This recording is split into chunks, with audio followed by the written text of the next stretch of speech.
Hello, and welcome to One World Sports Radio's coverage of this Women's World Cup match between South Africa and Australia.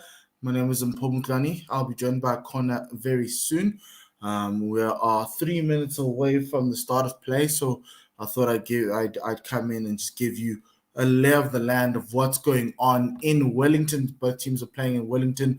Both teams are unbeaten. Australia having qualified, having won all five of their matches. South Africa also having won all four of their matches, but they are 1 point away from qualification for the semi-finals.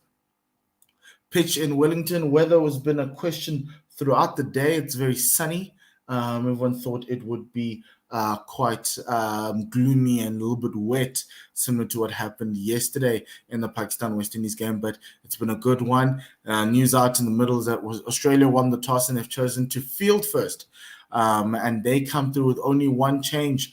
Darcy Brown is out for Annabelle Sutherland, and South Africa, who will be batting first, will be have two changes, that being Dumisi Kukuna coming in for Masabata Klaus, who had a shoulder injury, as well as Laura Goodall coming in for Tasman Brits, who hasn't had a great start to the tournament. Dumisi Kukuna playing her debut at the Cricket World Cup, so congratulations to her.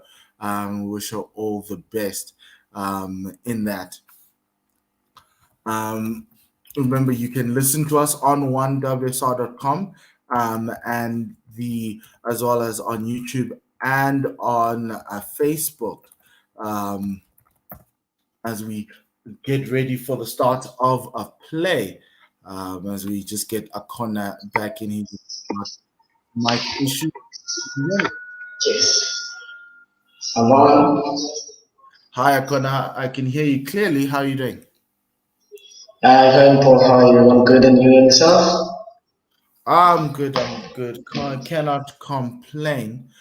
Wow, Connor, what are you very excited expecting about from this this one. game today between these two teams? Both teams are unbeaten. Someone's going to lose a game today, so it's not going to be good. But what are you expecting from today, especially South Africa coming up against this juggernaut Australian side?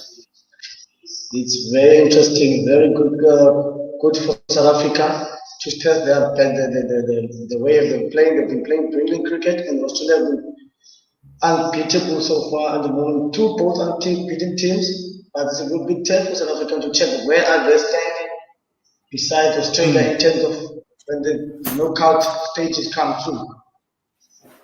Yes, that's true. Megan Shoot, right arm over fast bowler, will be bowling the first over of the game.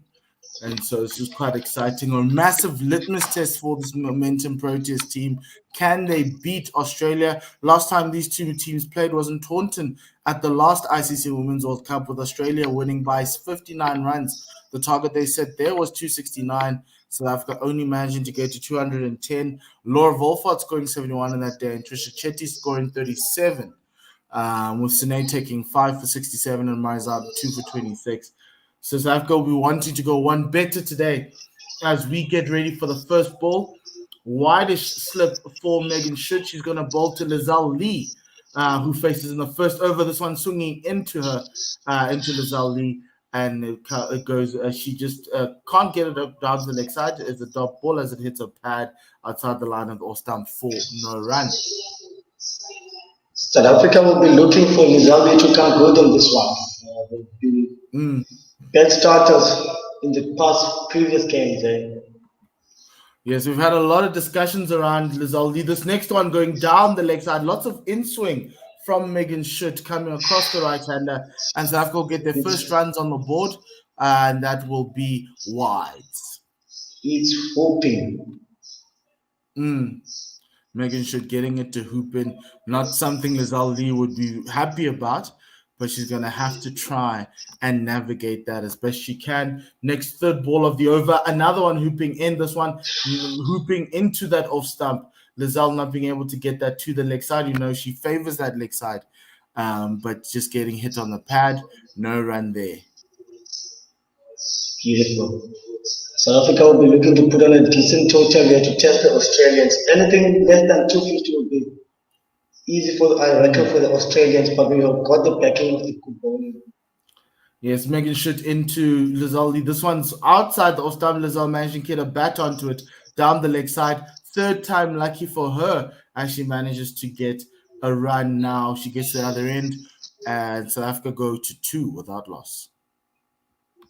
Yes, important. And also for South Africa, to think South Africa will want to tick off the boxes in terms of the other batters to come good. As we've seen, Laura Wolford, she's been carrying the batting most of the time. Yes, she has been carrying the batting for a lot of the time for South Africa. She's faced the most balls, over 340 balls. I think it's 348 balls in this tournament. Scored a lot of runs, leading run scorer as Laura Wolford. Megan Schutt into her outside the off stump and gets very tight on that one as Laura plays that late on the back foot, defending that out to the offside for no run. Meg Lanning was speaking in the preview before, and she was talking about how they needed to stop the South Africans from, Laura Wolford from hitting a lot of cover drives. Next one in, also swinging into that off stump, defended outside that off stump by Laura Wolford out to the leg side for no run. What do you think of the changes that South Africa made regarding Laura? I think Buddha and in 4 bits? I think it was due to come because Tasman hasn't scored a lot of runs. Last ball of the over outside the off stump. Playing a miss there from Laura Wolford as she played at a wide one and it went through to keeper Meg Lanning for no run. End of the over, South Africa 2 without loss. I think it's been coming. I think it's coming because Laura Hilton Moran had got no choice actually because she's giving her enough chances to prove herself, but unfortunately. And then I think a good selection in terms of the top order, in terms of the left batting right combination also. I am with you there. She's a left-hander, so it kind of also helps with the setup for this team. As she comes in at 3, I disagree with from the point of view where you say that she's been given a lot of Tasman's been given a lot of opportunities. This woman has been in and out of the side, has truly struggled to be a member, to play in the side, coming in and out, not being sure whether she'll get an opportunity, but she did now. And she didn't take it. So that's really unfortunate. I would have given her one more game. As Elise Perry comes in, right arm over. Short ball to Lizelle Lee, who pulls this one down to a fine leg for a single. Score goes up to 3 without loss. A beautiful shot there by Lizelle Lee. Back foot punch. I think she's going to come good at one stage. I can back her on that. Well, the South Africans will be hoping that she comes good very quickly for them and that they can assist her. She can help them in putting up a total of close to 250. Short ball outside the off stump for 2. Laura Wolford. She plays a back foot punch and cut through point for 4. Really good shot from Laura Wolford, starting off her account with a boundary. Back was left off from the previous game. Back foot punch, exquisite timing through the gap. Beautiful shot by Laura. My goodness. Yes, really, really good shot from Laura Wolford. We love to see her do that, and it's become a staple for us to her offside play. And South Africa 7 without loss. Next ball in, tighter on the off stump. Laura not being able to get that through the gap on the offside for no run. Dot ball there. South Africa still 7 without loss. She seems to be having more time than any other players when I'm watching Laura Wolford. She's a different class. Oh, she is, and she always has been, and she's very talented. She's played in this team while she was really young, and she still is quite young, and she's one of the number one run scorers, one of the top run scorers in women's cricket in South Africa already. And this one is a wide ball, so we'll take that one. Elise Perry just straying down the leg side for another single, 8 without loss. And she's still 21. You just mentioned that now.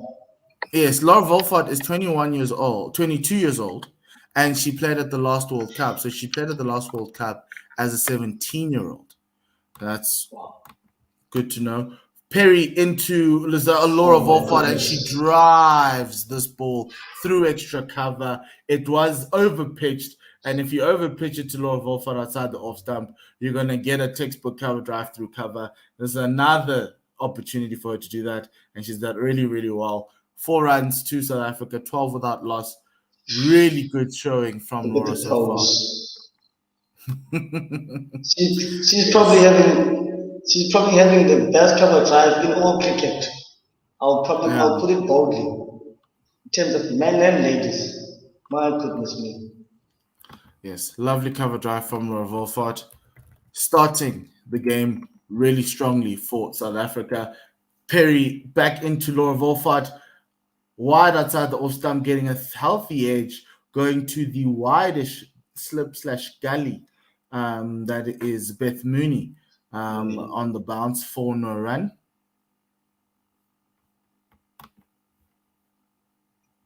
It's going to be interesting how the matchups go up in this game, because Australia will be learning to put one over South Africa into the matchups into going to the knockout stages. Yeah, it will be very interesting to see as Perry comes in. Last ball of her first over, tight on that off-stump line. Laura just having to defend that one out to the offside.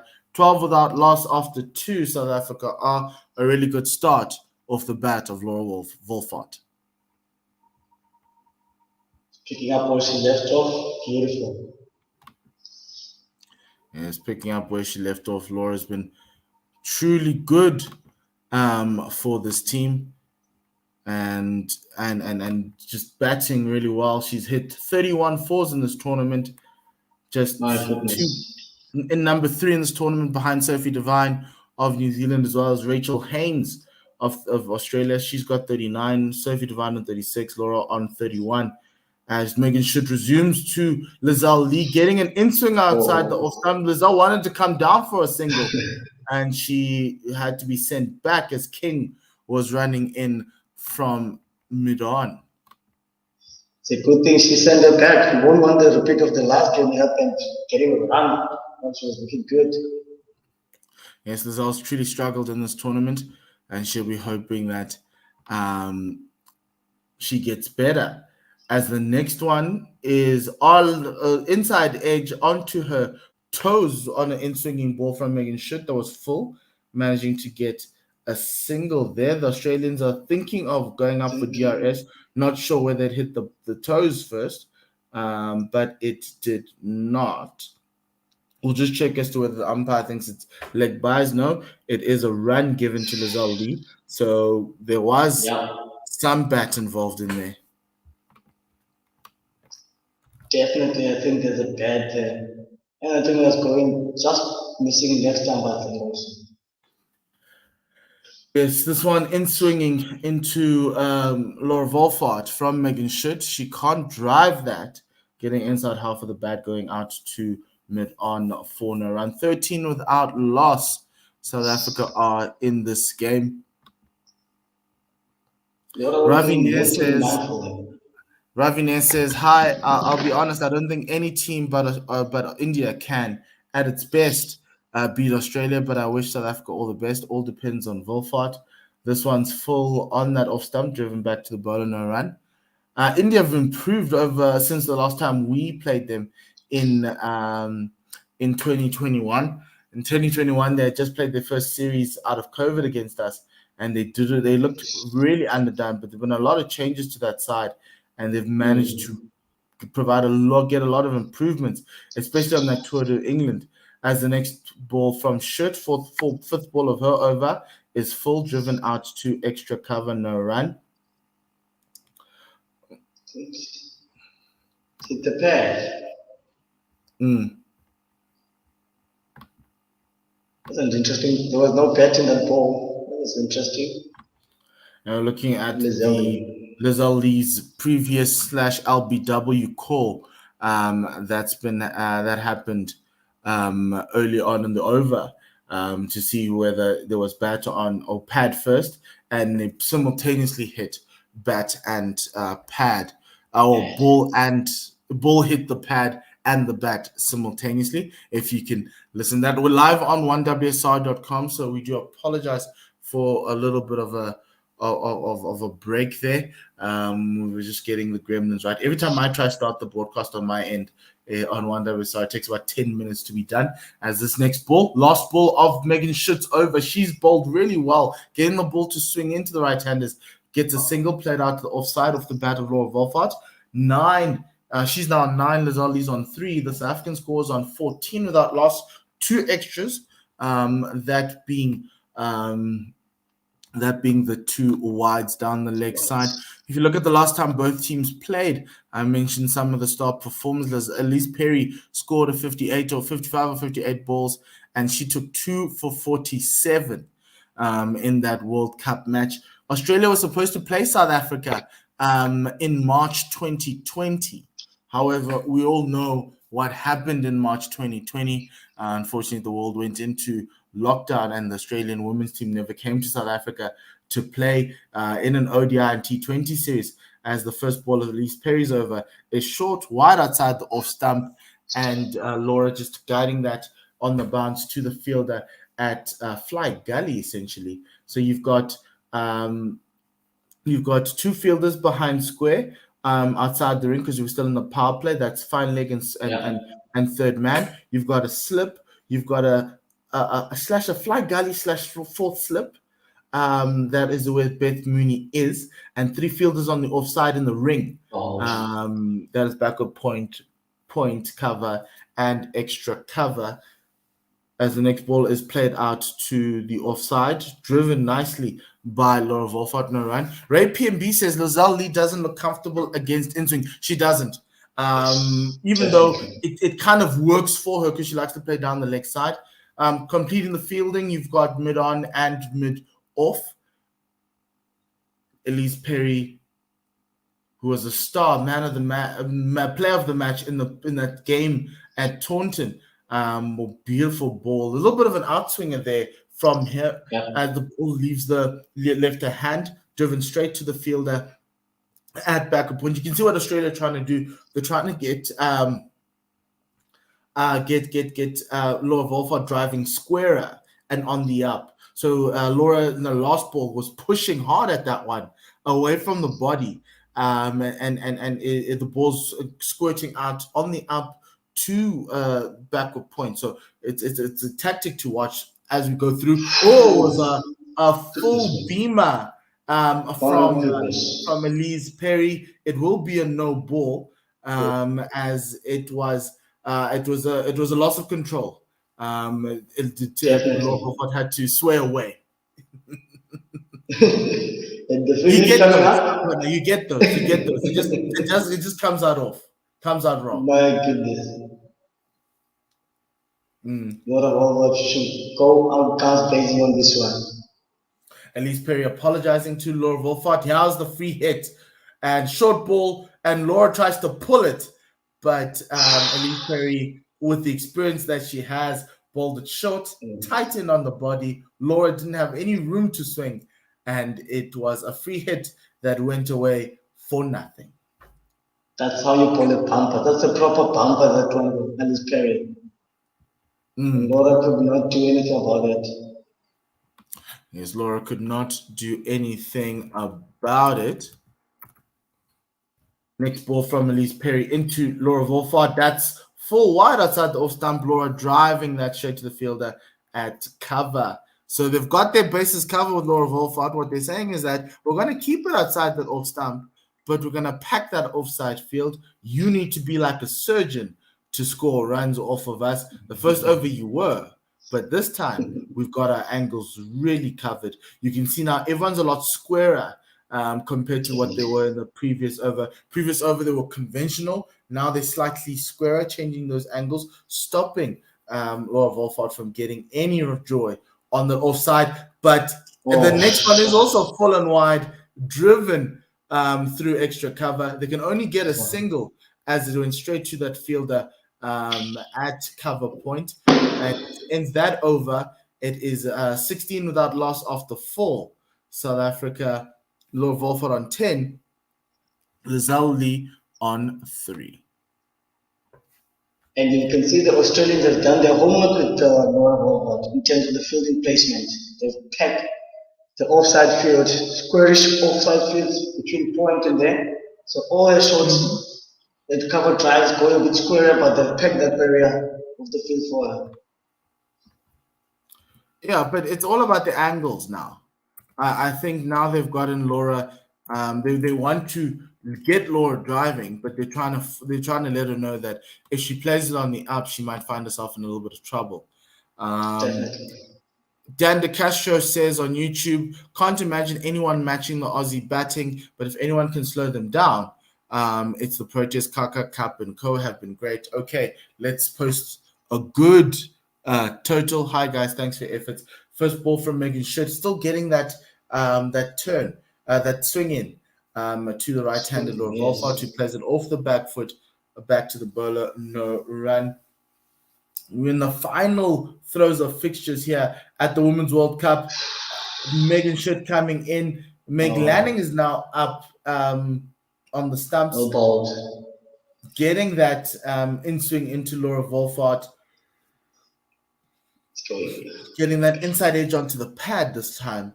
And it popped up. Laura was really worried about that popping up. So Meg Lanning is up at the stumps. There is a sweeper on the offside as this next ball is played down the leg side to the fielder, who is a deep back with square, having to come around to find leg to pick it up for a single.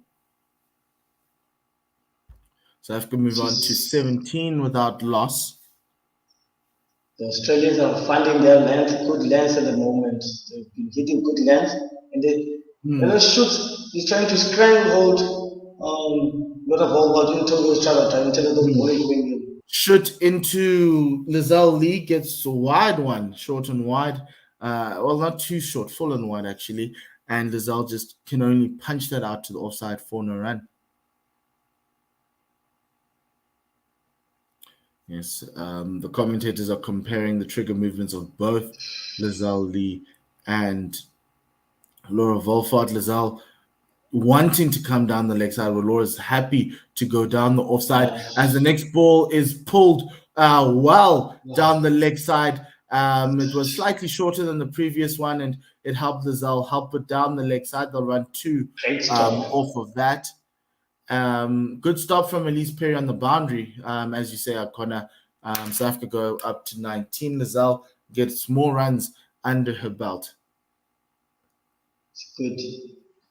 I'll be wanting, a South African point of view, I'll be wanting to see Lizelle just to play with her freedom, leave out all the outside noise, and just express herself, as we know how she does when she gets going. She's batting. Seems to be batting with a little bit more responsibility today, trying to get runs. She's being very watchful of the bowling of the Australians because she knows that South Africa need to not lose early wickets in these first 10 overs against Australia to give themselves a chance at posting a decent total.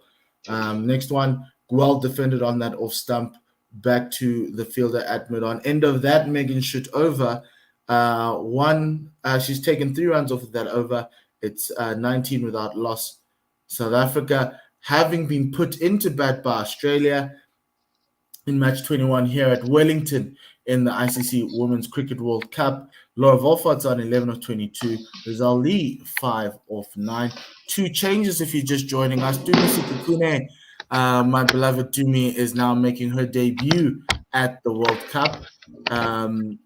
As well as Laura Goodall coming in for Tasman Brits. Dumi's coming in for Masabata Klaas, who had a shoulder injury in the last game. 1 change for Australia. Darcy Brown is out and Annabelle Sutherland is in. just a more of a like-for-like replacement for Australia. Darcy Brown, 18 years old. They want to give her a little bit of a break, rest her body. Annabelle Sutherland coming in. Elise Perry into Laura Volfard. It's a short ball that she pulls to the leg side. It's going to roll to mid-wicket. It won't get to the boundary for 4, but they will run through for 2. Beautiful shot by Laura Volfard. She controlled that pull shot. You can see her wrist on top of the shot. Beautiful control there.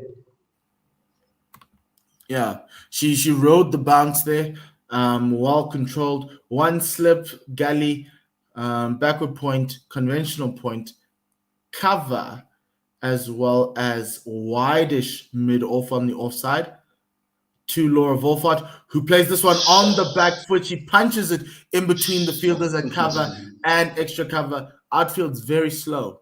Looks like the rains of the past couple of days have turned it a little bit slower, and only 2 runs coming off of that.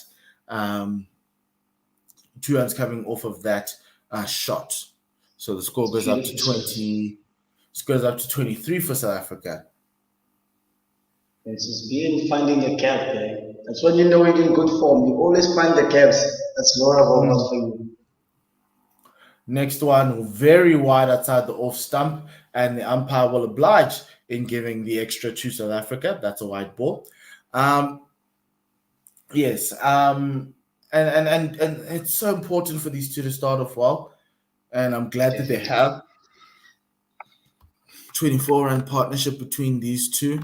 As we look at the stats for this World Cup, Laura Volfart scored 269 runs, which is inclusive of this match between South Africa and Australia, at an average of 67. As the next ball is short and wide and driven straight to the fielder, a point. She played that very late, going to Ash Gardner. But there's a stat that's been going around the corner about all of Australia's batters.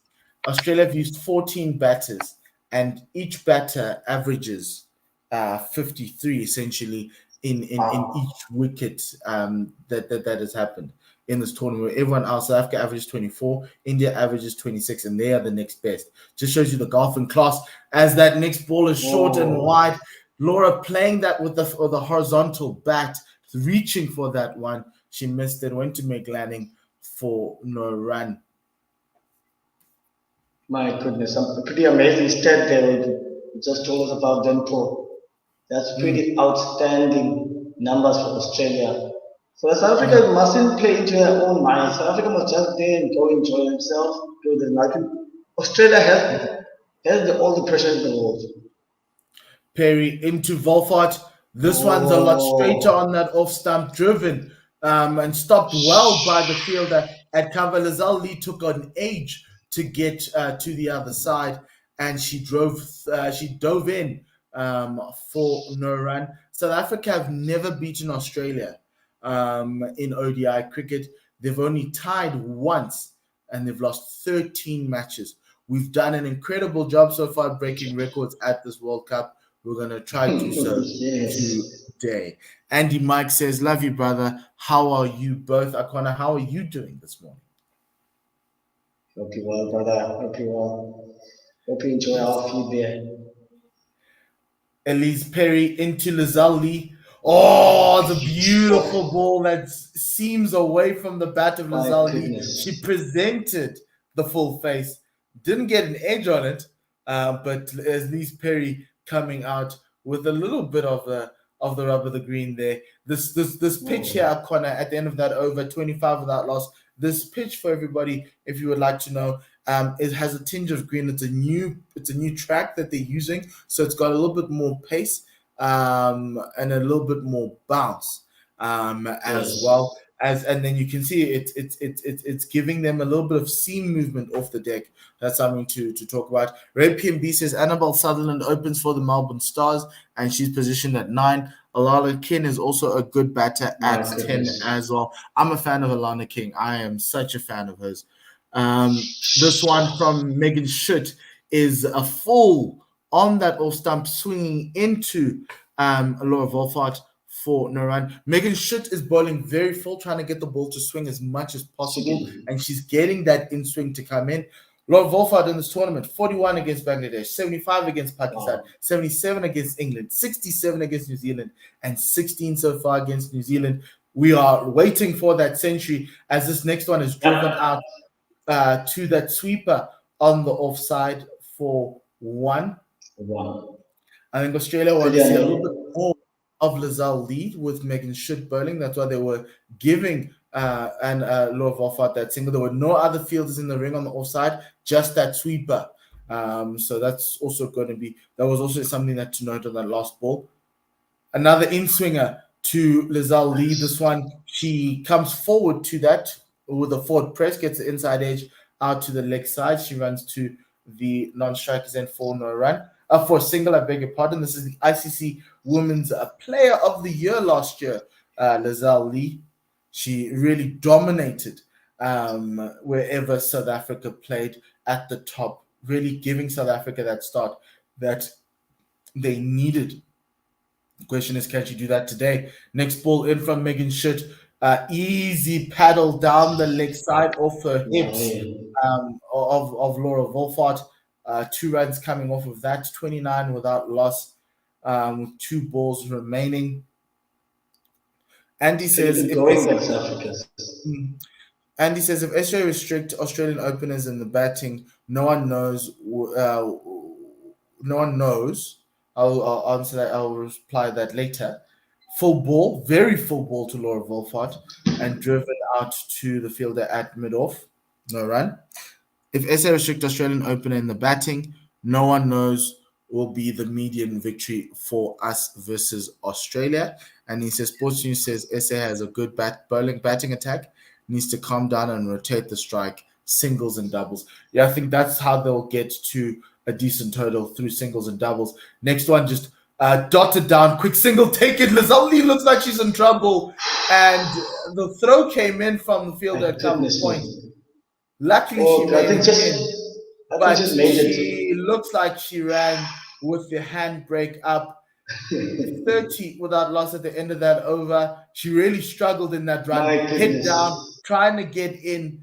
She made it in just in time, but Australia know they're in with a chance of getting run out. Remember, she was run out in the previous game against New Zealand, and so we just have to look out for that. She was run out trying to complete a third again with Laura Volfart there.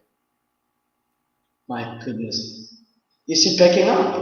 I think sometimes we need a less of concentration. She's not backing up. I don't know if she doesn't want to be man-catted or anything, but she isn't backing up. She literally is flat-footed. She was flat-footed on that last one. Jess Jonathan, left arm spinner into the game now, starting her spell. Interesting. Short ball into the right-handed Laura Volfart. She plays it off the back foot. She's the number 2 ICC ranked bowler. Slow left arm. Round arm ball from Jess Jonathan, cut really late by Laura Volfart. Went straight to the fielder, backward point, no run. Jess Jonathan's ODI career, 123 wickets at an average of 19. 2 5-wicket hauls in her 82 matches. Another round on ball. This time is a little bit shorter, easy for Laura Volfart to pull behind square leg, the backward of square. Fielder picking that up for a single. Jess Jonathan in this tournament has taken 5 wickets. We'll just check for you as to whether that is where that holds in the pantheon of wicket takers at this World Cup. She's getting quickly through her overs to Lizelle Lee. This one getting a leaning edge. Lizelle coming forward to that, presenting that front face and getting that leaning edge out to point. No run there. She's got a backward point, conventional point, cover, extra cover, mid-on, mid-off, mid-wicket catching or silly mid-on. As this next ball is swept behind square, there is no fielder there. It'll plug like a pitching wedge as the fielder coming around from backward square, picking it up at fine leg for another single, 32 without loss. And then she's got a a silly mid-on. She's got a conventional mid-on, which is straighter, has a silly mid-on, and then also a mid-wicket on the boundary for the sweep shot. Jonathan into Laura Wolfart. This one slightly wide outside the off stump. It straightened as it pitched, and Laura playing that down the wicket for no run. End of that over, 32 without loss. Having a look at this tournament, the wicket takers in this World Cup, the top wicket takers in this World Cup, Ayabonga Kaka, 10 wickets for South Africa. Marzan Cup, 10 wickets for South Africa. Hayley Matthews with 10 wickets. Leah Tahuhu of New Zealand on 10. So you've got four bowlers on 10 wickets. You've got next bowlers on 5. That is Pooja Vastreka of India, Nashra Sandhi of Pakistan, Francis McKay of New Zealand, Risha Gaikwad of India, Sophie Eccleston of England, all on 8, and Amelia Kerr as well of New Zealand on 8. And then you've got the first Australian bowler on this list is Alana King. She's got 7, and she's in that next group of 7 bowler. Darcy Brown is also up there with 6 wickets. Next over from Megan Schutt, it's full in swinging to Lazelle Lee. That one was very full, and Lazelle just defending that straight to the fielder at mid-off, no run. It's a pretty good start for South Africa. Ray PNB says, smash the spinner in the power play. Hahag Ahvav says, come on, Australia. Next ball, slightly shorter, swept behind square on the bounce to Elise Perry for a single. Score goes up to 33. It's a pretty good start for South Africa in terms of not losing a wicket in the first exchanges of the power play. Dave with some spicy commentary in the backstage. We're going to talk about that. Short ball from Megan Schutt pulled over the 2 fielders at mid-wicket in the ring, and it will go slowly to the boundary. It won't get there as Beth Mooney wins the race with the ball. Only 2 runs coming off of that one. Of that play. The outfield is very slow, so you're going to be running lots of 2s and 3s today. So hopefully everyone's got their running shoes on, and good fielding from Beth Mooney, and a good play from Laura Wolfart. 35 without loss. Megan Schutt coming into Laura Wolfart. This one inside edge onto the back leg. She drove that, tried to drive that, and got an inside edge, healthy one onto that back leg. Luckily, it did not castle her. Dot ball from that lost ball. Good ball from Megan Schutt. She's getting that to hoop in. Big time. My goodness me. She's looking for that. She wants Laura to open up and drive it so that ball can go in. Yeah. Akona, she's bowling from wide on from the crease. Next ball is played behind square, and well fielded at backward point by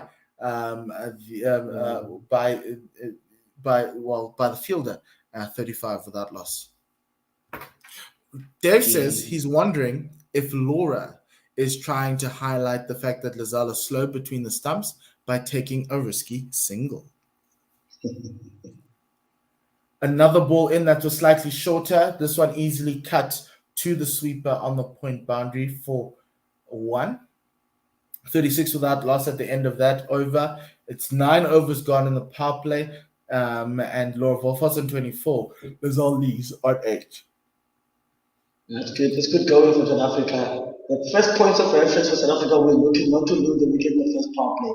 That's done. And the second point, I think they will be likely to improve on their run rate in terms of improving the rate in scoring. At the moment, it's just below. It's 3, actually. Ray PMB says Australia smashed 29 from 3 overs in the power play against spin in the India game. This one is driven. Jess Jonathan resuming. Laura Wolfart drives it straight to Meg Lanning. Captain Meg Lanning for no run. Werner Erasmus is the best power play for the momentum approaches in this World Cup so far. Yes, it has been. Short ball from Jess Jonathan pulled to deep mid-wicket by Laura Wolfart for a single.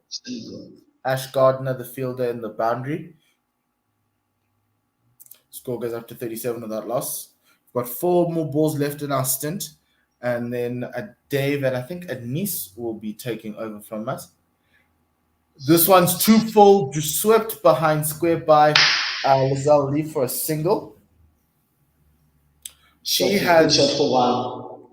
she has been very watchful. Started off playing not the most, or actually very riskless cricket from Lizelle Lee. Jonathan into Laura Volfart. This one's down the leg side and played easily to a square leg for a single. She needs to spend time in the crease because she can easily make it up with her striking power, as we know how Lizelle how she goes. Jonathan into Lizelle Lee. She comes forward outside the off stump, getting a ball down the leg side. Quick single taken there. 40 without, yes, 40 without loss. Ravi says, don't underestimate the Australians. Both their batting and bowling has depth. It does have a lot of depth. Jonathan into Laura Volfart. This one spearing onto leg stump. Laura just playing that to the leg side for a single. End of that over. It's 41 without loss. O'Connor, we're going to take a break now as we bring in Dave. No wicket for us. Good. Yes. 41 without loss. Thanks, man. Dave, we haven't taken a wicket yet. So I'll let you run through with ball by ball. I'll sit here until Anis comes. Yeah, it's been a good start for the South Africans with the bat. Like you said, one with which they have achieved their greatest power play start, 41 without that loss of the wicket. And their ability, I think, to rotate the strike has improved as this power play has gone on. 5 from that last one, and all of them singles, has allowed South Africa to feel a little bit more comfortable here. Lizelle Lee again has looked uncomfortable, hasn't she, against that in-swinging delivery. I'm ever so slightly behind you in terms of the stream. So don't worry about that, Dave. I've got DSTV now, so I'm good. Beautiful. So Ash Gardner with her off spin. There's going to be a change in the bowling here. She's going to bowl right arm over the wicket. And she's got 5 wickets in this World Cup so far at an average of 14.8. So not what you would expect in terms of a spinner on New Zealand wickets. But she goes again. She goes now right arm over the wicket. There's a bit of a half shot here. This probably would have gone over the top of middle and off. But it seems that the spinners have been doing the most for the Australians in this World Cup. I'm a fan. Nida Dar's another one who took Pakistan to that win yesterday. Right, Gardner in once again. She's got the ball to turn a little bit, but it's pulled away deep towards deep backward square, where Volfart will get a single. And so the score moving up to 42 now without loss. And we've got Mpendulo here. So I'll be back in 10 overs. Thanks, Mpo. Thank you for your wicketless spell up front. And Pendulo, good morning to you. Good morning, Dave. How are you doing there, my man? Yeah, well, and yourself. Gardner in again and just worked onto the onside there by Lizelle Lee. And she'll get into, she was already in double figures, but that'll give her 11. And so the score now 43 without loss. South Africa, as I was saying, Pendulo has been able to rotate the strike nicely, particularly in the last 2 overs, as Gardner comes in once again for the 4th ball. Just a similar type shot there from Volfart. And this is going to go square the wicket. It's going to go to the boundary. It's 4 runs. It was short and pulled away. The previous iteration of that delivery went behind square on the onside rather, and this one smashed away square the wicket 4. What an incredible shot there, Dave. You know, in my head, I was just thinking about how the last time South Africa scored a boundary was in the 2nd over in response to how they've been taking the score to keep it going. And she just whipped out a wonderful shot there, showing that if you do anything short, she can pull you just as well as she can drive you.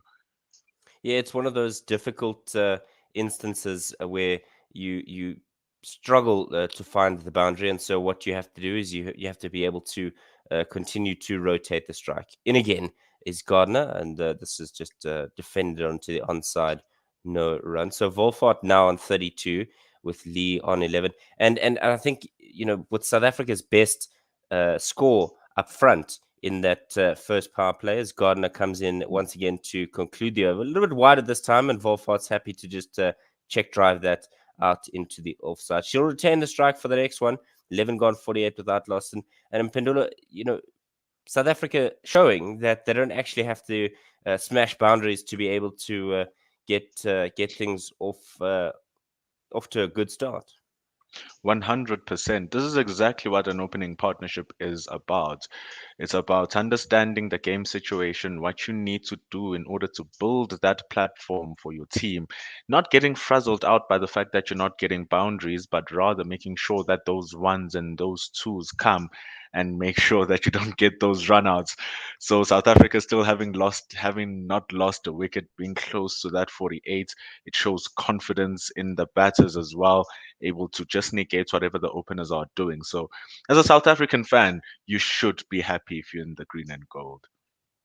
Lovely day here for cricket, and it's a crucial contest. And you would imagine that a number of fans will be making their way into the stadium today with these two teams really just putting on a world-class show. Annabelle Sutherland will begin now from the scoreboard, and just 20 years of age, but she's really coming to her own in this Australian women's side, and will want to hammer down her position in this side.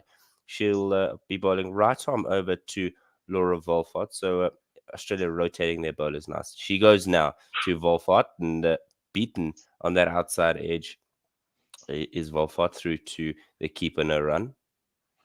As you're just singing praises about Sutherland there, Dave, she just produces a Jaffa, drawing Laura Wolfart into her patented drive, almost inducing that edge. Very good ball, line, length, perfect. Can she back it up though?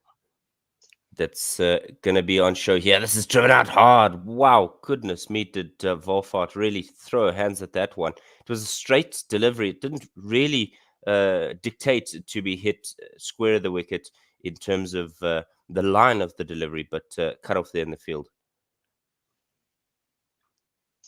Sutherland now with an opportunity to continue with her dots up front. She goes to Wolfart, and this is straighter this time. It tries to work it onto the onside, but gets a little bit of a leading edge, but it falls safely. And that means 3 dots in a row here. In indoor cricket, action cricket, the next delivery they'd have to, well, this one they would have had to run, but Sutherland keeping things tight here in her first over. It's been a very good start, almost getting that leading edge back. Sutherland bowling a bouncer now to Wolfart, who's all too happy to duck under that one because it was wide. It was a little bit too much of the effort ball from Sutherland.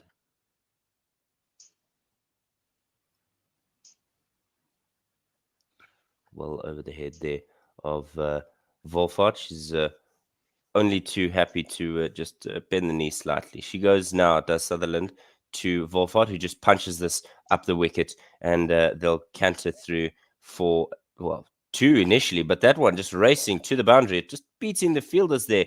It looked innocuous enough as it was, but in the end, a boundary shot there for Wolfart. So 2 for the South Africans in 2 overs, and now that helps them cross the 50-run mark.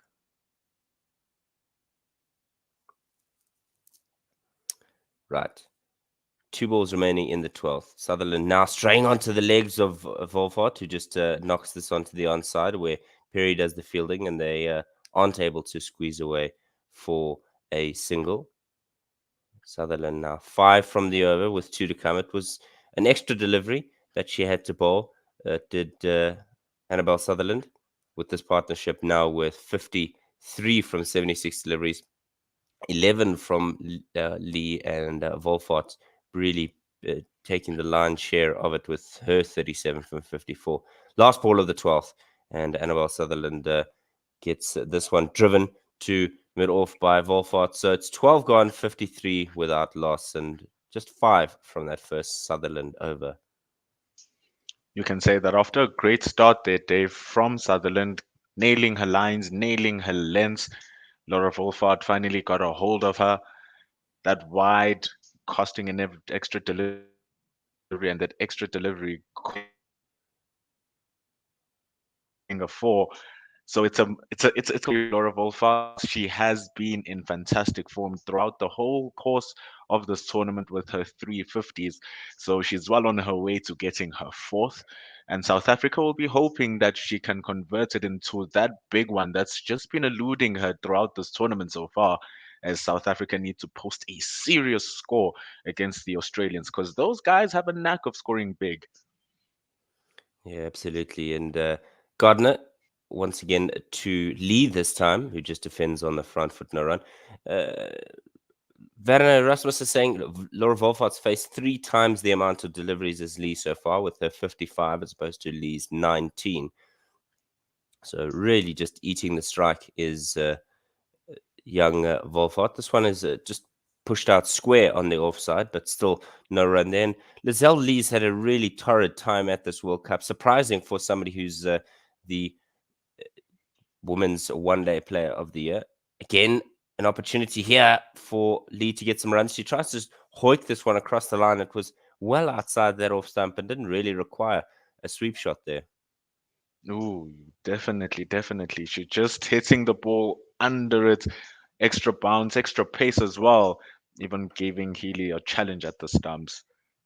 3 dots for Gardner, and there'll be a fourth one here as Lee looks to work this onto the onside. She's making the most of hitting with the spin here, Lee, but she's still not able to get it away, and a little bit of frustrating times for her here. She's facing up now to Gardner once again, and there's a push into that offside, hitting against the spin this time. No run. Known to being aggressive, this will start to frustrate Lizelle Lee. Last ball of the 13th. Gardner to Lizelle Lee, and she tries to tuck this away onto the onside behind square, but square leg whips around and cuts off any opportunity to spoil the maiden. 13 gone. It's 53 without loss. Very good over there from Ashley Gardner.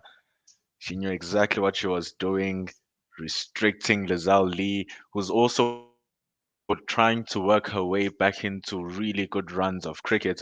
She hasn't done so far, or had glimpses of it last match, but it's important for her to just calm down and allow herself to play the right strokes and continue what we talked about earlier on, Dave, about rotating the strike. And maybe it's helpful that Rolla Wolfart has so much of the strike because she is the aggressor between the two currently.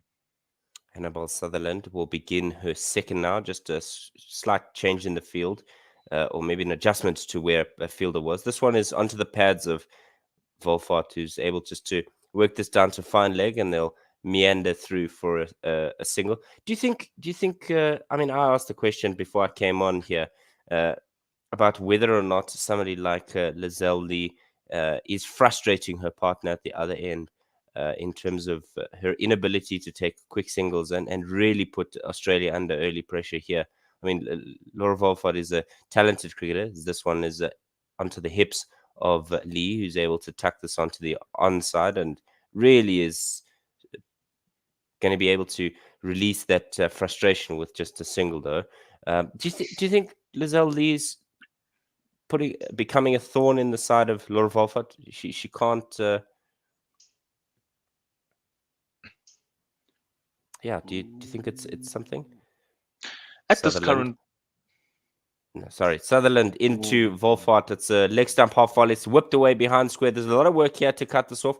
Good bit of work there to cut it off there by Megan Schutt, and she will cut off a certain boundary there as they get through for 2.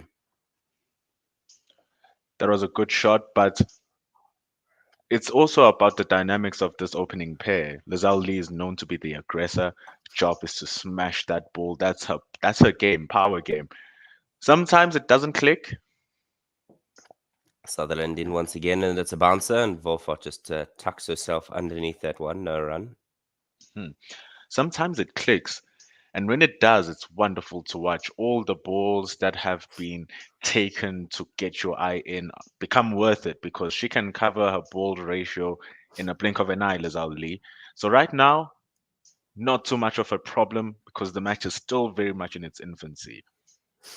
This one just catches the outside half of the bat. It was an intelligent, well, an educated edge, as they would say. And Laura Volfart looked like she wanted to get a single there, but she's saying to her partner, "Why not?" And Lee just saying, "Well, I wouldn't have made it." But even if you're able to score from the other end, as an opening batter, if my partner is not willing to take a quick single, as Sutherland in once again, as this one's wide and driven out through that cover region, which is nigh on vacant, but there's somebody sweeping down there on the boundary. So 14 gone, 58 without loss, and another 5 from that Annabelle Sutherland over.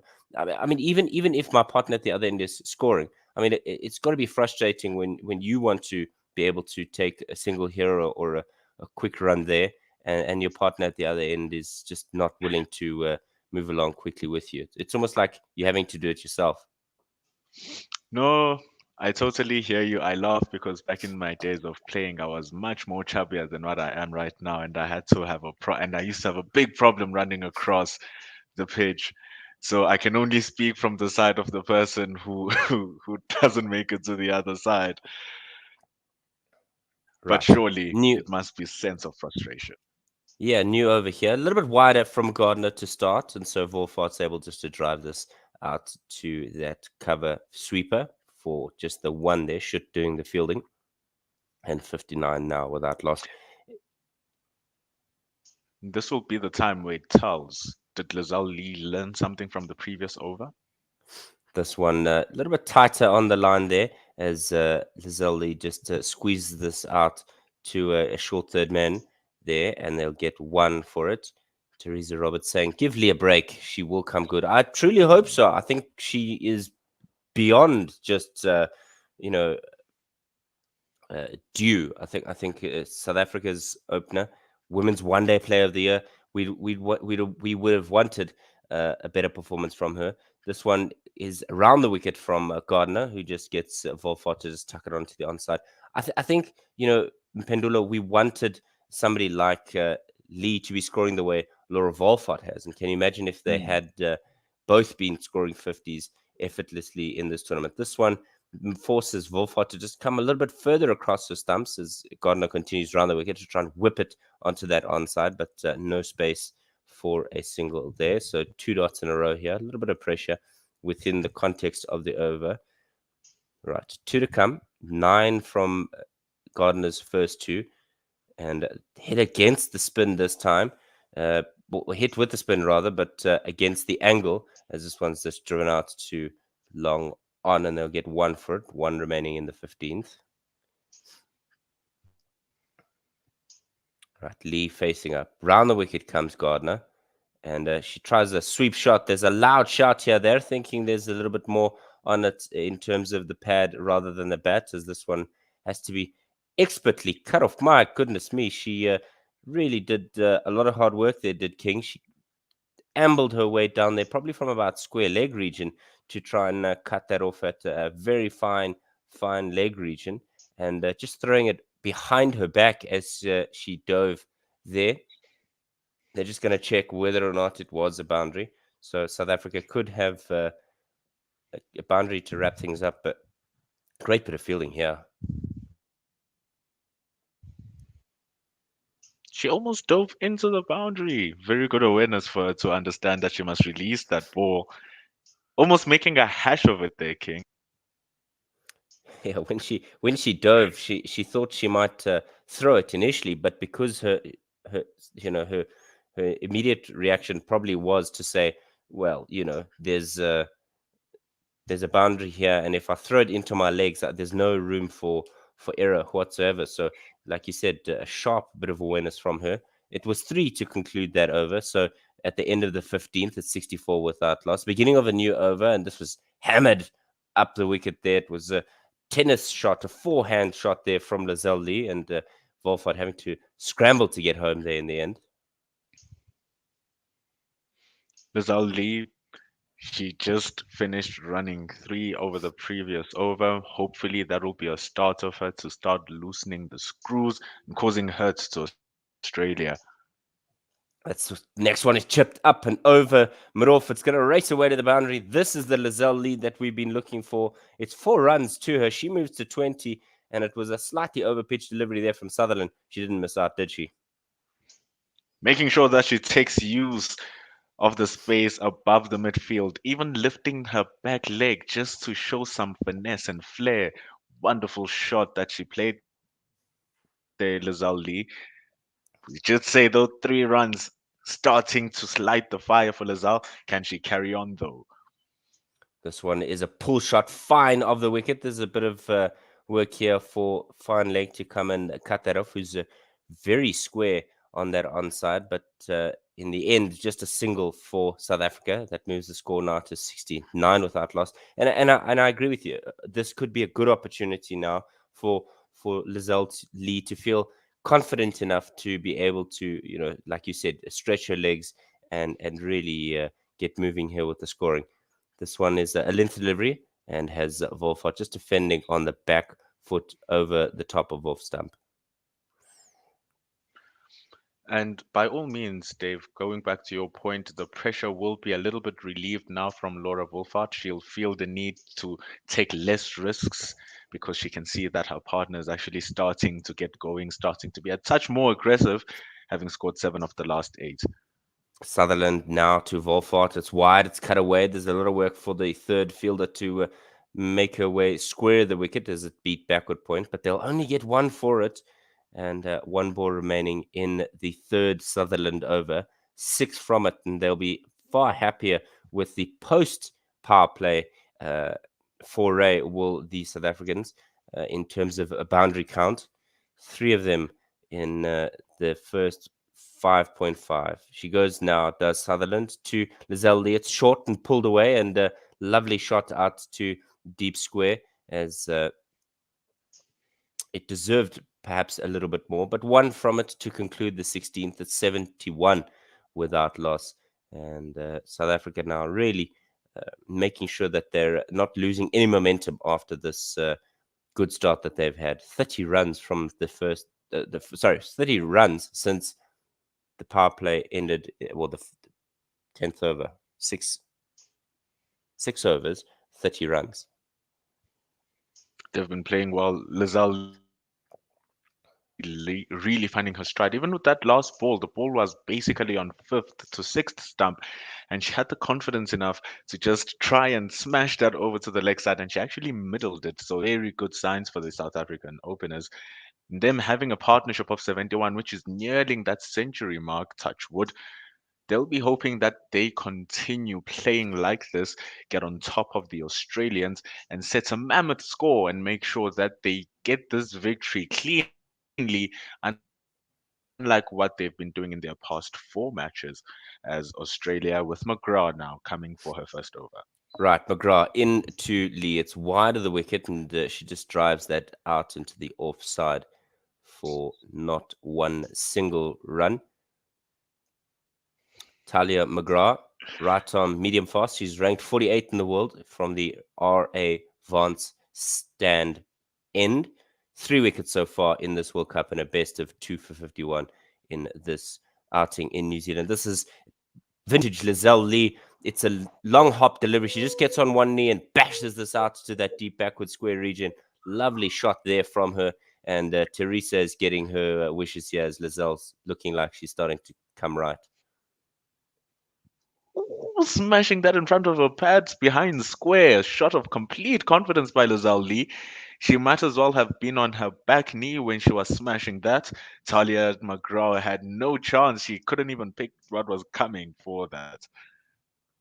Again, it's a similar type shot, but this one going behind square, and so Fine Leg will be able to cut that one off, and they'll just get 1 from it. 76 without loss.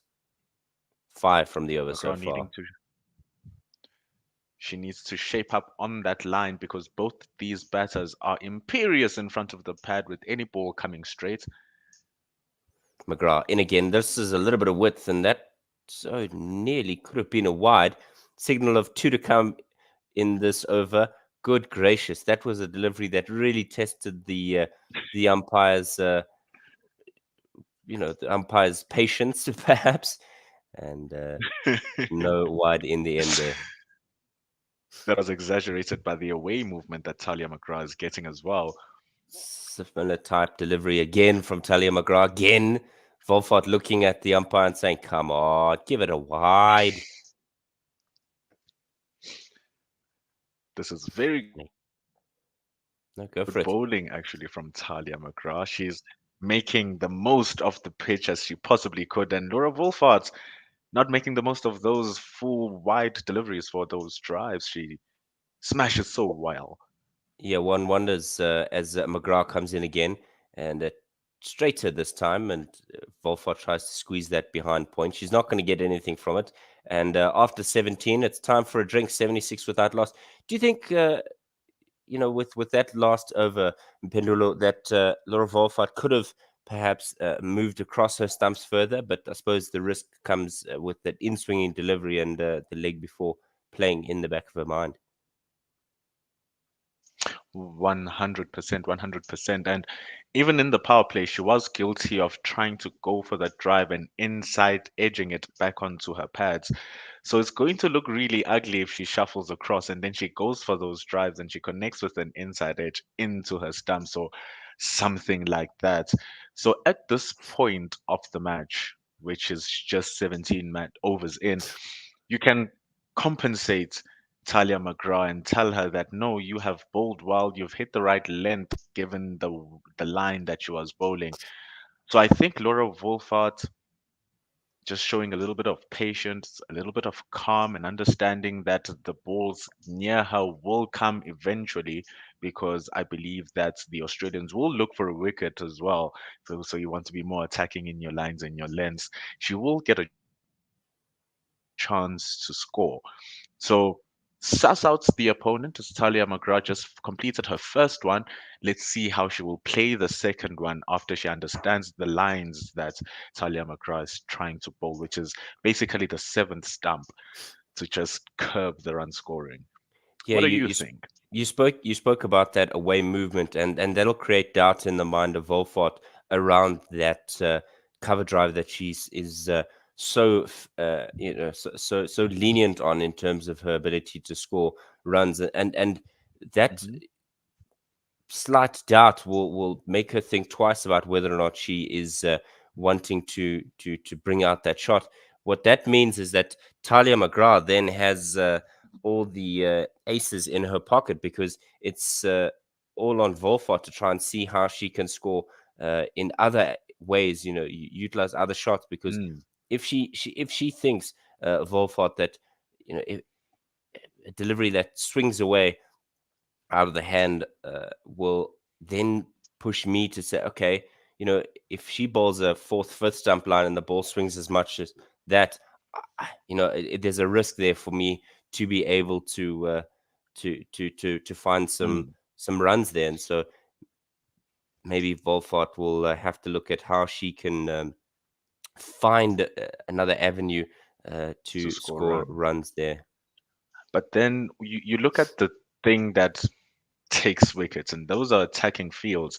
Looking at what Meg Lanning has set up here for her bowler Tyler McGrath, even though she's getting that away movement, she has no slip fielder, she has no gully, she has no one behind the wickets, just so that when that ball takes that edge, as it almost did with the fifth ball of the over, there'll be someone there stationed to take the catch. So at this point in time, maybe Laura Wolfart might get away with it, get an edge that will pass first, second, or third, slip down to third man, or maybe she will connect cleanly. Um, but at this moment in time, I don't believe there's a reason to panic, as we see a bowling change here in Alana King, Dave. Yeah, right arm leg spin being introduced here from the scoreboard, and she goes to Lizelle Lee, and it's a full toss to begin, and so Lee just tucks this away comfortably to that onside. Uh, You made the Lizelle introduction Lee of angry, leg Dave. spin. Oh, I hope I've made her furious enough that she absolutely demolishes Alana King here. So just protection on the onside in terms of a square of the wicket, but she's going to have to land the ball for it to do anything menacing. She's in again now. Much better from her. What a peach of a delivery. Goodness me, she shut my mouth. That one going across Wolfart and nearly taking the top of her off stump, and they'll get through for 2 fortuitous runs. What a delivery. I had no clue what happened there. I just saw the ball not hitting the stumps.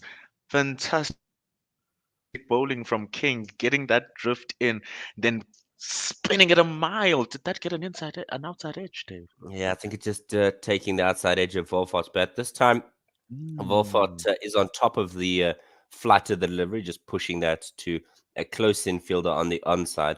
Goodness me, she started with a rank pie, did Alana King, but came back beautifully. She goes now to Wolfart and again has that ball turning away from the right-handed Wolfart, creating some doubt in the mind of her, particularly when you are so close to the milestone that you've been able to cross a number of times in this World Cup. She's on 46. King goes now to Wolfart, and this time it's a little bit shorter, and so Wolfart can try and cut this away, but she won't find a gap in the field. 46 now from 72 deliveries is Wolfart. 2 balls remaining in this over, and Alana King's bowling really quickly here, not allowing him Pendulo a word in edgewise here. 1 ball rather to come. This one is driven out square on the offside. So good recovery there from Alana King. Just 3 from it, 79 without loss. The lines that Alana King is operating with were actually giving Wolfart some problems. The leg spinner is getting more bounce, more zip from the pitch. And Wolfart, although she started getting a hold of it, but you can't help but feel like once there for Alana King to do something and posing threats with those lengths and lines that she's using. It was a fantastic over of cricket from the lady who just bowled her first. Yeah, it creates just doubt in the mind of the batters, and South Africans notoriously struggle with spin and both in the men and women's side, not exposed to world class spin as much as some other sides. Talia McGrath in again. She goes to Lee, who just pushes this to the offside, and the fielder just languishing in that cover region inside the ring, but languishing right on the edge of the circle, and that's why South Africa was able to get the 80th run now at the start of the 19th over. Ever since we had that discussion about Talia McGrath, and again early wide this running, time, she's and been doing a hell of a lot of it. lathered by Wolfart, square the wicket, and so Schutt with her fielding down there at the cover boundary, just cutting that off, and they get 1 for it. Easy ones. Just keeping the score ticking against Talia McGrath, using those gaps and those 4 ladies out of the pitch, out of the midfield. McGrath with a short one and almost deserved to be cut, but Lee pulling this hard on that onside, and a lot of work here for the fielder just to cut that one off down at Cow Corner region, so they'll get 2 for it. Scores ticking well here. South Africa making sure that they want to be the first side to cause an L for the Australians. The Australians looking to do the same against the South Africans because it is the match of the 2 undefeated teams. 4 runs so far in the serve, and this next one is just left alone outside that off stump by Lizelle. A score like this in Pendulo, the South Africans will be happy with. And Laura Goodall coming in for Tasman Brits in this game means that she's able to come to a wicket that will have the South African score a little bit more comfortable with where it is at the moment. McGrath in again, and this has just worked onto the onside. A fuller delivery this time, no run. Tasman Brits has been having a rather difficult World Cup. We've all been talking about it. Even in the time when she got her 30s, it was a little bit of a sketchy one, but she did make the runs, and eventually they needed to see if they can make a change at the Momentum Proteas. Hopefully it will get their run keeping going. This one is outside that off stump from Talia McGrath, and they just push this out into the offside to get the single there. And that will conclude that over from Talia McGrath. It's 84 without loss after 19. And a bit of speculation between Ray PMB and Dan De Castro about what the scores should be at the conclusion of the South African innings. Each having their own thoughts. And if you want your own thoughts to be included into that, go to our YouTube channel, like this video, and ring the bell, because then you'll know exactly when we are live, and we'll be able to bring you every single moment of this Women's World Cup foray for South Africa. And a new over, leg spin in again, and this is pulled out hard by Lizelle Lee, and there's a fatal error there on the car corner boundary. That's woeful from Gardner. She did all the hard work to cut it off, but I don't know what happened there, Pendulo. Seems like the just spun. ball just spun away from where she was coming from. It spun back and she missed it completely. Bunted as a defensive shot here by Lizelle Lee. And shame, it was one that did, like you said, turned and wrong-footed her, as Lizelle Lee will continue to face up here. She's certainly seemingly better equipped to deal with the leg spin here, as South Africa 88 without loss in the 20th over, and we will be replaced at the end of this over, as we have seemingly, touch wood, knock on wood, knock, knock, knock, that we haven't taken another wicket. This one here, loud shot, and I've jinxed it. My word, I literally said we haven't taken a wicket, and that's it. South Africa have lost their first because Lizelle Lee has been trapped in front. Maybe if she goes upstairs, the saving grace for her will be height, but King has bowled well here, and that will be the end of Lizelle Lee. She was trapped in front, nothing really in terms of a shot there, and dag nabbit, that is commentator's curse personified. That's a sad one for Lizelle Lee, Dave. It's a very sad one because she finally had her stride going. Alana King getting that drift into her and then straightening it back. We talked about how dangerous she was with that line against Laura Wolfart. Lizelle Lee was better equipped because she's a more leg-sided player, but unfortunately with that one, she just played all around it and clubs her front pad as she walks out for a very well-played score of 36. Right. Laura Goodall coming to the wicket now. She has the platform, as I spoke about earlier in this over. So 4 and a wicket, but she walks to the wicket with Laura Wolfart nigh on something I won't even mention because I've clearly got the worst of the commentator's curse here. So Goodall is going to be facing her first delivery in just a moment here. Another right-hander, another piece of meat for Alana King. She seems to be causing problems with her leg spin. She's doing exactly what leg spins are there for, to take wickets and be aggressive and attacking. She's a left-handed batter. Oh my God. I retract.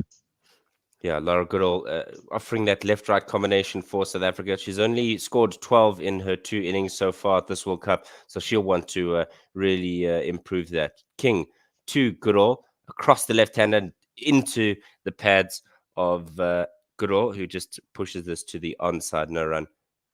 Nothing shot there. She tried to just maybe work this onto the onside, did Lizelle Lee, and it just was frustrating.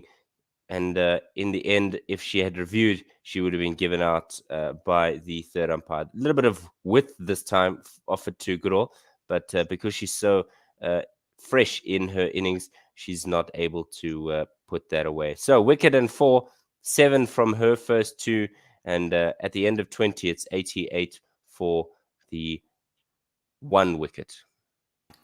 Yes, thank you very much, Dave. And Pendulo? Laura Goodall posing a new threat to Alana King. She has to do something different. So with that last ball, she threw it absolutely wide, a different line from what she had against the 2 right-handers. But she ends well with her second over, claiming a wicket there of Lizelle Lee, was starting to look a little bit more dangerous than what she normally has been during the course of this tournament. Thanks, and guys. The ball's back. Yes, thank you, guys. Let me just add a niece. And Denise, how you doing, my man? As we Good start, morning. Good morning. yes, Ash Gardner over. She bowls across the line around the wicket to Laura Volfart. She missed the first one, and the next one slightly tighter on that off stump. Laura trying to play around that pad to square leg. No run there. How you doing, Denise? I'm good. I'm good. I'm doing very well, thank you. Good start by the ladies this morning. Well, afternoon, morning. Next ball in, short one, pulled behind square, no run there. Laura Volfart playing, it's not using the sweep shot a lot. And so she's just waiting for the ball to sit short. And so if you ball full to her, you will struggle to score runs. This one, quick single taken on the offside as Laura Goodall making it in first round of this partnership. 89 for 1. Good start from the Momentum Proteas, and just obviously unlucky that Lizelle Lee missed a straight one. She was plumb there. It looked a little bit high, but it ended up being plumb. So good to see. Thank you for all the messages on YouTube. We'll be talking through that as we go along. Yeah, just he just planting a front foot and playing all around it. That was a bit disappointing, Dave, and they were doing very well, and then 2 balls left into their stint, the commentators go strike. Yeah, this is going to be a good period, yeah, for the Proteas. Important period. Sorry. I don't believe in commentator curses because there's nothing that we can say that can affect what they do on the field. If they want to do brain fades, that's not my fault. Yeah. Full ball outside the off stump. There's a slip for Laura Goodall, who's a left-hander. Ash Gardner coming around the wicket to the left-hander, and it's full and defended back to the bowler. No run. Middle overs are going to be very important. Yes, well, it's the second innings in this tournament as she cuts it. This one outside the off stump, cuts it late for a quick single. End of the 21st over. It's 90 for 1. So after the first 10, South Africa were, and I'll get you that that number. After the first power play, South Africa were 41. They've added 49 runs in the next power play, in the next 10 overs, not in the next power play, the next 10 overs, as we are in this 10 overs, first 10 overs, the second power play. And the Alana King taking the wicket of Lizelle Lee, South Africa 91, 94. And remember, South Africa lost the toss and were put into bat by Australia. And so far, this is a good start, and a start that Hilton Moring's ladies would be happy with. A couple of messages on YouTube. Pitch looks flat. Need a minimum of 285, says Ray PMB. Yes, first ball from Alana King. Full outside the off stump to the left-handed Laura Goodall. She's going over the wicket, and Laura defending that to the bowler. No run. Dan De Castro says 315 for him. And then he also said, but SA have best attack. Laura Goodall getting a full one outside the off stump. She's looking to ramp it behind, gets it nicely, but the short, fine leg is there, so no run from that one. Baroner Erasmus says, I would send Sune this in now. And Percy agrees with him, and then says the dismissal of Lee was mental and soft. Full one, defended back to the bowler, no run. She's not getting a lot of turn as Alana King here, so it's for us to note. Ray PMB9 says, behind 4, are there any batters who can go at 100 strike rate? Off the back foot, played back to the bowler, no run. I suspect a lot of the Australian top order can bat at a strike rate of 100 or close to that. But I don't think we have. Chloe Tryon can do that, but she has the stat of having 175 strike rate in the final 10 overs, and that's where she normally bats in. Full ball on that off stump, defended back. 5 dot balls so far from Alana King, who's got 8 wickets in this tournament, 2 away from that group of 10. The group of 4 bowlers who have 10 wickets. 2 of them are South African. South African, yeah. It was just yeah. Look, I think it's we haven't reached that level yet where we can get some batters who can go at a strike rate of 100, but I suspect the Australian top order really do that. 3 fielders on the leg side on the boundary for the sweep or the slog sweep, and that doesn't need to happen because Alana King bowls a maiden over. I think the first maiden over of the game, Alana King bowling that. South Africa 90 for 1. Alana King won for 1 wicket for 7 runs. Volfart on 48. Goodall on 1. Goodall had my heart in my throat there, shuffling right across and then just deciding to do a little swipe around the front pad. Oh, so dangerous against the leg spinner if you're a left-hander. Ravi Nair says, aren't you glad that Lee and albatross about South Africa's neck has finally been dismissed? I'll answer after this one. Ash Gardner coming around the wicket to the right-handed Laura Volfos. So she's bowling across the right-hander, getting it to Laura. It pitched on off stump. Laura just defends that back to the bowler, no run. You just got to try bowl it as full as possible when you spin it to Laura Volfart. This one's a little bit shorter, and it's pulled square to the fielder at backward square for a single. Laura moves on to 49 off 81 balls. Laura Goodall's on 1 of 10. Yeah, it was. Laura Volfart was very quick on anything short we've seen so far this inning. And it's very good to see. Interesting stat they mentioned on commentary, was that Laura Volfart has only been dismissed once for less than 40 runs in this World Cup so far. Yeah, no, she's a run machine, is Laura Wolford. Laura Goodall has 4 fielders on the offside in a line from point all the way to extra cover or backward point to extra cover. And this ball from Ash Gardner coming into the left-handed Laura Goodall. She just plays that out to mid-on for no run. She's getting stuck on that end. She needs to find a way to get off strike. Ash Gardner into Laura Goodall. She tries to ramp it up. They're going to try take the single. There is no fielder there, so it'll roll all the way. Meg Lanning and Ash Gardner coming through. No, not Ash Gardner. I think it's Megan Schutt picking that ball up. Cheeky single there. Run 2. Yeah, South Africans move on to 93 for 1. So to answer Ravi's question, I think Lizelle was going fine. I was okay with that. I think she was frustrating the Australians more than she was frustrating me, which is a good thing. Gardner into Laura Goodall. That one's down the leg side. Easy single for Laura with a bit of a leg glance to the very wide vacant leg side. The only fielder on the 2 fielders on the leg side, or the fielders on the leg side on the boundary with mid-wicket as well. Very straight, so easy singles can be taken from last ball of Ash Gardner's over coming around the wicket to the right-handed Laura Volfart, and Volfart drives this one back to the bowler really hard, and that ends the over. 94 for 1, 4 runs coming off of it. Volfart on 49, Laura Goodall on 4. I know that the wicket just fell in the rebuilding phase, but the momentum Proteas have to be careful not to dig themselves into a hole today. Well, right now. They've got to work on rotating the strike, but that's been a problem for most teams during this World Cup. Yeah. And Alana King into Laura Goodall. She swipes this one down the leg side across the line. It was a lot fuller this time.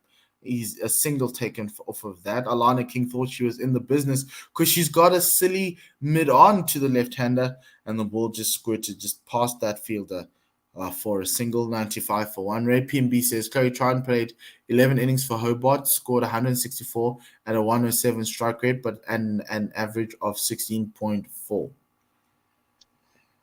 95 for 1. Alana King. I'm a fan of leg spin, so I'm so intrigued by Alana King right now. Yeah, she looped one up earlier to Goodall. She's got a slip as well. This one, she's given a little bit more flight. Laura Volfart looking to play off the back foot, finding the fielder at point. Yeah, she dropped flight one up to Laura Goodall. I think with the second ball in, and it was well outside off stump. Alana King with the ball that starts on leg stump plays that. Volfart plays that straight to the field at mid wicket. So even the bad balls from Alana King are finding fielders, which is good for the Australians. But she Frustrating is for the their South Africans. destroyer in Yeah. chief. A lot of flight there from her. Still with that leg stump line. She's waiting for one to actually hold and bite and turn. Back to the bowler, no run. Slip, backward point, extra cover that's catching. Long off, point on the boundary on the offside. And Yeah. driven this time to that sweeper on the offside. This one was on that off stump line, no turn as much for Alana King. That brings up Laura Wolfart's 50. I think this is her fourth 50 in this tournament. Really good to see. Really lovely innings so far. 310 runs for Laura in this tournament. 96 for 1. Alana to the Consistency is left-handed. Goodall plays this one over the top. It will race away and dissect the fielders on the boundary. There is a long on and a deep mid wicket, and she found the gap between them. It will be welcome 4 runs for South Africa, and it'll bring up the 100 for South Africa after 24 overs. Laura Goodall is now on 9. going on well. I was just about to say that there are overs left. The momentum Proteas don't need to do anything rash. Just try to find the gaps and work around and work kicking around for a couple of singles. It's fine. And then Laura Goodall just goes, just shows that I don't know anything about cricket. Ash Gardner to resume. Laura Wolfart, 41, 75, 77, 67, and 50. No score below 40 for her as she comes down the wicket to Ash Gardner and plays it over the fielder at mid-on is up. So it's an easy shot over the top for a 1 bounce, for a really good shot coming down the wicket to the pitch of the ball. And good to see the intent from Laura Wolfart after getting to that 50. And it's the first ball of the over, so it takes a whole lot of pressure off of the batters out there. Yes, next ball in from Ash Gardner. Lot fuller this time. Laura Wolfart looking to play back and across and finding the fielder at wideish mid-on. There's a mid-wicket. There's also a wideish mid-on. Next ball is down the leg side. It will be called wide as Laura Wolfart missed that ball entirely. And they'll take the single. Ray PMB says, don't remember King bowling googly, and Fergie 09 says she does not bowl a googly. She's not as good as teams have made her look. Yeah, no, she hasn't. It's not turning. It's just holding. You're not getting the prodigious turn you would get from a leg spinner, but it's going on with the arm. So you would call it because a googly comes in to a right-hander. We see a reverse sweep from Laura Goodall, Ash Gardner, looking bemused and a little bit of a wry smile there as Laura Goodall was looking to try and open up that offside. Dot ball, most importantly for Australia, as Gardner comes in again. Goodall plays it down the ground. They're going to take a quick single to mid-on, and it's a good throw from Annabelle Sutherland. But Laura Goodall made it in at the non-strikers end. So 6 off this over with that single off that last ball. 1 more to go since we had the 2 more to go actually since we had the wide. So there's 2 extra balls. Oh yes, a sweep shot from Laura Wolfart now. First sweep of her day down to square leg for a single. 108 for 1. Played that one quite well, but the ball seemed to get a bit big on her. And she last down to risky single from Laura Goodall was very streaky. Oh, it was tight. Ooh, very, tight. Very tight. Very tight. Yeah. Gardner into to Goodall, the left-hander. It comes down the leg side. Remember, Gardner's an off spinner, so it's coming across the left hander. Easy single down the leg side with a leg glance. End of that over 109 for 1. Goodall 11 of 18. Wolfhard 59. That was a good over of 8. Good work by Gardner there. Bowling a bit leg side is trying to get getting Goodall to play against the turn. As Yes, but Gardner needs to start it on off stump, not necessarily in middle. If it starts in middle, it's an easy play down the leg side. If it starts on off, holds its line, you can come in from the LBW, and you just need one to hold. You know, it's that's what she's looking for. It's just the line that it starts on isn't what she's looking for. Alana King will be given a rest. That's great. And Annabelle Sutherland will be coming in for those middle overs. Australia rotating the 3 middle over bowlers being Sutherland, Alana King, as well as who's the lady who bowled the last one? Ash Gardner. Ash Gardner. Yes. She's got a slip and toe to Laura Goodall. This one just coming into pitching on leg and hitting Goodall on the thigh pad and not going down the leg side. One slip, third man. There are 2 fielders behind square leg and fine leg, and also have the mid wicket on the leg side. And then there's only the sweeper on the offside who's on the boundary. Everyone else is in the ring. On the offside, this one back of a length, defended out to the fielder at mid on. No run.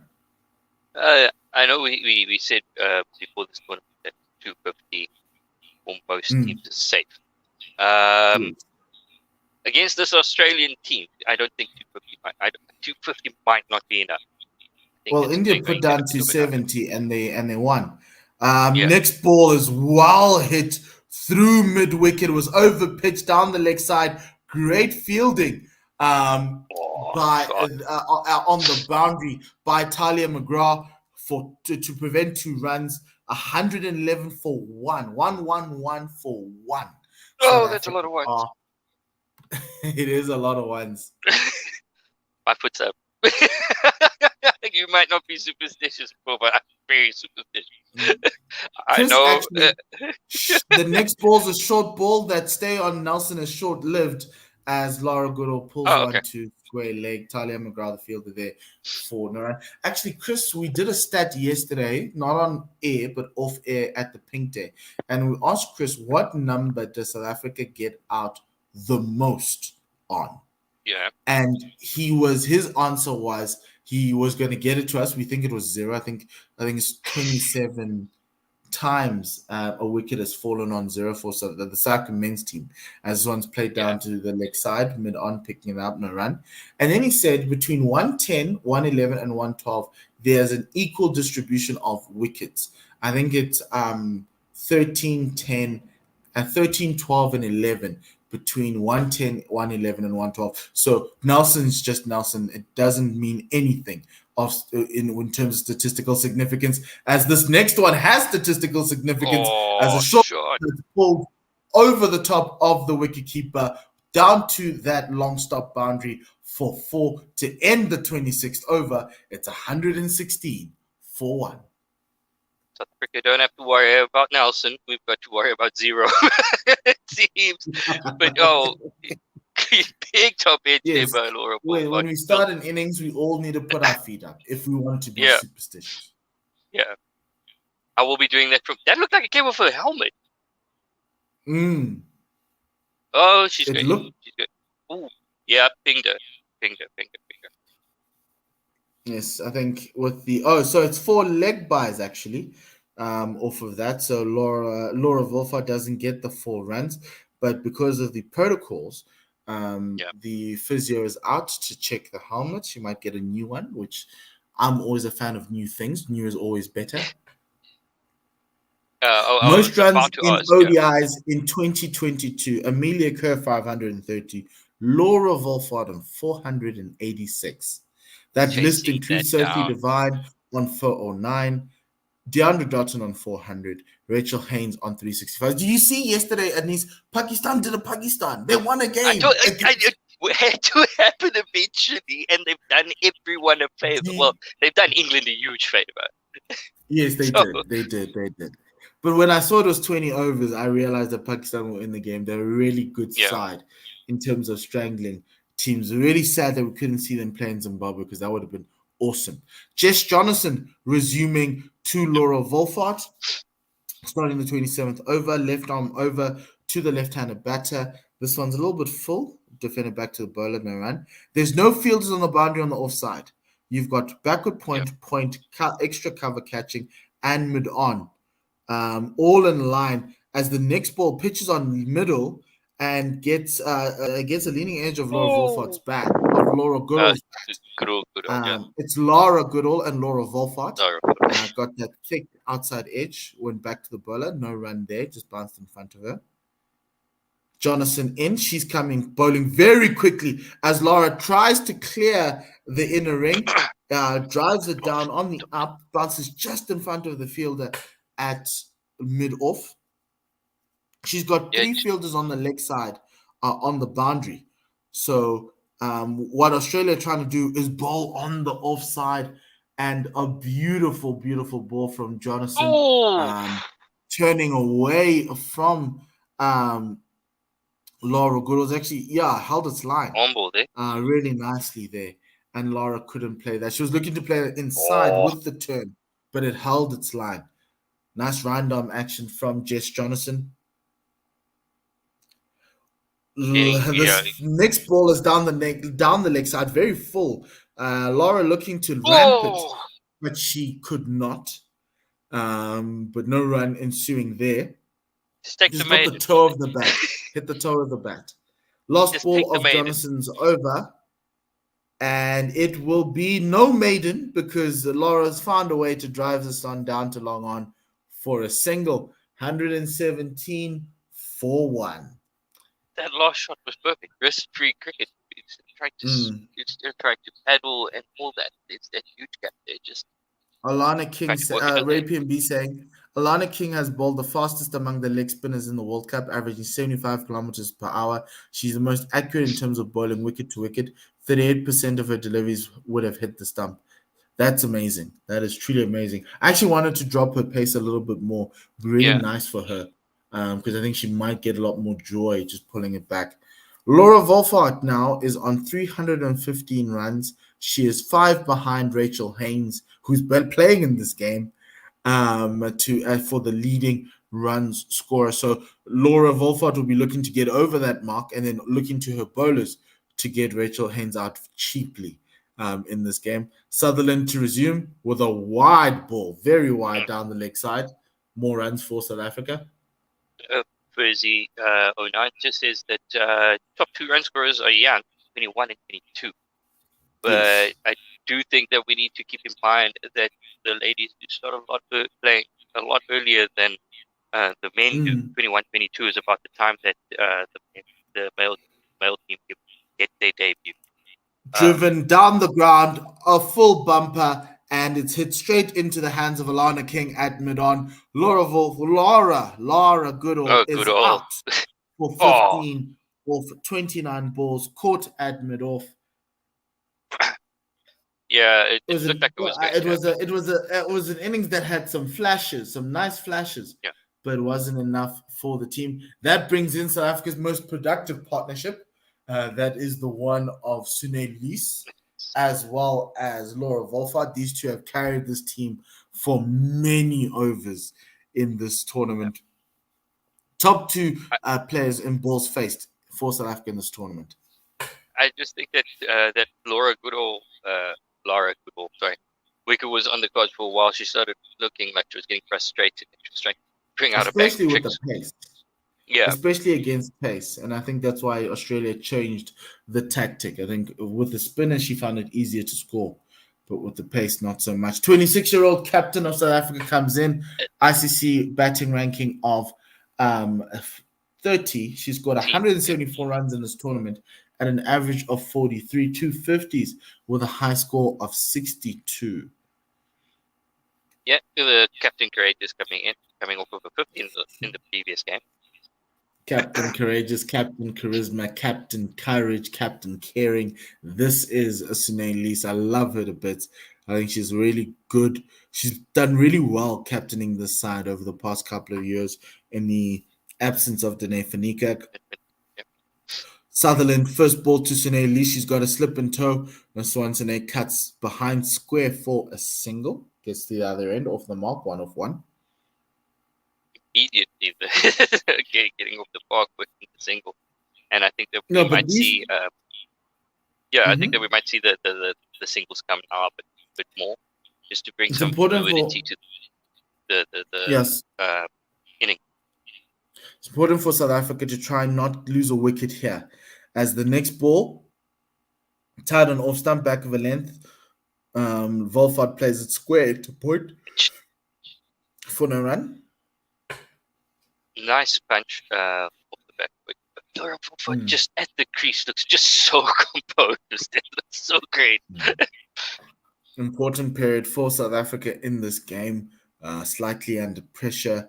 These two needing to carry the team as deep as possible. Short ball, wide, and cut to the sweeper on the point shot. boundary. Easy two. She makes this game look so easy. What I love about this partnership, Anise, is that they rotate the strike really well. Yes, I think that's going to be a very important for this inning. It's going to be very important for this partnership, just to rotate the strike once, just to get as many as you can before they launch in the last. Mm-hmm. Next ball is short outside the off stump, cut by Sunay Lise to the fielder at a fine leg for a single. 1-2-2 for outside. 2. That uppercut outside off stump. Yeah, great shot. They better get 2 of this ball. They better get 2 and not a single, otherwise. Good ball from Sutherland that just comes into the right-hander. Not enough room for Sunay Lise to end that over with a dot. 1-2-2 for 2. South Africa are after 28. Volfato 58. Lise on 1 of 2. Yeah, just going back to the comment earlier on about the top 2 run scorers being so young. The average woman that starts playing international cricket is still in their teens, whereas obviously the men are a bit older. Except if they come from the Bangladesh or Pakistan or India, where they don't have any problem starting a kid at 17, 18 years old. Yeah, but that's largely because of the pool of talent. There's not a lot of girls or ladies playing international or playing professional cricket. So normally you get some of the superstar teenagers as the next ball is swept around the corner. Teresa Roberts says someone needs coffee. Yes, I do. But I've got 2 hours left. Then I'll go make a cup. I'm prepared. Yes. So Jonathan coming through still to Sunay Lise. 4 fielders in the ring on the offside, 3 fielders on the leg side out of the ring. So that's going to be quite interesting to see as she comes around the wicket to the right-handed Sunay Lise. And Sunay defends that out to the offside, no run. Score remains 1, 2, 3, 4, 2. And then and it needs to stay.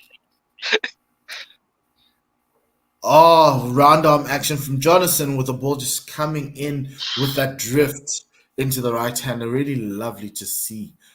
Defended out to the offside, no run. Dave says Amelia Kerr's been playing cricket nearly as long as Rassie van der Dussen, making their debut in 2019. Now the round arm action down the leg side, swept behind by Sunay Lise. It will be a single taken as Lana King gets to that. So South Africa's score goes up by 1 to 1 to 4 for 1 to 4 for 2. It's a really good period of play for Australia. As the next ball from Jonathan, who comes over the wicket to Laura Wolfart. She gets an inside edge onto her thigh pad, coming forward to a ball, trying to drive it straight. But she does not get the connection she wants. And then Laura comes down the wicket, plays it to the over mid-on. It plugs in the air as Long On was trying to get to it. But that's the end of that over with a single, 1-5 for 2. A risky shot from Laura Wolfart. She came down the wicket. If she hit that any better, she would have been out because Long On was ready for that catch. In other words, very good control from Laura Wolfart to control the power to make sure. It wasn't. I think she mistimed it. She looked like she mistimed it. Just Jonathan knows. Great. It was a great shot. It was perfectly controlled. Annabelle Sutherland resuming with 4 fielders outside of the ring to Laura Wolfart. That's the final over of our stint here in Nice. First ball driven out to extra cover, no run. O'Connor is going to be joining Dave for the next 10 overs. And then it's you and me again for the last 10. Oh, yeah, we expecting fireworks. Just big time. Marathon Cup is driven straight again, another full ball on that off stump, driven to the fielder at extra cover, no run. That cover drive should be X-ray. It's something so pretty. Guys, it may be pretty, but it needs to be productive. That's all I ask. Yeah. It needs to be a meter Sutherland either side. Into Laura Wolfart. This one was on middle and full, and Laura couldn't get it past the field at mid-wicket. So 3 dot balls in a row. Australia will be happy with the start of this over, restricting South Africa from scoring any runs with some okayish bowling. It hasn't been great from Annabelle Sutherland, but she is bowling to a field, and that's what the captain's asking for. Next one is short and wide. She has protection on the boundary, so it'll only be a single as Laura Wolfart cuts that to a point. 1-6 for 2. Sutherland just allowing Wolfart to get away, release the pressure, but and with that run, Laura Wolfart goes to the top of the run scoring charts at this World Cup. 321 runs already, surpassing Rachel Haynes. As Sutherland comes in, it is slightly, it is back length and wide. Sinead looking to swat that, but she missed that, so it'll be a play and a miss to the keeper. Laura stretching out at the non-striker's end. Last ball of our stint before Dave comes through. Hate to see that when the South African batter is going well, all of a sudden they struggle with cramp. Yeah, final ball of our stint, tight on the off stump. At least try to cut it, but couldn't get a pass back a point. 1 run off of that Sutherland over. South Africa 126 for 2 after 30. Anis, I'm going to leave you with Dave as I go off. We'll wait. Once O'Connor comes, you can take a break. Yes. All right, then. Cool. Hey, Dave. Anis. Yes. Legend himself, Anis Mohammed, the master of Twitter at Guerilla Cricket South Africa. So if you want to tweet us at Guerilla SA, Guerilla SA. But Anis, a quiet period here for South Africa after the wicket of Lara Goodall. I think she was so much better than I think she was given credit for, because she was able to rotate the strike nicely and was innovative in many ways, but falling frustratingly from a nothing shot, really. First ball of Jonathan's 5th, and she just pushes this onto the onside, does Wolfart. She's on 61 from 102. Loose on 2 from 7. South Africa 1-2-6 for 2, as Jonathan will begin again. This time, Wolfart coming down the wicket, trying to work that onto the onside, but isn't able to beat the ring fielders on that onside, and so dot ball once again.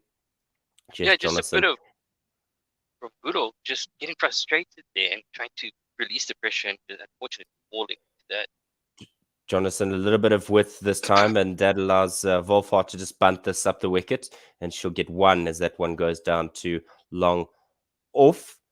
Jess Johnson's bowled really well here. I mean, 0 for 12 from halfway through her fifth. That's such a crucial thing for Meg Lanning to be able to cut off the South Africans' artery in terms of run scoring.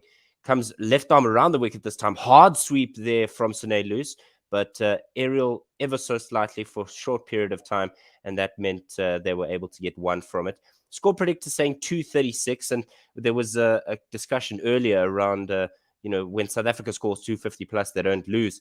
So they would definitely love all of that, but it's going to require an acceleration of some sorts here. As Wolfhard comes down the wicket once again to Jess Johnson, just bunts this, as I said, up the wicket to long off for one there. So 3 from this over so far. South Africa rotating much better, and 1 in the 31st remaining.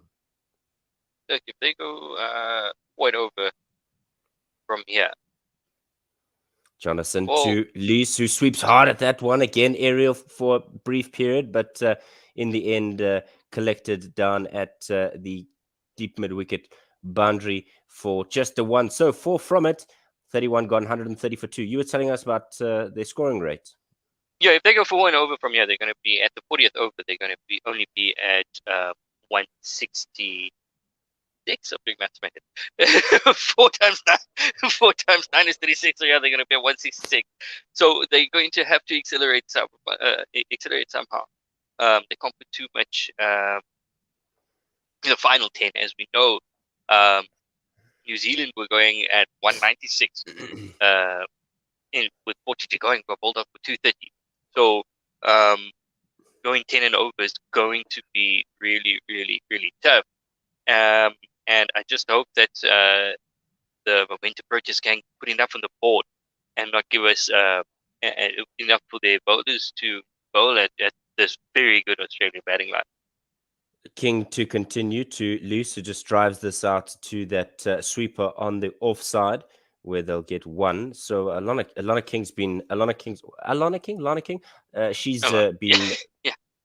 Alana King been bowling really well to the South Africans, and the South Africans not really having the answers that they would have liked.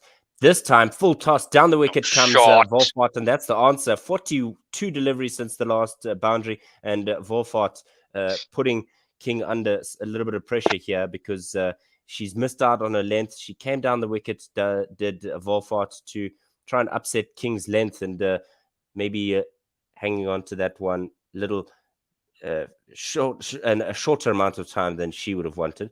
So 6 4s now for Laura Wolfhard in her innings so far, and King in once again.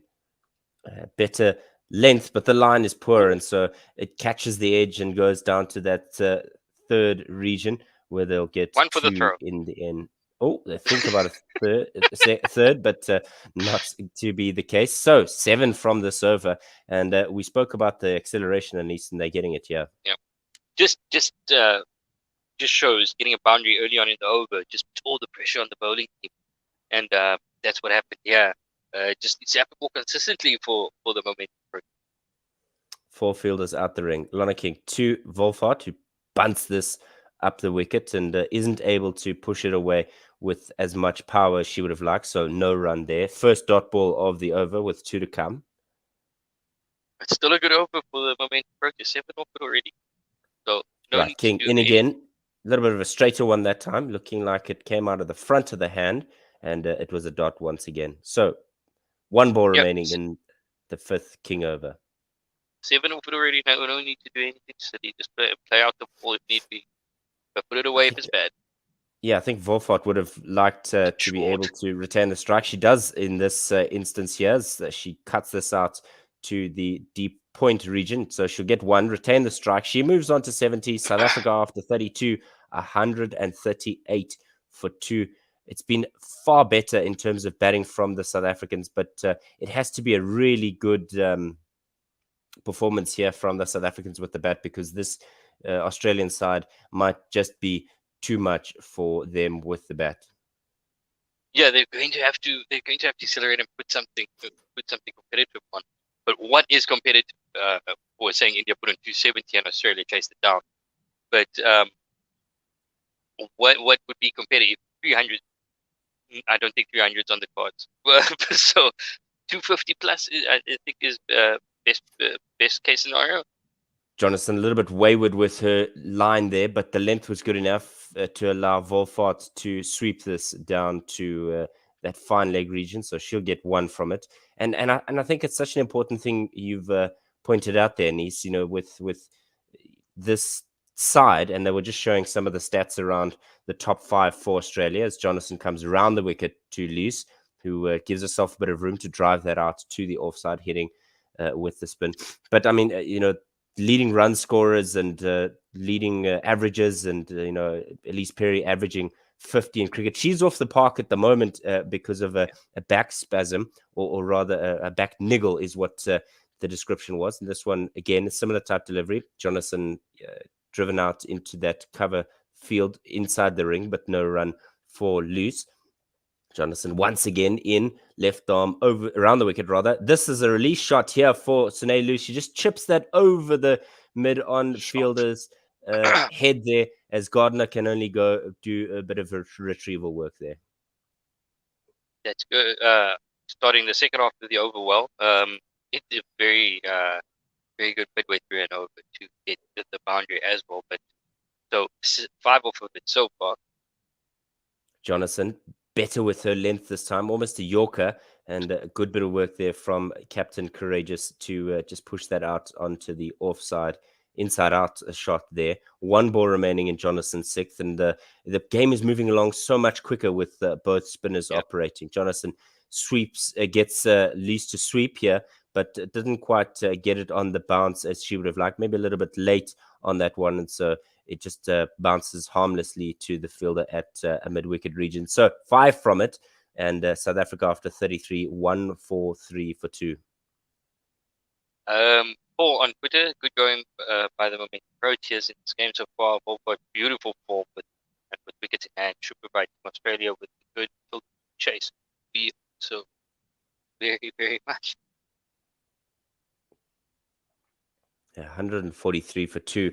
Couple of just having a look at the Manhattan graph in front of us. It's been a couple of good overs here of consistent numbers here for the South Africans as King begins the 6th, her 6th rather, and this one's just driven out square on that offside. So 1 to begin the new over, and it's an interesting period of play here for the South Africans. They need to be a lot more consistent with their boundary scoring. King in again to Luce.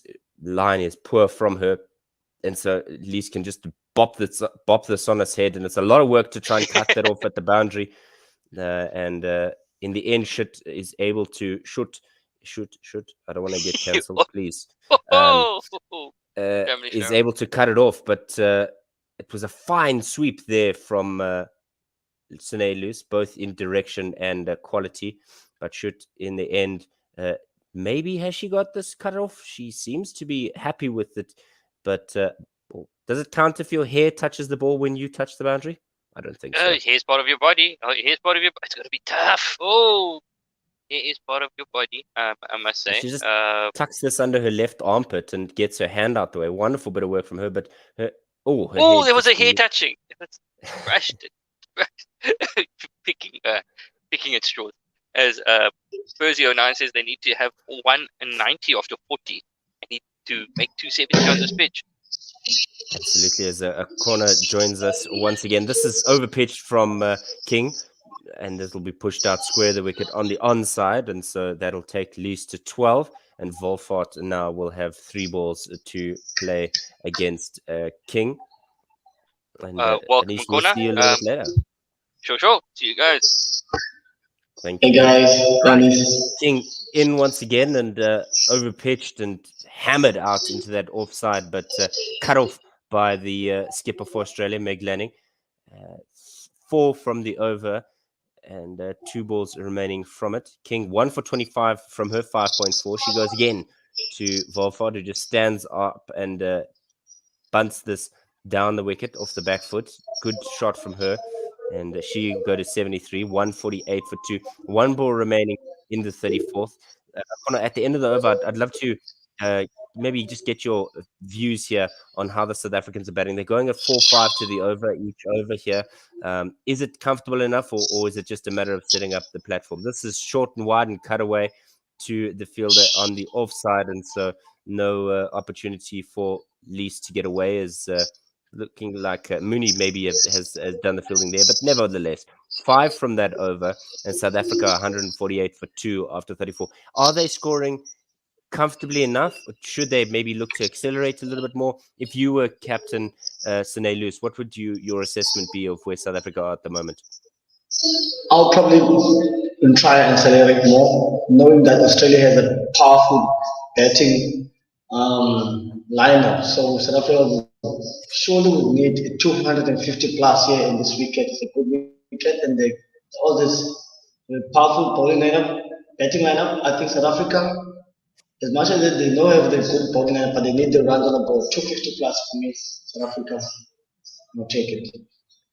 A difficult one, Akona, because the South Africans would be mindful, whether they say it out loud or not, of the struggle with form that Mignon du Preez is having. She's slated to come in next. Gardner now, she will begin her 7th. She comes round the wicket to Laura Volfon, who just drives this out to that offside region, and we'll get 1. Score predictor is saying 246, so that's exactly what you've suggested, Akona, that South Africa get close to that 250 with the power batting lineup that Australia have. They would love to be able to put the South Africans away. They've already qualified, the Australians. Yeah, absolutely. Right, Gardner, second delivery now, round the wicket and floated up. Full toss. Yeah, she deserved more from that delivery, but not able to capitalize there, and a small shake of the head from South African captain, and she'll have to reset and collect her thoughts. Sorry, she comes over the wicket this time, does Gardner. More width this time, and Loose is able to cut that out square off the back foot for 1. The spinners are rushing us here, Dave. Yeah, absolutely. You're not able to kind of assess the field too quickly. Round the wicket to Volfart. This is just swatted away onto that onside, and a small error in fielding means that South Africa will get through for a single there. The key, Akona, is when to accelerate and how to go about it. In again, there's Gardner. It's a sweep shot. It's up and over the inner ring. It'll be 1 bounce into the boundary. Lovely shot from South Africa's captain, Sine Loose. Just getting on that front knee and bashing it away to that onside. Well done. Beautiful shot. That's South Africa what they need now, because we need Laura over to bat through the innings, and then the other batters, they just need to kick on, from my point of view. They just need to bat freely and let Laura over bat through the innings and get her 100. Try to work that last delivery to that onside, but not catching it as cleanly as she wanted did Sine Loose. So just a leading edge falls safely in front of King there. So after 35, it's 155 for 2. Loose on 17, whilst her partner at the other end, Laura Volfart, is on 76. And I agree with you, Akona. These batters need to bat around Volfart. They ultimately as well need to be batting a lot quicker than Volfart. I mean, Volfart's 75 from 116, run rate at 4.4 now to the over, and they would want to be a little bit more urgent or positive with their scoring. This one is down the wicket, and she's beaten King. There's a covering on that long off boundary from Kerry, as they would call it in Australia, but that's just the one there. It's a great shot. Great shot for 1. We deserve more, but it's a good shot. Right. 151 for 2. It's a sweep shot up and over the inner ring fielders. Another one from Sine Loose and another boundary from South Africa's captain. We've asked her to pick up the scoring rate, and she's done that exactly here with that shot. Lovely. We love the intent. Great shot. Up and over mid-wicket. It's great. Good intent from South African captain there. And we'll release the pressure of Laura Volfart. Yeah, not only an intelligent shot, but mindful of where the field is. King to Volfa, to Loose rather, and it's wide down the leg side, but Loose is able to just hit it on the top of the bounce, and it'll go for a sweep shot down to Megan Schutt at that fine leg region, and they'll get 161 now for 2, with halfway. We're halfway through this King over, the 36th of the game. She goes now to Volfart, short and driven out to that sweeper on the offside, where she'll just get 1 Will Volfart. The Australians now having to reassess their field placings and their lines and lengths with the way that the South Africans have been putting them under pressure, at least in the last 3 or 4 overs here. Loose facing up to Alana King, who comes round the wicket, trying to maybe force the angle a little bit more. It's wide outside that leg stump, but again, it's a similar type delivery that we saw earlier in the over, and it's a similar result because it's just the one there from that sweep shot that went down to fine leg. And Lee's just asking, are you coming around the wicket again, or are you going to be coming over? She'll come over to Volfart with 1 ball remaining in this over so far. This one is squeezed out onto the offside, probably against the direction that Volfart was intending to. So it was a lovely over for the South Africans, 9 from it. And at the end of 36, it's 164 for 2 and time for a drink. Okay. And that's what we need from South Africa. You can see that over how they formulated it. Low risk cricket, but how they ended up getting 9 runs. 1 boundary and good rotation of strike, which is good for South Africa going forward into the last 14, 15 overs. Yeah, absolutely. And you think about if you were in the shoes of Australia's captain, Meg Lanning, what is it that you would be wanting to do? Well, your hands are somewhat tied ever so slightly because Elise Perry has been off the turf for a long time now. She bowled those 3 overs going for 18. And so not necessarily the most fruitful for her, but perhaps with that older ball, she would have been more effective. But with her being off due to a back niggle, as they so eloquently put it, it's one that Meg Lanning then has to look to her other bowlers. She's used 7 so far today, and so it puts her under pressure in terms of where those remaining 7 are going to come from, and that's where South Africa could possibly capitalize. Yes. Definitely, South Africa need to cash in that 5th or 6th bowler. Meg Lanning will run the brink. At the moment, South Africa are looking pretty good for the total, but it largely depends on the other batters to get the momentum going, because we just need a lot of water to play through the innings. So Australians are still hanging in there, but I feel like South Africa is getting momentum going to the last quarter of the match now. Werner, Rasmus and Ferzio 9 saying South Africa would need 270, but Werner suggesting that he would send in somebody like Marazan Kapp as well as Chloe Tran, particularly with the form that Marazan Kapp is in. You would be hard pressed to find an alternative reason, particularly with as well Mignon de Pree struggling with the bat as she has. So South Africa might consider Kapp ahead of du Preez here to move the scoring along as we head into the final 14 overs of this innings. Definitely, I truly support what Werner said there. Definitely, we need to make use of Marazan Kapp. She's in good form. We might as well send her in. I think we might send her in just now.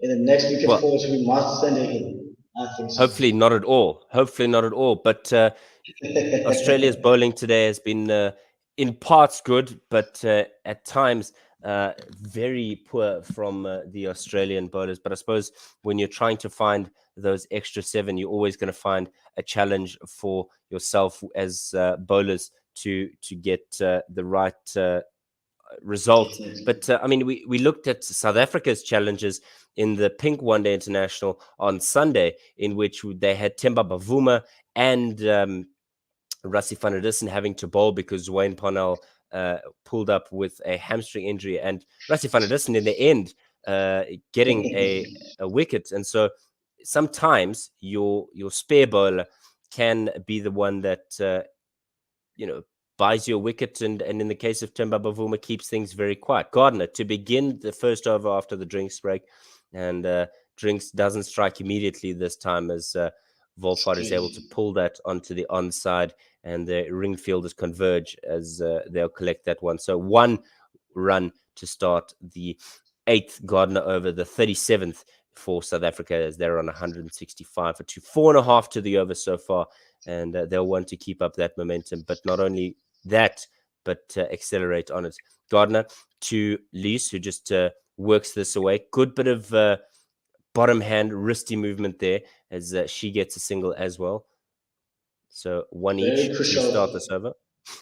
Very crucial part of the game now. The last quarter of the game, the first innings, South Africa need to push on. Similar type shot there from Wolfhard, but she isn't able to beat Gardner, who does the fielding off of her own bowling. So a dot ball there, 1-1 dot, as we just have a look at the field. Long off and long on are back. So certainly options for the South Africans straight down the wicket. This one is hit to a fine leg region. Just gets on one knee, does Wolfhard, and pulls this round the corner for a single. So 3 from the over, 2 to come, and South Africa are 167 for 2. Wolfhard in this tournament has been world-class, versus Bangladesh 41, versus Pakistan 75, versus England 77, versus New Zealand 67, and 80 not out in this game versus Australia. She has been a real talisman for the South Africans. This one is overpitched, even more than was required. So Elise is able to drive that out to Talia McGrath down at long off, and there's a single there. So 1 ball to come in the 37th. And the conversation around Mignon de Pré seemingly answered, because she's the one waiting in the dugout, not even in the change room, to come in next. This is a Yorker length delivery, and Gardner just puts her hands on her head that so nearly could have traveled to the square leg fielder. But Wolfhard is far too confident to allow a soft dismissal like that in this instance. And with that 50 partnership, really putting the South Africans in a better position. I won't say put them on top, because I'm always mindful of that Australian batting lineup. But 168 for 2 after 37 overs. If I was South Africa, I will gladly take 250 plus. Remember, with runs on the board. In South Africa, we must be careful. South Africa has got one of the best bowling lineups in this World Cup. Yeah, it's been, this is a clash of titans, really, because both of these sides yet to taste defeat, and somebody will have to take the L today. And if you're a fan of the South Africans, you'll want it to be the Australians, and vice versa if you are an Australian fan. South Africa at World Cups against Australia, heartbreak here and there. Talia McGrath, spoken about previously, she's in again now for her 3rd over. This one's caught the outside half of the bat of Sine Lewis's bat, and it's pierced the 2 fielders there in that backward point region, and that'll run away to the boundary. What a wonderful way to start the over. Good shot. Great way to start the over. Need to capitalize on this over now, get the singles, and maybe get chin and then a great ball in here. Great start to the over for Sine Lewis. Yeah, a little bit of I love the intensity that she's coming to. Yeah, the little youngster enjoying the form there from South Africa's captain. This time she drives this with more intent to that square region on the offside. She's on 29 from 29. There's no run there from it, in case you were wondering. So 4 from the over and 2 balls bowled, 172 for 2. It's interesting as well, as you've got Alyssa Healy right up to the stumps to Talia McGrath. She goes now, does McGrath to loose, and this is just a bit of a nothing shot, really. She's trying to push that onto the onside, a little bit squarer than it ended up going, and so the solitary fielder in the ring on the leg side doing the fielding there for a dot ball. 3 on the onside that are outside the boundary, deep backward square, mid wicket and long on. McGrath to loose, who has to leave that one. That's well wide, and that'll be buys. Wow. 4 wides. That's a howler from McGrath. It just took the edge, the fingertips of Alyssa Healy's glove, but 5 runs there for the South Africans. Freebies. My goodness. Already in this over, we've got 9 runs without having to try anything much. It's a great over for South Africa so far. Yeah, it's a risk that you take when you stand up to the stumps. That if there is a wayward delivery, your chances of being able to plug that, the extras. I mean, it's bad enough to have a wide, but a wide that goes for 4, particularly when you're up to the stumps and it takes a fingertip on its way through to the boundary. Nevertheless, after the conversation briefly by Lanning and McGrath, she just works this to the onside, does loose. Not able to get that one away. 29 from 31 and 177 for 2 with 2 balls remaining in this McGrath over. 9 from it from Tali McGrath. She'll want to keep the South Africans quiet for the remainder of this over. Wolfhard on 80 from 123, not seeing the strike in this over just yet. Better line from Loose, and there's an opportunity here for this one to go to the boundary as well, but is cut off by Kerry down there. She's done a lot of hard work to cut that one off, has Kerry. Great shot. I love the intensity of where the captain is batting at the moment. She's going at the runner ball, and South Africa need that captain to continue with this fine vein of form. And South Africa are looking to post anything beyond 260 at this point in time. South Africa are looking well ahead. Overpitched, and this is bunted down the ground, this time on the onside, and Kerry does the fielding once again as South Africa's captain gets 1 from it.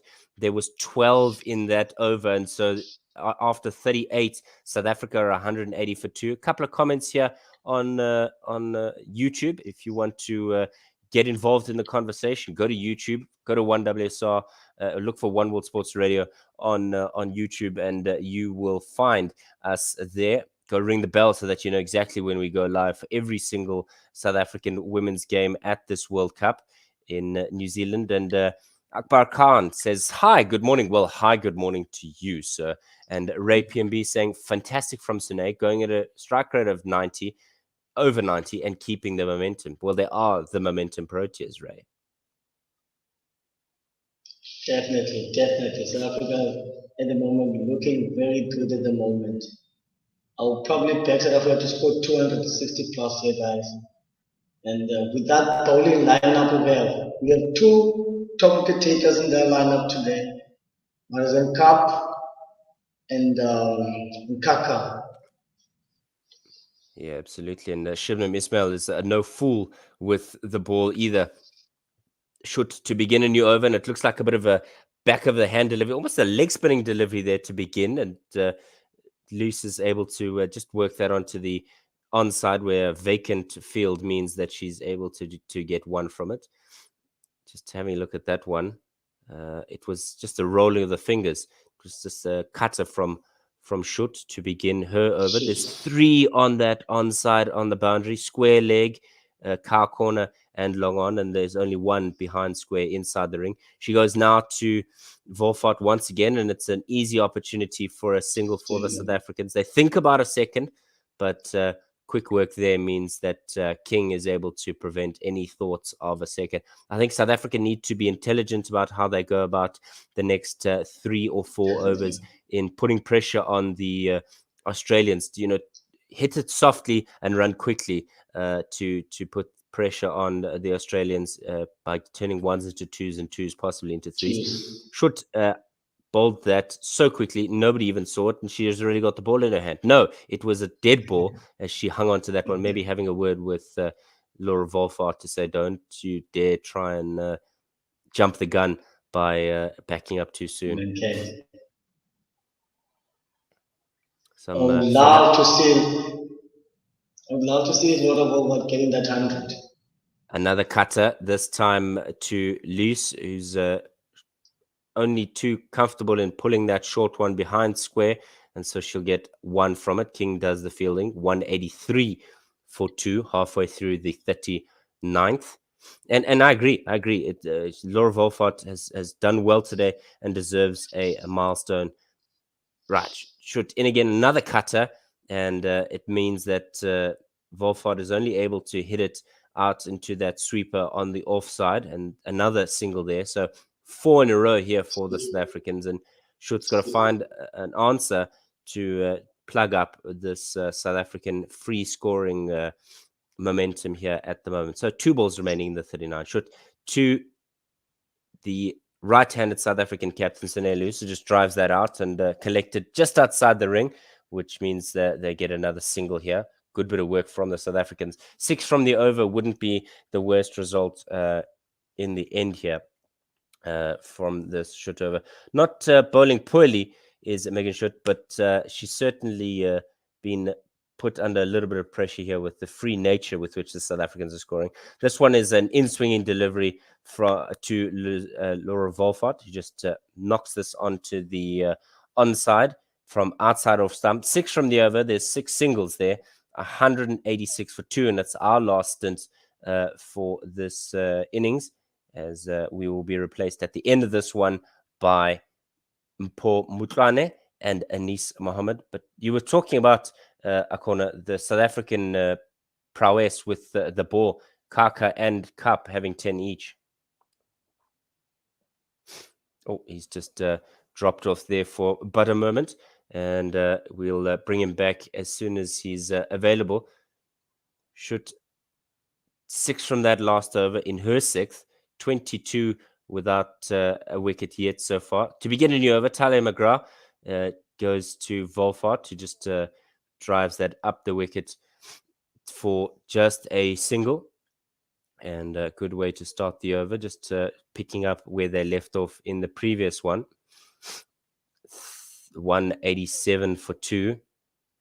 And McGrath, she'll come again.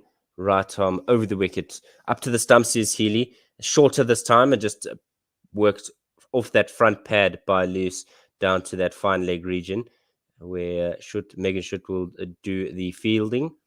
And another single there. So South Africa keeping this momentum going here as they look to set themselves a lovely little platform to really just throw their hands. Laura Wolfart here with an incredible shot. She gave herself room by moving to the leg side, trying to hit it through that offside, but it was cut off in the end, and so nearly could have been another boundary for her. She's great form, man. She can do no wrong. Absolutely. When it's all going right, it always goes right. And when it's all going wrong, it all goes wrong. This one is straying on that leg side, which means Wolfart is able to just drive that down to long on, where Kerry does the fielding, and another single here for the South Africans. It's almost like a leaking tap here for the Australians, because what they're doing is allowing the South Africans to feel all that more confident in how they're going to launch here, possibly for the last 10. This one hit on the bounce by Loose into the adjacent strips, and so it immediately died as a result, not giving her the freedom of how this over will conclude, and our spell as well. Right, last ball from Talia McGrath. Tries to lap paddle this one, does Senelus. Does get it fine, and that'll run away with boundary for good way for us to end our stint. It's 40 overs gone, 193 for 2, and the last over there going for 7. Wonderful bit of stuff from South Africa's captain, partnering with Laura Wolfart in how she's been building herself. Thank you very much, gents. Thank you very much, guys. Thank you. Cheers, Paul. Cheers here on the other end. Anis, I'm going to entrust ball by ball to you, my man. You take us through the final 10 overs in this match. Score predictor has South Africa 268. So could we get there? Would it be enough? I see that Verzi 09 as Schutt starts her first, the first ball of the over. There drops this one short, and Laura Wolfart just rocks it to the back foot and pulls it down to deep the wicket for a single. Senelus now on strike. She's on 40 or 39, going a better than runner ball. So she is keeping up the momentum quite well. So as Sune's the aggressor in this partnership, while Yeah. Laura rotates the strike on the other end. as Should comes in for the second ball of the over. This one is a top edge, and it beats short fine leg, and it's dropping down, and it is just running away gently, won't reach the boundary, and Sutherland cleans up on the boundary, running from a short fine leg, and they take 2. Lewis moves on to 42. Laura Volford on 86. Sine Lewis will be hoping to stick around to shepherd her to the next milestone. That was a bit of a 2-1. Yeah. Came off the bottom edge of the bat, actually, that last one. Shit coming in. This one is on off stump, but worked into that huge amount of vacant realty on the leg side, and they come through for a single. Sine Lewis on 43. South Africa going to 197 for 2 of the 40.3. Yeah. Ray PMB says need Volfa to score quickly now. And he also says, let's go and pour in all caps. As this one from Should coming in. Laura Volfa giving herself some room. Should following her, but just dropping a little bit short. And Sine is able to play a front foot pull down to that deep mid-wicket fielder for the single. South Africa 198-2. Laura Volford on to 87 as Sine is facing up to Should for the fifth ball of the over, and down the leg side, Lewis tries to sweep this one to help it on its way, but it just misses everything. Oh no, doesn't, takes it on the body, bounces off the back of the bat and just drops in front of her for no run. A bit of a cutter from Should coming out the side of her hand there, just losing a lot of pace. There. Yep, Sine for pace there. Or lack of pace, was very early on the shot as Should comes in for the final ball of her 7th over, and this one is a slower bouncer outside off, and just Lutz has no problem just working this one around the corner to a deep backward square. Apologize for a single. She moves on to 44. She retains the strike. South Africa move on to 199 of 41. You've got wickets in hand for South Africa. These two need to be a little bit more aggressive. You've got 9 overs to go. You've got Mignon, Marzan, Chloe in their element, in the period where they go big. Yeah. So it's good that then now these two start being a lot more aggressive, start looking for boundaries, and push this run, this total closer to more to 80 than 260. Does Sine tell Laura Volford, don't worry, I'll take care of it? Or does she tell Laura Volford, okay, look, for the betterment of the team, what's best for the team is you also put your foot down now. Werner says they need to be flexible here. For wicket fall, send in the inform Marizan Cup. I'd start with Chloe Tran, but I agree with you. As the next over, Johnson comes in from around the wicket, and it's on the leg side, swept well down to the deep back square for a single. Interesting line that the Aussies are bowling. The only fielders on the leg side are on the boundary, giving away easy singles, right? But I guess giving away singles is better than giving away boundaries. Let's turn it up Johnson for South comes Africa in there. As Laura Volford uses her feet, comes down the track, and this one goes straight up in the air, but falls safe, doesn't beat the inner ring, and just hits, as it hits the turf, just pitches, but it was up in the air long enough for them to come through for a single. Great backspin on that shot. Johnson coming in for her third ball, and this one is dropped short, and it is swatted down to deep fine leg for 4, beating the short fine leg, and deep backward square had no chance of getting that. That was a poor delivery, just dragged it down, bowled it a bit quicker, just lost the length there. It was an easy shot from Sine. Bad ball from Sine Luce. Not from Sine, from Jonathan, and dispatched by Sine Luce. Really good presence of mind there. Boundary, you need a boundary every over at this point. Jonathan coming in, this one a bit straighter, and going across Sine Luce, and she just punches this one back to the bowler for no run. Sine Luce on 49 or 46, as Jonathan comes in again, and this one's punched to the offside where that ring is.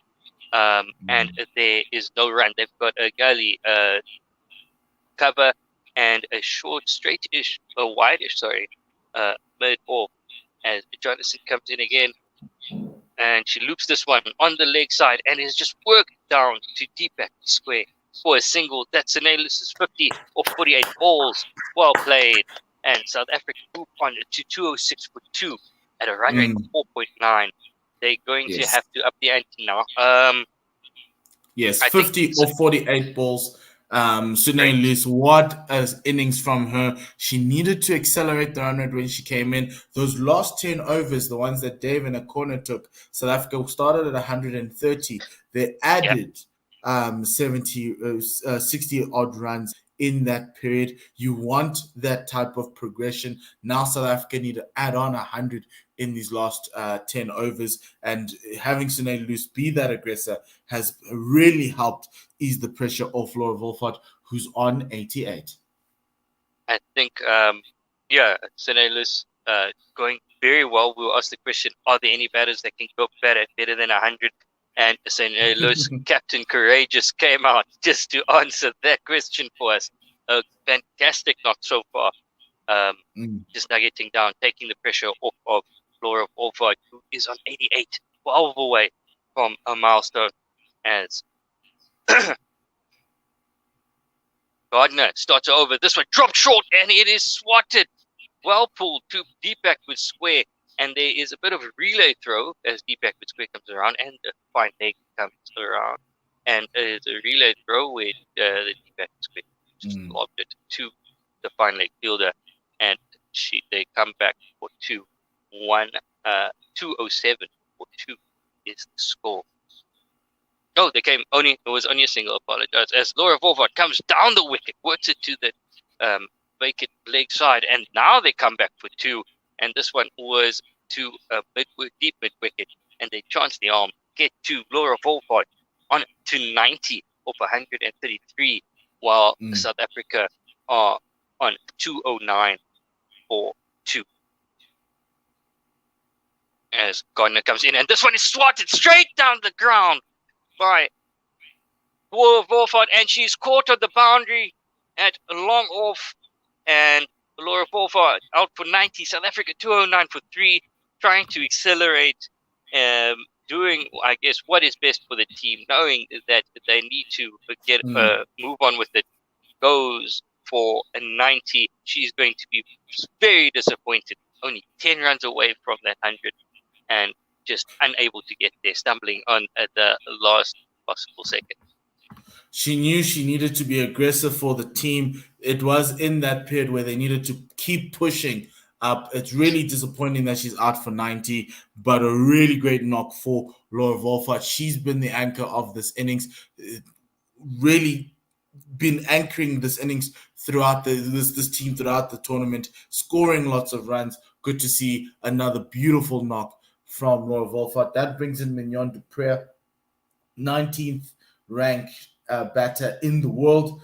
Only 27 runs this tournament, an average of 6.75. She'll be hoping to give some lusty blows to the South Africans. Yeah, she's hoping to come good against, I don't know if it is the same for the ladies, but the old enemy when it comes to South African sport, the Australian. She is doing that. This World Cup is not a clear indication of what she can really do. As Gardner comes in to Senelis, who has attempts a slog sweep but doesn't get any of it, the bottom edge, and it just trickles to a square leg for a single. Laura Wolfert, just a replay of this. The shot was on as she used her feet and hit straight. Just it didn't get enough of it, and it is such a disappointment for fans and herself that she couldn't get there. As Gardner comes in, and this one is worked just to the offside, but no run there. South Africa stay on 210 free. as Gardner comes in again. And this one is swept and swept well. And they to a deep mid wicket, and they managed to come one, and that is 111 Vanna says it's a wrong call to send Mignon in now. Oh, Yes. Oh, look, I'm not too sure, but obviously Hilton sticking with his batting lineup there. Hilton and Sune sticking with their batting lineup there. Especially when you have Cap and Chloe Tron coming in next. But let's see how this one works out. Dylan DePere talking to Lizelle Lee. He's the assistant coach of the Momentum Proteas. Really great coach for the dominant Northwest side, who've been really dominant in women's cricket and soccer for a couple of years now. yeah. I wonder what that conversation is about. To be honest, it looks very animated. As a Mignon to Korea will be facing the next four, and I see this as should will be coming in. Just seeing this picturesque ground. As should comes in with a little hop, skip, and a jump at the beginning of a run up. This one is on leg stump and is worked off of her hips as it runs away to the boundary, and it beats the fielder who was coming around from fine leg. It was very, very fine. And McGrath just diving in vain. By the way, it has been mentioned before, McGrath is not related to Glenn McGrath in any way, apparently. Yes, no, not.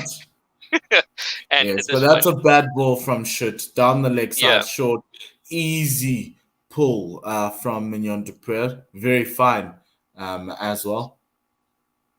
As Schutt comes in again to Mignon Dupré. This one on off stump, better line, beats her and straight through as score remains 253.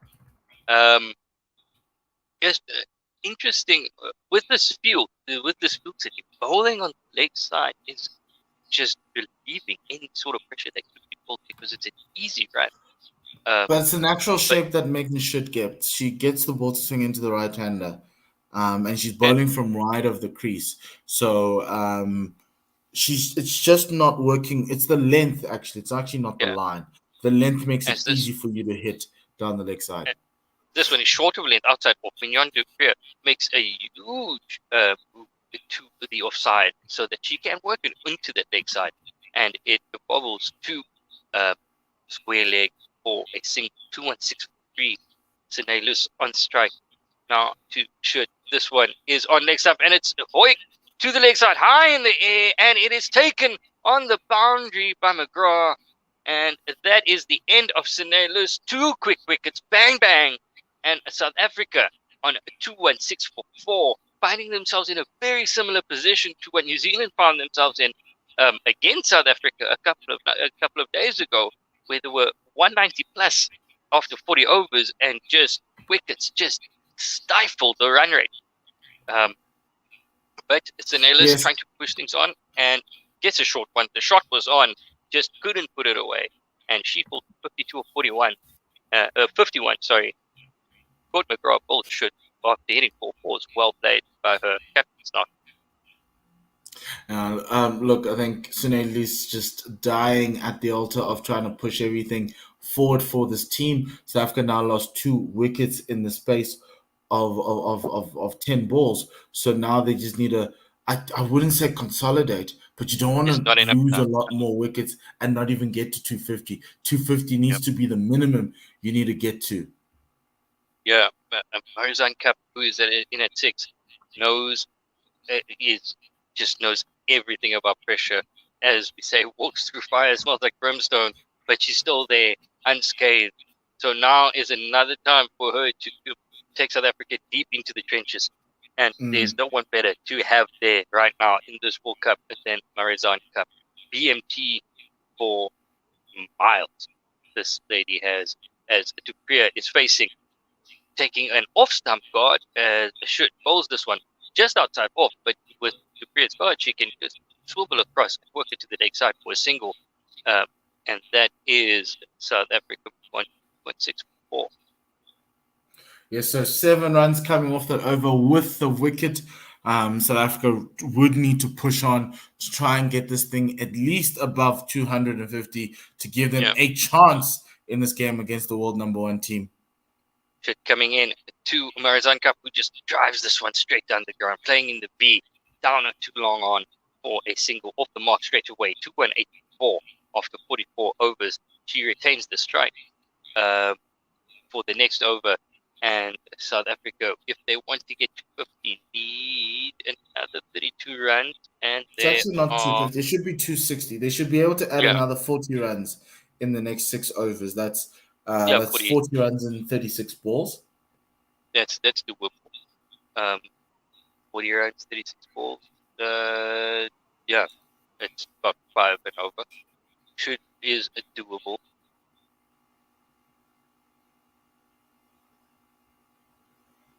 Can be done, and these two at the wicket now are more than capable of doing just that. The vastly experienced Mignon du Preez and the electric Marizan Cup, as Cup faces Gardner and just works this one to the leg side. They take a single. It's cleaned up by a mid wicket, and they come single to 194. Cup on 2 Marizan. Mignon du Preez, on 7. She faces up now to the second ball by Gardner, rushing through overs. This one wide outside ball, and it's just punched to the offside where cover cleans up, but they take a single. 224. Cup. Preez moves on to 8 of 7. Cup. It's going to be interesting to see how Mignon goes about this innings now with her lack of form as well, but happy that they're taking singles at this stage, even though we need boundaries. This one on the leg side, darting across as Marizan Cup just works this 2 square leg for a single. That is 3 of the overs so far. They need a minimum of 2 more of this over if they want to keep going, if they want to get that 250. A reverse sweep is pulled out, and it is missed and straight. What I love about Mignon is that shot was horrible, but she still lost. Still smiling. It was a bad shot, but she's still smiling. Positivity is what we need. As Gardner comes in, Mignon du Preez comes down the wicket, and there's a slog sweep, and it is that is some poor fielding as deep mid wicket coming across, allowing the ball to bounce. Well, she was going to because she couldn't get there, but then beaten on the bounce and can't stop that ball for going for 4. That's 4 runs to Mignon du Preez, trying to hit herself into form, it seems, and this is a perfect time to do it. And just the bounce, just beating the fielder. This one, Mignon du Preez dances down the wicket and snaps it down to long or on. For a single. Get off strike, rotate. It's perfect. That is 8 of the over. Good job done. Gardner finishes at 10, 1 for 52. South Africa 226 for 4. What many people forget is that Mignon also is a good power hitter deep in the at the end of the innings. Remember in the T20 World Cup against England, she took South Africa home with some lusty blows to close out the game. As you were saying, the Marizan Cup, Mignon du Preez, this is what they're made for. This is their territory, finishing off an innings. And they are going to have to do the job 24 more to get in order to get that magical 250 mark. 5 overs to get it. It is on as Jonathan starts her next over. She has gone for 27 and 7. Good bowling performance so far as du Preez is facing up. And she dances down the wicket. This one's flighted outside. Off, saw it coming. Just pushes it a bit wider, and it's snapped to a whitish mid-off for no run. Again, no fielders. One fielder in the circle at mid-wicket and on the leg side, and this one slapped and beats that fielder and goes down to cow corner, where it's cleaned up by Gardner, and they come for a single. South Africa 227 for Mignon du Preez 40 as Marizan Cup is facing up to Jonathan. Marizan will be looking to rotate the strikers early in the innings, try to see if she can't get to the other end, while Mignon looks a little bit more to have her eye in. This one is a straight on middle and just tucks up Horizon Cup, and she plays it straight back to the bowler. No room given. This one on the leg, on her legs, and just whipped away down to long on for the single. 2 of this over so far. It's 228 for 4. Good over so far from Jonathan. Let's see if South Africa can spoil it for her. Mignon du Preez batting outside leg stump. Dances down the wicket and snaps this one. Oh, what a catch! What a catch on the boundary at cow corner, just sticking up her hand, and it sticks. What a catch! The shot was on, and it is beautifully taken. Fantastic catch. One-handed catch from Ash Gardner on the boundary.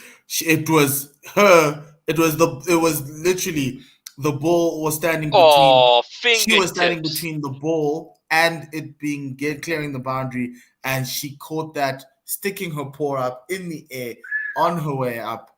And a really lovely catch to dismiss Mignon du Preez. 14 off 13. Many people bemoan her form, but I'm seeing some positive signs from Mignon in that innings. She did what her country needed her to do. Chloe Tryon comes in. She has the highest strike rate in the final 10 overs. She has a strike rate of 91 in this tournament. So South Africa will be hoping that she can push it up a lot more and try to take South Africa closer to 260 mark, or even 270. But I do think 260 might just be what South Africa will be aiming for here. Australia will be happy to restrict South Africa to around 260. This pitch doesn't look like it's giving much to the bowlers, and that's something Australia will be holding back in their back pocket, being comfortable with having the best of the bowling conditions so far today. As Jonathan comes in for the last ball of the over, and this one is just beats Horizon Cup a bit as she tries to work this onto the leg side, but gets a leading edge and just drops down onto the offside for no run. South Africa 228.5, 2 off the over. Fantastic over from Jonathan. Capped off by an amazing catch, play of the day worthy by Gardner. She couldn't believe it. Just fingertips in it, and it is that is going to be play of the day, no doubt. Play of the tournament. This catch was insane. Full stretch in the air. Time to jump to perfection. As Lanning is having a conversation with 4 overs to go. South Africa. I think these two are going to give themselves the final 2 overs, 2.5 overs to try and accelerate and try look for boundaries at every ball. Because if you think about it, it's only Trisha Chetty left, who is a recognized batter. You've got Ndumi, Aya, as well as Shibnam, who can also hit a long ball, but you don't want to give them too much. So they'll take the next probably over and a half to rotate the strike, and then see what they can do with the final 15 balls of this innings.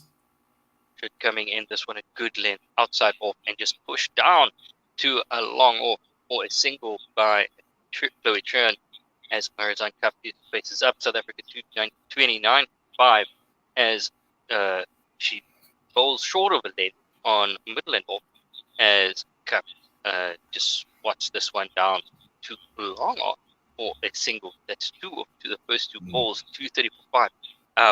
But they must be taking a single off every ball. Correct. They have to take a single off every ball. Yes, keep that scoreboard ticket. Push up that run rate as much as you can. As Shit comes in for the 3rd ball of the over. This one wide outside off and just swatted to the offside as they come in for a single. And there's overthrows, a shy at the stumps. And Meg Lanning feeling a little bit too frisky there, taking a chance there, looking to try eke out a wicket. But South Africa getting an extra run from that, so 32-5. The score. Ray says Cap isn't looking to hit the ball. She's happy with the single. For now, she is. As we said, biding her time as she faces this one, and this one is chipped down gently to a long off. Long on as they come back for 2. Timing, playing that shot with just enough power that it just dies. and they take Good, to the long good off boundary. death Well bowling played, from good Megan running. Ship there. That was in the block hole, really full. What you want as an Oh, it's Australian close, captain. but managed to be dug out, and they got 2 from that. As this one is wide outside off and slapped down to playing a 4-hand match down to a long on for a single this time. South Africa 235-5. They have 7 off this over so far, and that is some good running. With 1 ball to come in 47. Yes, Good one comes ball in. coming. This one 40 is something. again a baseball swing by Marizan Cup to that fielder at long on for a single. 8 of that over. South Africa 236-5. Cup on 6. Trion on 6. And they have 3 more overs to go.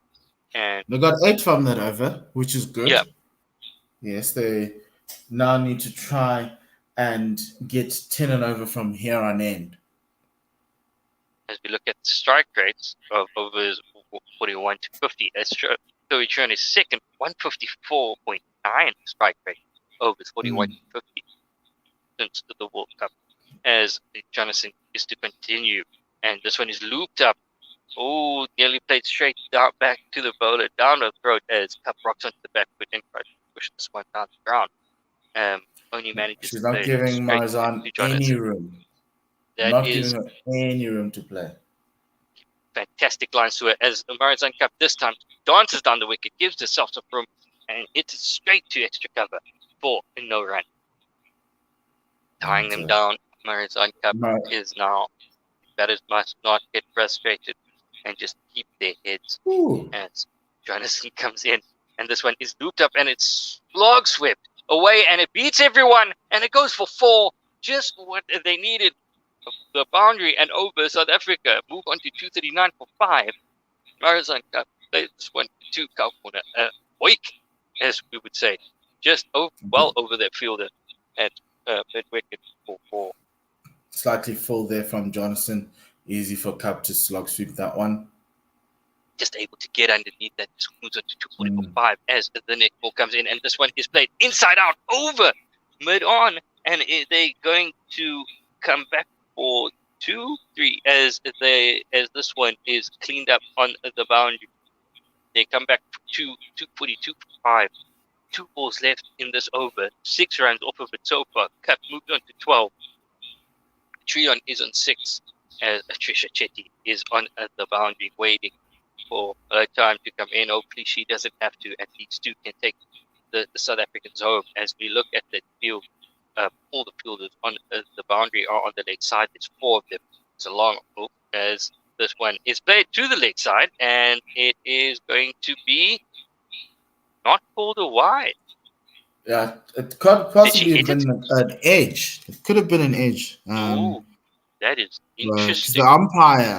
The umpire doesn't signal a wide, but it may have also come off the body. But I think it may have come off the bat there. As this one is played a bit straight, and it is worked inside out again. This one over extra cover for 4. Well played by the Marizan Cup. There's no one on the boundary that side. Anything that beats the inner circle is 4. That's 10 off the over. 246 for 5 with 2 to come. 250, 260 is on the cards. 270 is in range now. 270. If they can get a couple more boundaries. That was 20 from here gets shot. you to close to around about 270. But you said, as you mentioned earlier on, India put on 270 and Australia chased that down. So No, but there's a gap, but you just need to put something on the board that always be competitive. You have a better bowling attack than India, so you've got to back your bowlers. As Jonathan comes into Trion as she whacks this one from outside off and drags it down to long on for a single. We mustn't forget that chasing in this tournament is very hard. And chasing anything above 250 has only been done once, and that was by Australia. And the only other times the team's chased over 200 has been South Africa. So we need to understand that this thing is hard. As this one from Shit is just dragged down short, and it is worked to, and it is another baseball style ball down too long on, and they come back for 2, quite safely. Good running. There, Good but running. it's 2. Cup moves on to 18. South Africa 249 for 5, 1 away from them. Chloe Tryon knew she was going to the danger end, and she had to. She had her skates on. Put her head down and ran. Ashford comes in for the third ball of this over. This one is a bit straighter, and he's hit straight back over her head. But there is cover now on the long off boundary, and they can only get a single. And that is exactly what happened. Arizona Cup. A lot of cutters being bowled by ponytail. Shit. A lot of cutters being bowled by here. Just great. The batters just have to be very, very mindful. Watch your hand as Fionn comes to faces this one. Chloe Tryon faces this one wide outside off stump. Wide not given, but it is straight to the keeper for no run. Yeah, that's a googly. That's a leg break. Leg cutter. South Africa got to 250 with the previous single, so that's one milestone. This is bonus territory now for the girls, for the ladies. As comes in for the before, this one is in the arc and out the park. John doesn't miss out. It was in her area, and she heaved it away.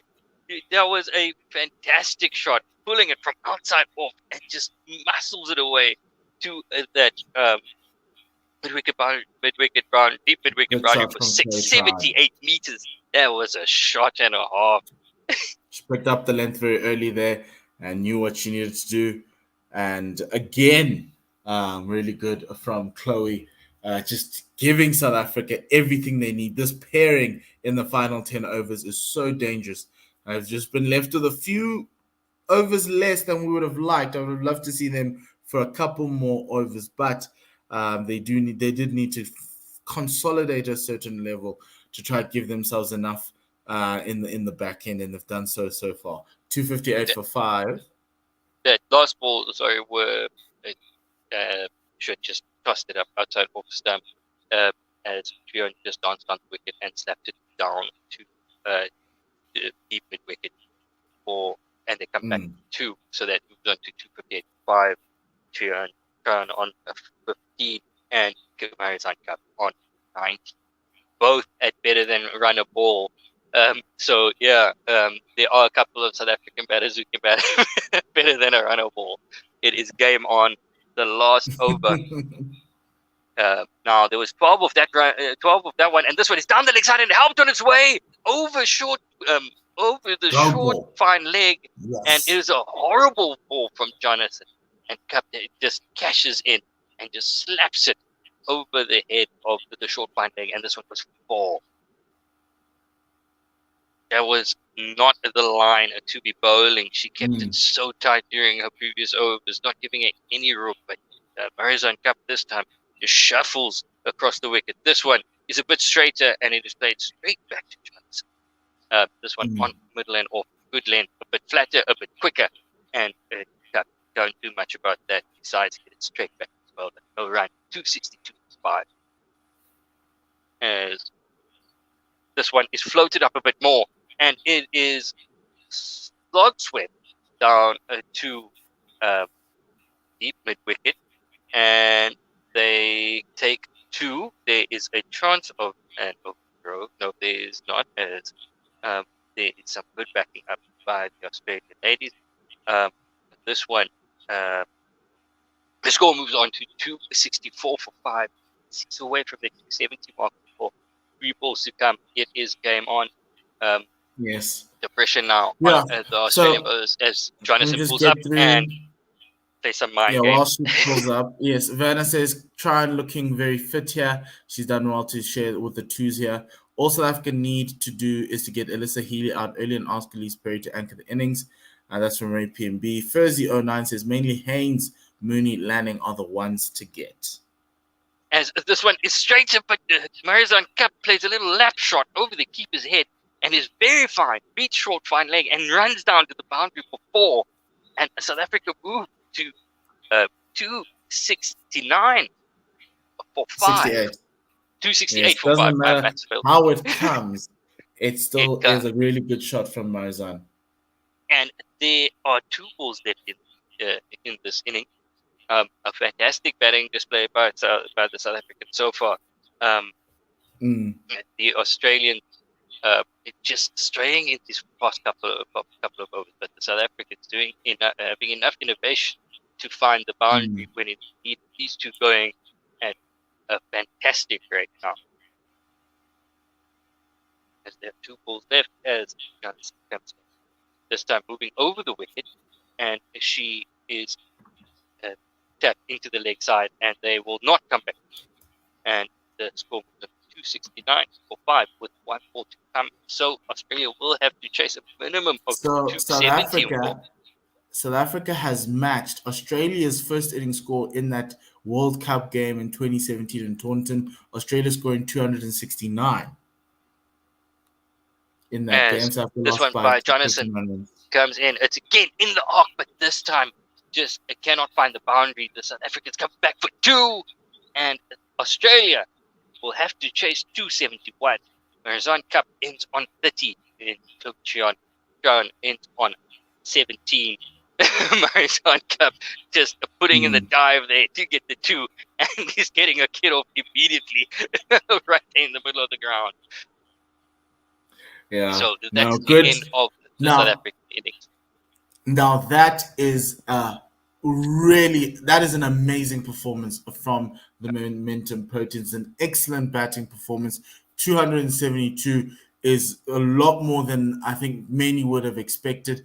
It is a total that is a winning total for the Proteas. Really good to see that they have managed to put that amount of runs on the board. This is their best batting performance throughout the tournament so far. Let me just take you through the batting scorecard. Australia won the toss and chose to field, and it was 88-run partnership opening stand, the highest one for South Africa at this World Cup by a country mile before Lizelle was out in the 20th over.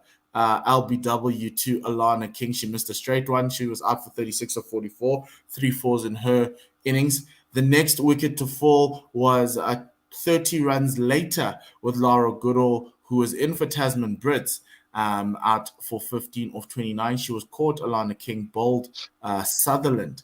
And then we had a 91-run partnership between Laura Wolfhard and Sine Lees. Laura was the next batter out. She was out for 90, an incredible innings from her. 6 fours in that inning. She was out for 90 for 134. Caught McGrath at long on, bowled by Ashley Gardner. This was in the 42nd over, trying to push the momentum forward for South Africa. 7 runs later, Sune Luce lost her wicket. I loved her sublime performance of the bat, 52 or 51, 6 fours in that, a strike rate of 101. She was caught McGrath, bowled shit, she was caught at backwards square leg. Next wicket to fall, Mignon du Preez, South Africa 228 for 5. She scored 14 of 13, also strike rate of above 100. Trying to push the ante for South Africa in the end, as they were trying to get as close as possible to 300. Marizan Cup came in with Chloe Tryon. They put on a partnership of 43 for that final stand. Marizan Cup not out on 30 of 21 balls, 4 runs, 4 fours. She had a strike rate of 142. Chloe Tryon, 17 of 9 with a strike rate of 188, and she only hit the solitary 6. 17 extras were bowled by Australia, 12 wides, 1 no ball, and 4 leg buys. Australia's bowling, Megan Schutt, 1 for 55 in her 10. Elise Perry bowled 3 overs, 0 for 18. Jess Jonathan, 1 for 52 in her 10. Ashley Gardner, 1 for 52 in her 10 as well. Annabelle Sutherland, 1 for 26 in her 6 overs. Talia McGrath, 0 for 29. Alana King, 1 for 35 in her 7. South Africa have set Australia 272 to win. And we'll be back in a moment. Thank you very much to everyone who's joined us in this morning.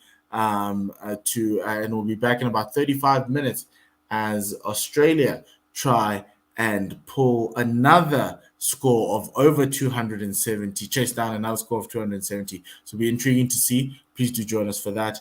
From ourselves here at the One World Sports Radio Studios, we'll see you in 35.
And hello, and welcome to the Full Quarter Podcast. My name is Mpumi Brandon, and I've got Tim Del Lace with me in the studio, one studio on the other side.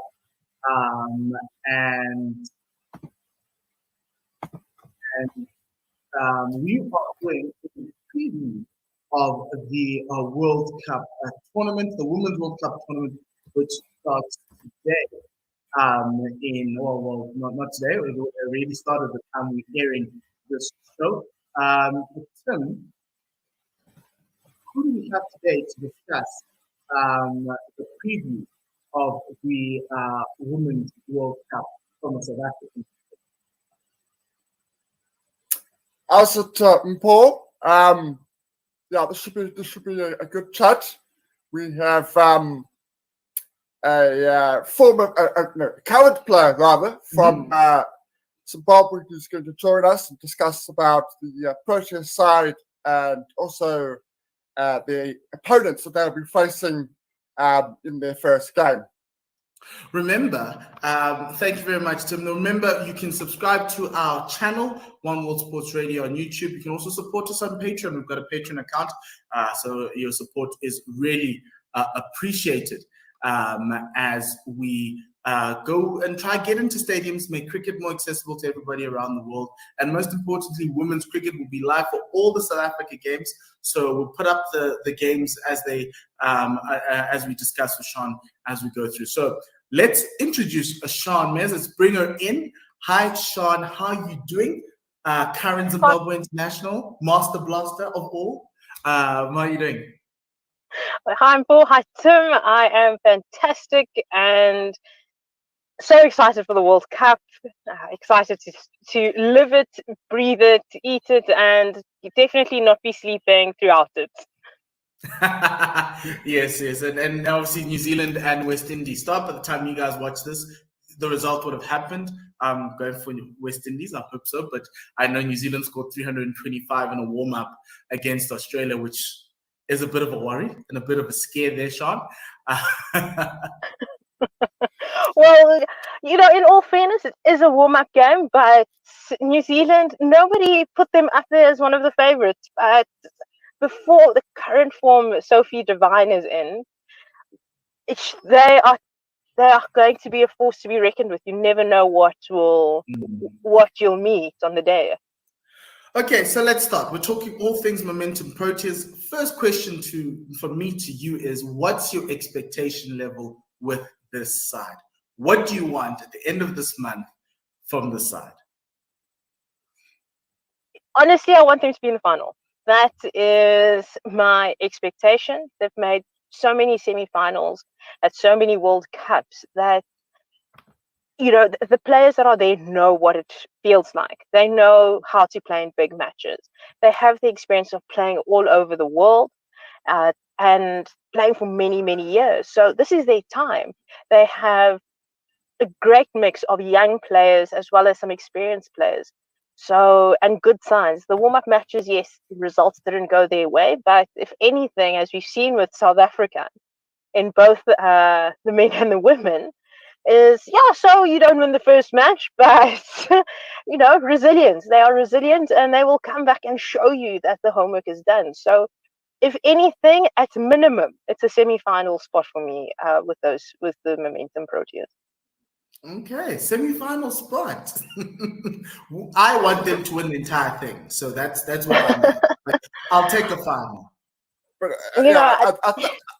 I think the final is a fair thing, because sometimes you can get beaten in the final if you play against a quality side. It could go either way in those sorts of games. Just on the side, so obviously they're going to be without the talismanic captain. What do you think that influence is going to have on the side? Without Darnay there, it's going to be... Is it a huge loss, or is the fact that Sunday has been there a little bit now and able to mold the team in her own way means that maybe the side's going to be in a better position than it might have been a few months ago? I think Danae is, as you said, she is a talismanic player. She is a leader, like to lead from the front, and we know that she can win trophies. She's been in the final of the Women's Big Bash. She was a winning captain of the inaugural 100 competition. So it is a loss, but with her injuries, it has allowed for Sune to get used to becoming captain, and it's, I would say, a great opportunity for Sune to take on that role long term, because that seems to be where South Africa is moving. Danae still has a lot of cricket ahead of her, but this is a great preparation for Sune, and an opportunity for her to say, I'm ready to take the lead, I'm ready to captain the ship, captain her country, and she's shown it. So it is a loss in terms of a player, but there's so much leadership that it's. I think South Africa is as good with or without Danae as captain. So I'm going to put up the squad, but I want to know from you, Sean, who you think are the players that need to step up for South Africa in order for them to get to that final that you speak of, or to meet those targets. So I know that squad almost off my head. So Chloe Tryon she can change a game. She is a player that if she fires within 13 balls, she's a player that could score you a 50. That is the player that she is. So she needs to be more consistent. Let her go, fire all guns blazing. That number 3 position, so Lara Goodall and potentially Tasman Brits are vitally important. They need to back up whoever will be opening. We know that Lizelle isn't there for the match against Bangladesh. So we need to make sure that when she does come back and the regular openers are there, and whoever's batting at number 3 needs to almost complement what's going on, read the situation. But across the world, for this World Cup, the middle order is extremely important. Mignon du Preez is, has been very dry of runs. It's her time to step up now. In the middle order, you need Chloe, you need Mignon scoring runs. Sune has been in good nick. She's coming into some really good form. So if those 3 can really pull it off and give some big performances, that final, I wouldn't, dare I say it, they are key for South Africa winning the World Cup. Yes, that is true. Yeah, I agree, particularly with Chloe. If I just look at her stats actually before we came on, and in her last 10 innings, she's made over 30 once. So that's an area of concern. And we know her talent. We know she can hit the ball a long way, but we hope that she can be a bit more consistent going forward. She is very dangerous. What about our bowling department? Obviously, everybody knows about the Ismail and Cup partnership, but that's obviously going to be crucial at the top of the innings, dismissing top orders. But where else do you think will be important in terms of the bowling? Where else do you think is going to be crucial? So, and please, and please forgive my biasness, but Ayabonga Kaka is the key. That is a teammate. That she's my teammate, and I love her to bits. But she is the key. She might not be bowling first up, especially if Marizan and Shibnam are fit. So Ayabonga will be coming in first or second change, and she will be key. She can be a wicket taker, but we also know it's extremely difficult to score runs off her. So she is key. She has been showing some really good form, and I just hope that she can stay fit throughout this tournament. I do think that if they're going to play Masavata class, she has to be more consistent. She is quick, but if there's world-class bowlers out there, you're going to bowl quick, you're going to bowl it short, they're going to send you to the fence. So make sure that, if you're going to hit a hard line and a hard length, be consistent in that area and ensure that your plans are, you're bowling to the plan. So back the fielders, back your captain. I think Ayabonga Kaka and Masavata Class are 2 key bowlers that they're likely to rely on.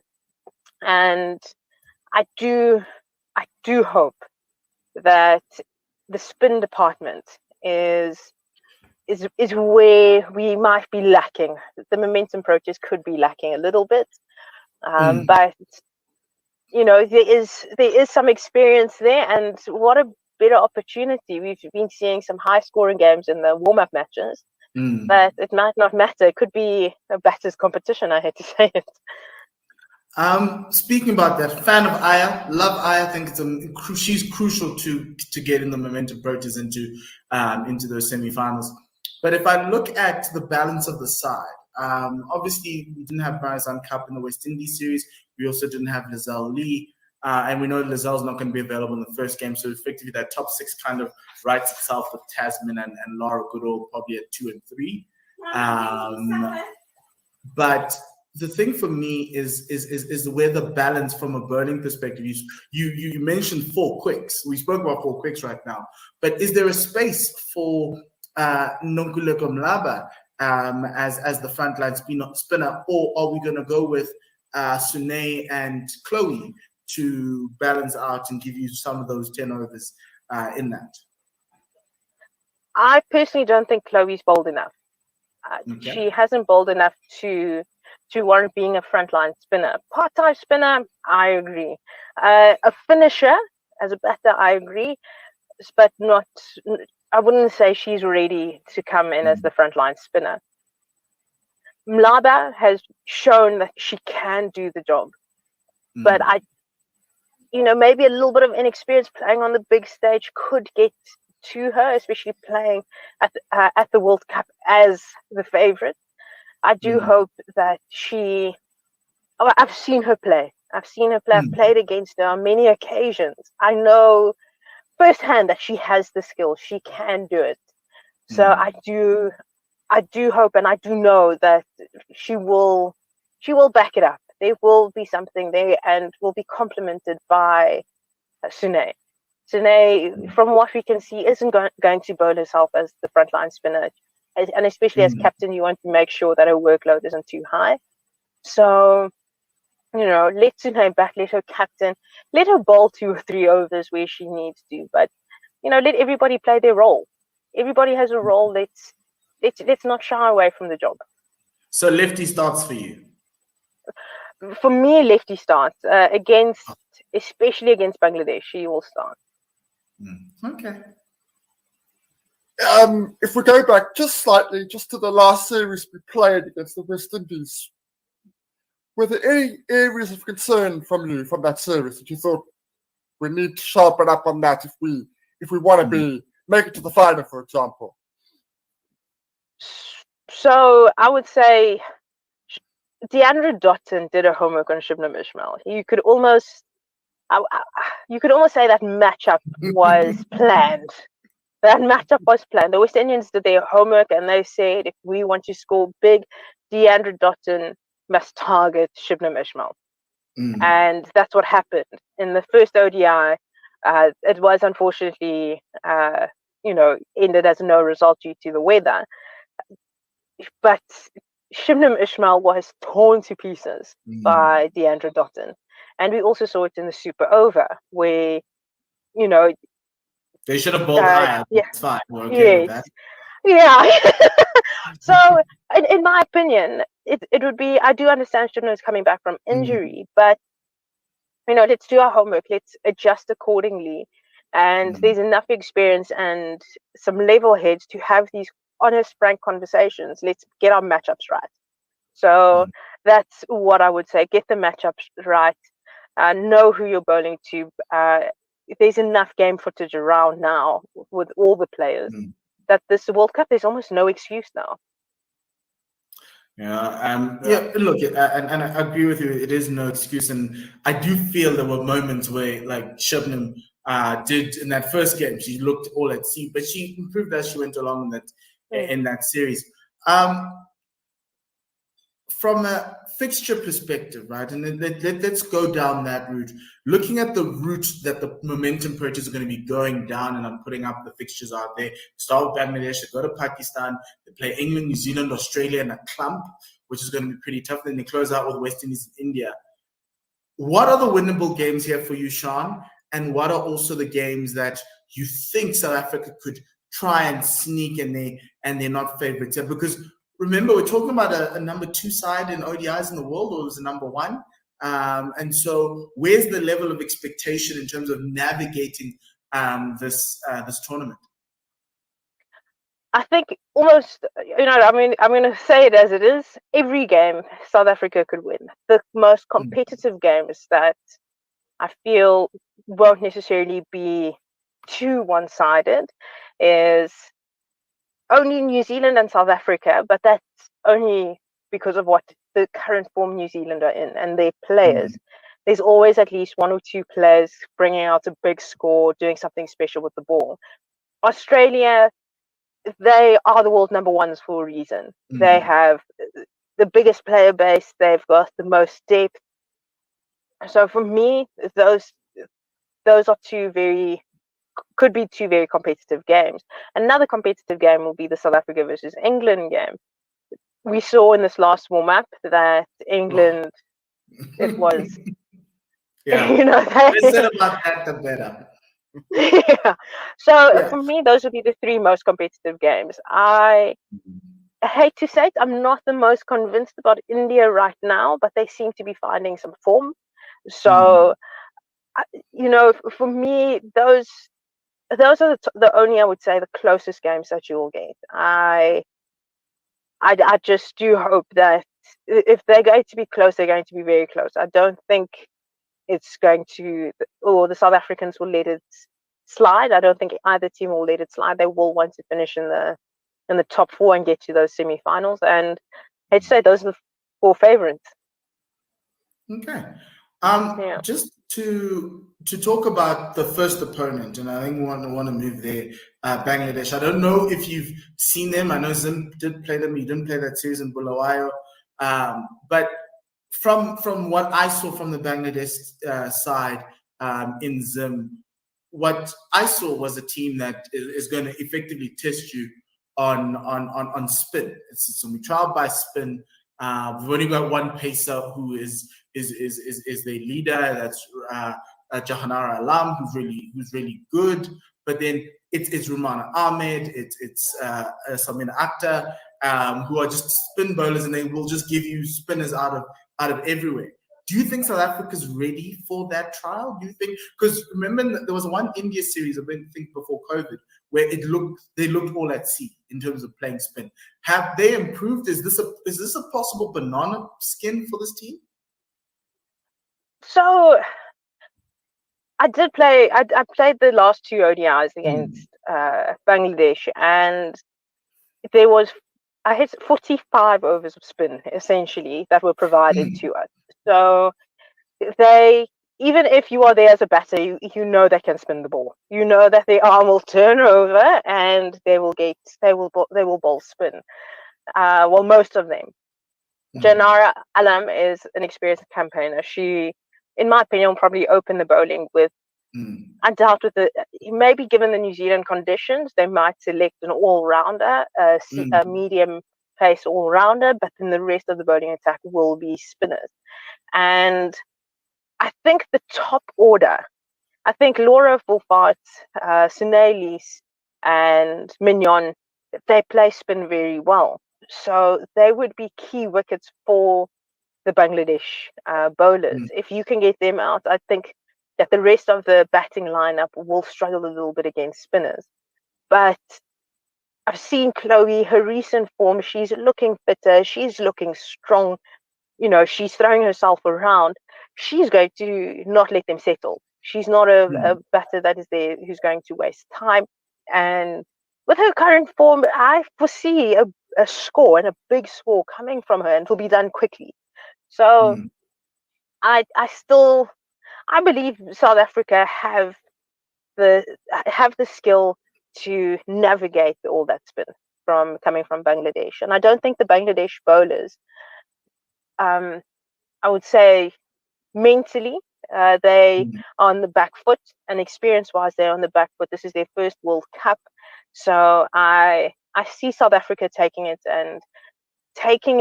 I wouldn't say it wouldn't be so easy. The Bangladesh is still a skilled and talented side. So, yeah, I think it's a challenge, but I think a challenge that South Africa will, get through with relatively. Yeah, I'm just worried. You don't think that Laselle Lee being unavailable for this particular game is going to be a problem because she's still in quarantine? No, I don't. We saw the Proteas. We saw the Momentum Proteas play without her and Marizan against the West Indies. She hasn't played in any of the warm-up matches. Yes, South Africa have won, but there've been some really good performances. So in this game particularly, I don't see that being a problem just yet. And like I said, there's so much experience within that team to navigate Bangladesh. This is their first World Cup. They have they haven't played too many matches in the lead up to this World Cup. Neither have South Africa, but their players have been playing so much cricket, and they have so much cricket behind them that I feel it's great to have Laselle Lee there, and I'm glad that she'll be playing majority of the tournament. But will she be needed to beat the Bangladesh team? Not necessarily, but she will be a great addition. Don't get me wrong, she is a power player and she's a great addition. And to a certain extent, I do think, Laselle likes pace on the ball up front. And if Bangladesh were going to start bowling spin, it might be a little bit of a struggle. So I'm a little bit happier that she's missing out on this one, even though it's easy runs. Like Saturday should be a day where the top order cashes in. And it's about being watchful, it's about being patient, it's about necessary.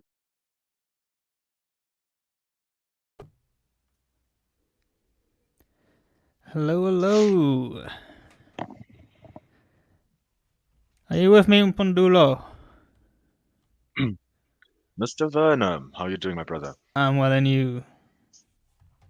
I am doing fantastic. Thank you so much for asking. Who's taking ball by ball? That's yes. You can decide it doesn't matter to me. We'll see who's in front, who's where.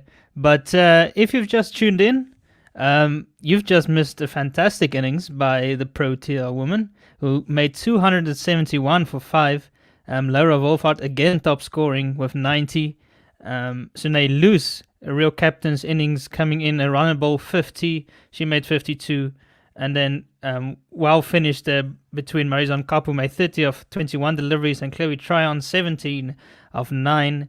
As we now see the Australian openers at the crease, two well-renowned openers. Alicia Healy, the second leading run scorer in this tournament, just behind Laura Wolfhard, who has gone past her. So this is all set up for a fantastic second innings.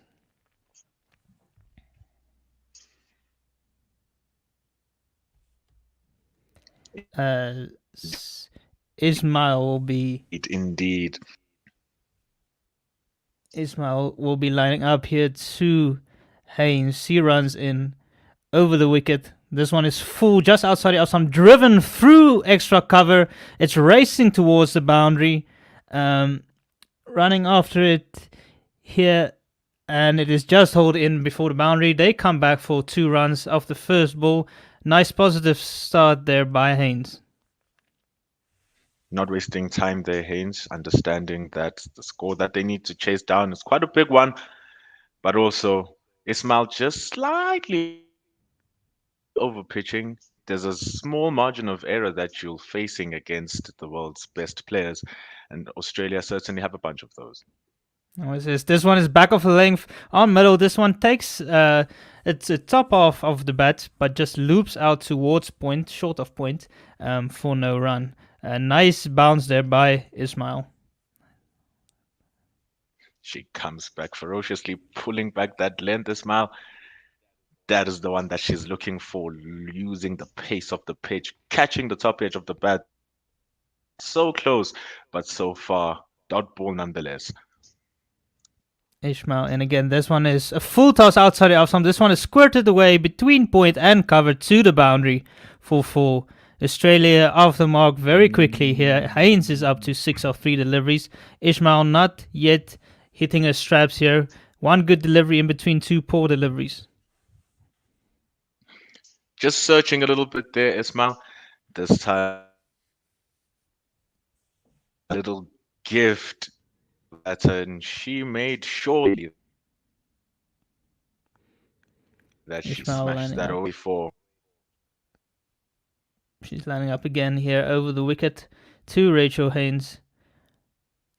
This ball is on the length, just angling outside the off stump. Good length delivery there. This one is just prodded out to point for no run.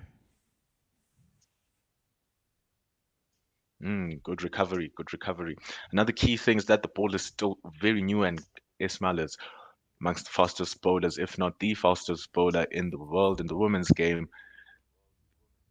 And Australians are used to fast pitches and all of the likes, so it's going to be an interesting battle for one of the world's best bowlers. Yeah, it will be. This one is full from Ismail. It's punched towards the right of mid-off, and they go through for a quick single. Score moves up to 7. Haynes' score moves up to 7 as well. 7 of 5 deliveries. A nice quick start there by the Australians. Finally, Alisa, he is about to first ball. It's Ismail who's searching for her length. Sometimes gets it, sometimes doesn't. But a different challenge as well for Ismail, the right-hander this time, Haynes being a lefty. So how will he adjust for the last ball? Ishmael in on a length, angled in towards off and middle stump. This one is just defended out to mid wicket for no run. Yeah, not the first over. Australia are 7 without loss in search of a target of 272.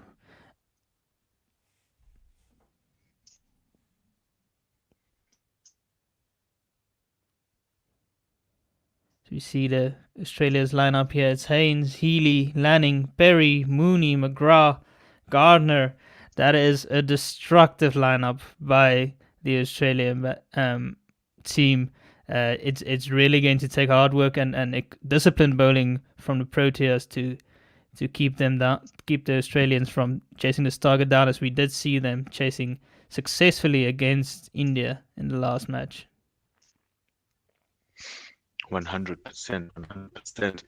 But the one thing that is on the Proteas side is that their bowling has low scores that they pitch. The low scores that they need to chase have been scores that they've been able to defend or make the opposition set. Indeed, this is a potent bowling lineup. Marizanne Kapp comes in around the wicket. She gets this one to swing nicely, but she gets her line wrong. So it shapes off down the leg side, and that one will be a wide. Small little loosener there from Marizanne Kapp. She did a lot of batting and a lot of hard work. She's taken 10 wickets so far. She'll be hoping to make this one to get her 11th. Comes in again around the wicket again. She gets some nice shape coming back into the off stump. Full the length delivery. This one is just pushed out by Haynes to the cover for no run. Up much better. Just looking to see what field she set in order for her to make use of that instrument. This one again on the length again, nice shape coming in. This one is just tucked away off the hips to square leg, and mid wicket runs around to cut this off, but they do jog through for a single, which will bring Healy back on strike. Entering out players against the right hand, she has 2 slip fielders that Marizanne against the lead.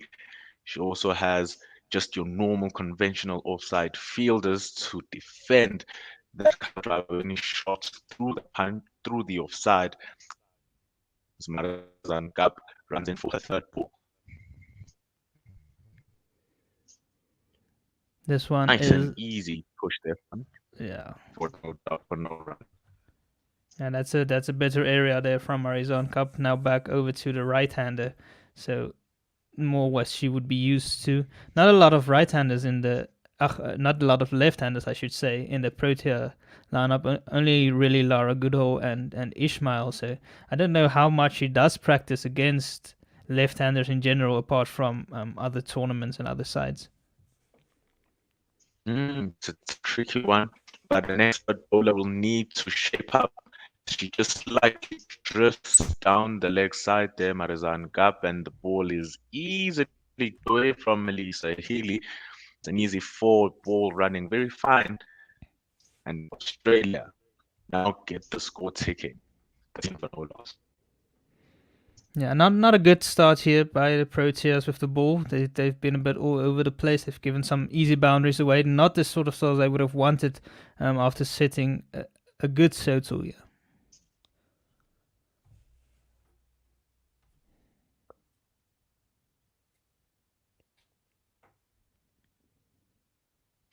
%, but luckily enough, Marizanne Kapp gets one. She seems to be getting the ball to swing away from the right hand and swing into the left hander, which is why she has those 2 slips to make use of that movement. Close one. Lisa Healy reaches out for it and it clips the inside edge through the stumps and through the pad for a 1 run to end the over. It's 14 for no loss after 2.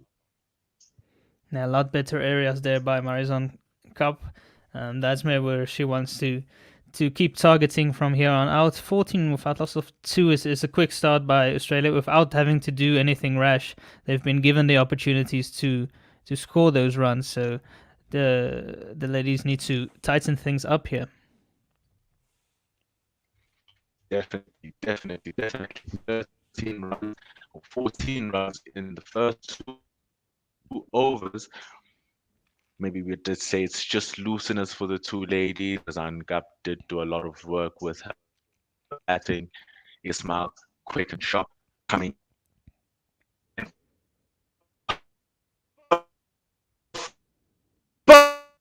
Ball, and it's a wonderful talent. Draws at least a huge stroke. Outside the Trisha Chelsea completes the job as Australia lose their first wicket there, Vanna.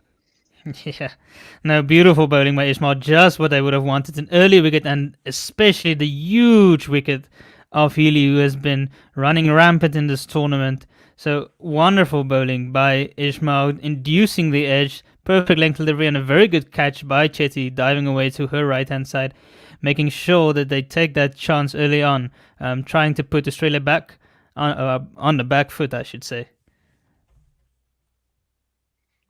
Definitely 100%. And we were talking about how they were just starting to go 14, the first couple of balls, and one ball. One is all you need to capture the man. But here is the main lady, the Captain Fantastic herself, Megan Lanning.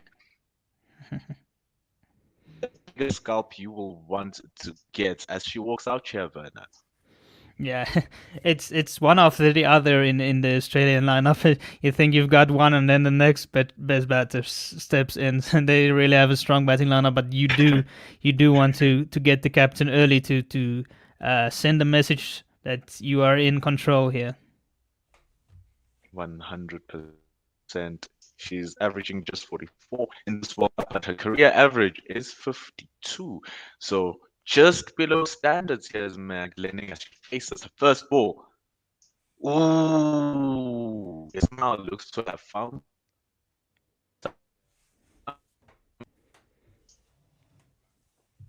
Yeah, she's definitely hitting her areas now. She's running in with good rhythm. That's exactly where she needs to keep chipping away. She doesn't need to do too much more than that. That's a perfect area. 100%. And she seems to be getting a little bit less movement, just bashing the pitch. Ooh, another good ball. She's gone full. And the dot ball down to the lady on point. Yeah, still good areas there by Ismail. She just needs to keep plugging away there, not give any easy runs. Just pile up the pressure. The good thing about batting first and making a good score is there is scoreboard pressure. So the more dots you bowl, the more pressure piles onto the Australians.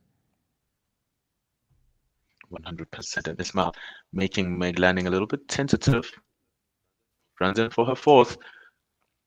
Goes wide and still on that full line. Ball has a dot ball as Meg Lanning lets it go. Yeah, both Ismail and Cup getting some nice shape here. It's good to see both of them getting some swing, especially Marjan Cup coming around the wicket to Haynes was getting quite some nice shape. So they need to make good use of it. Very true. And the ball being full as Ismail is doing is allowing that to happen. She continues outside the off stump as Meg Lanning lets it go.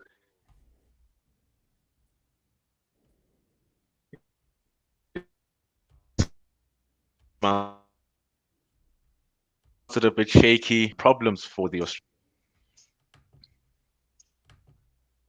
But the scores now still remain 15 for 1, 14 for 1. My apologies. There's still one ball to go.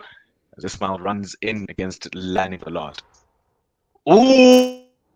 Ooh! Beautiful bowling, almost capturing a wicket there, but through the corridor, the ball goes through Sunay loose.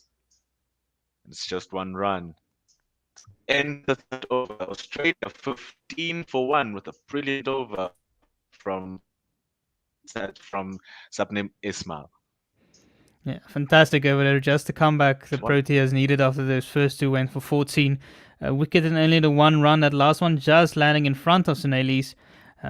But again, very good areas by Ismail. Marizan Kapp will need to follow suit here in her second over. 100%. She's very loose now, Ismail. You could see she was causing problems there for the batter. Very close catcher in the second wicket. Over. Unfortunate that it just went for a single.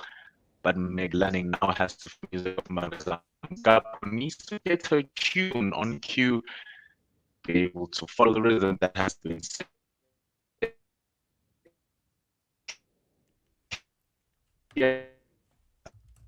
by her partner in Marizan Kapp now in first for the fourth. Just the back of a length push for no run to start the fourth over. Yeah. Looking at her wicket again, just a good diving catch there by Chetty to her right-hand side.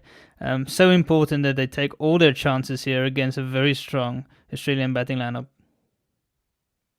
Just seeing the length as well that I was bowling, Marizan comes for her second ball, and that's the length. Dumps this time.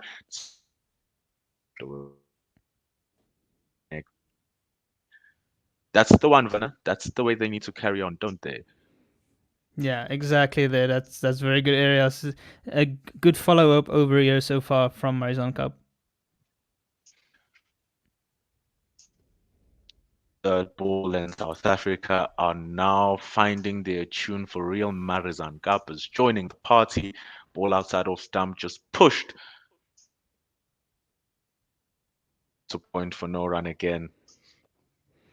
Yeah, So it's a very good start here from the South Africans recovering from those 2 overs. we're looking at the comparison between Healy and Lanning waiting for the ball to come to her, playing it under her eyes. Healy playing in front of herself, being dismissed there by Ismail. And that late decision making from Meg Lanning allows her to time the ball a little bit better and make better judgment of which balls to play and leave. So it will take exquisite bowling to ensure that her wickets is grabbed as early as they can. All of runs when they wish to.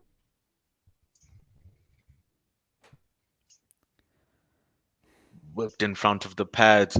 She goes straight a little bit there, Marizan Kapp, and it's just a single for the Australians. Yeah, definitely a good comeback here after those first 2 overs went for 14. The Proteas need to keep on piling under pressure here. This one just angled a little bit down the leg side, or middle one leg, but this was whipped away very nicely there to the fine leg boundary. I think Haynes here is probably the big wicket. I know the captain as well, of course, but Haynes has been dominant in this tournament. She is just behind Laura Wolfhards, the leading run scorer. Coming in for the last ball of the fourth, Marizan Kapp comes around the wicket and she goes straight with Rachel Haynes helping the ball through down to fine leg to end the fourth over, with Australia being on 17 runs just for the loss of 1 wicket, and that one going for 2 for the Australians. They still need 255, 46 overs left. Yeah, it's a beautiful day there at Wellington. After we've seen plenty of rain around New Zealand the last couple of days, so it's good to see them, or good to see the sun shining, getting in hopefully a full game here. One the World Cup deserves between the 2 strongest teams.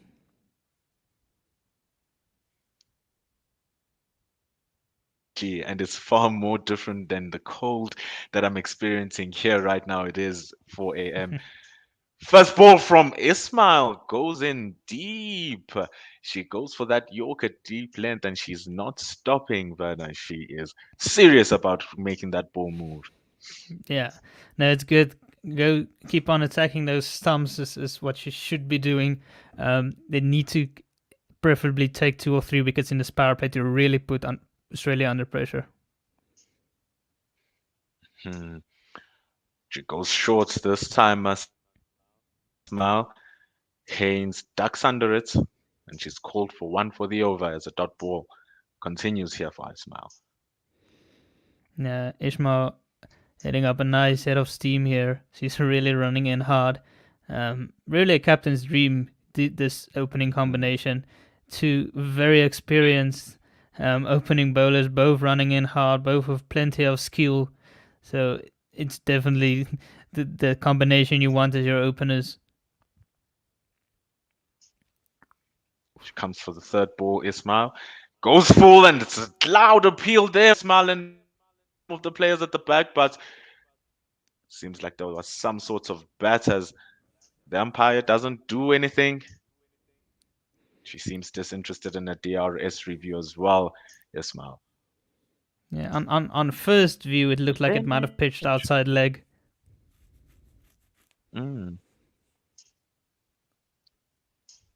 She comes in now for her fourth after almost grabbing her first. She continues full, and a strong defensive shot from Rachel Haynes presents the face of the bat to the face of Ismail for a dot ball. It's very interesting here, as you alluding to the point, captain's dream, Ismail, so is Kap, and so is Ayabonga Kaka. We saw earlier on that they are amongst the top 5 takers in this World Cup. Those South Africa. Ismail goes short again, and Rachel Haynes taps under. The last ball is now remaining for the 5th over. Yeah, I saw a stat the other day about Ayabonga Kaka being the leading wicket taker since the last 50 over World Cup. So that's quite some stats. She's been very consistent, been a banker for this lineup. And a lot of talk is about Ismail and Cup, probably also because of the experience and the fact that they play all the leagues around the world. But Ayabonga Kaka, she always comes in and does her job exceptionally well. 100%, and the job that she does is take wickets. The last ball from that 5th over, almost claiming the win of Rachel Haynes, comes around the wicket this time, clipping the inside edge into the pads to end the 5th over. And Australia still on 17 for 1, still needing 255. Yeah, maiden over there by Ishmael. This is very good bowling by the Proteas. They have quite a score to defend here. And the Australians love to get off to a quick start, and we saw them being over 60 without loss against the Indian attack in the power play in the last match. So having them 17 for 1 after 5 overs, especially after conceding 14 in the 2 overs, is some going. It's only 3 runs in the last 3 overs and a wicket. And Marizan Kap continues on that run with first ball of the 3rd over, being left alone by Meg Lanning as she attacked that 5th stump. So they're looking to make the Australians play, possibly look for a mistake in them playing those balls. Yeah, the Australians were pretty torn. Oh, sorry. From Marizan Kap that deserves some praise. That's a beautiful ball. The Australians were pre-tournament favourites and probably also favourites going into this match after 5 wins in a row. But the South Africans are really giving them a real run for their money here. 100. She comes for the 3rd ball, Cup. This time she gives it with, and Meg Lanning, with all the time in the world, just cuts that through point.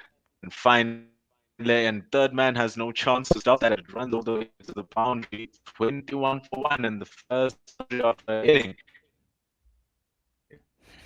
Yeah. Just as I was singing their praises about all the dot deliveries and the 3 runs and 3 overs, she goes and bowls a short and wide delivery, making it easy.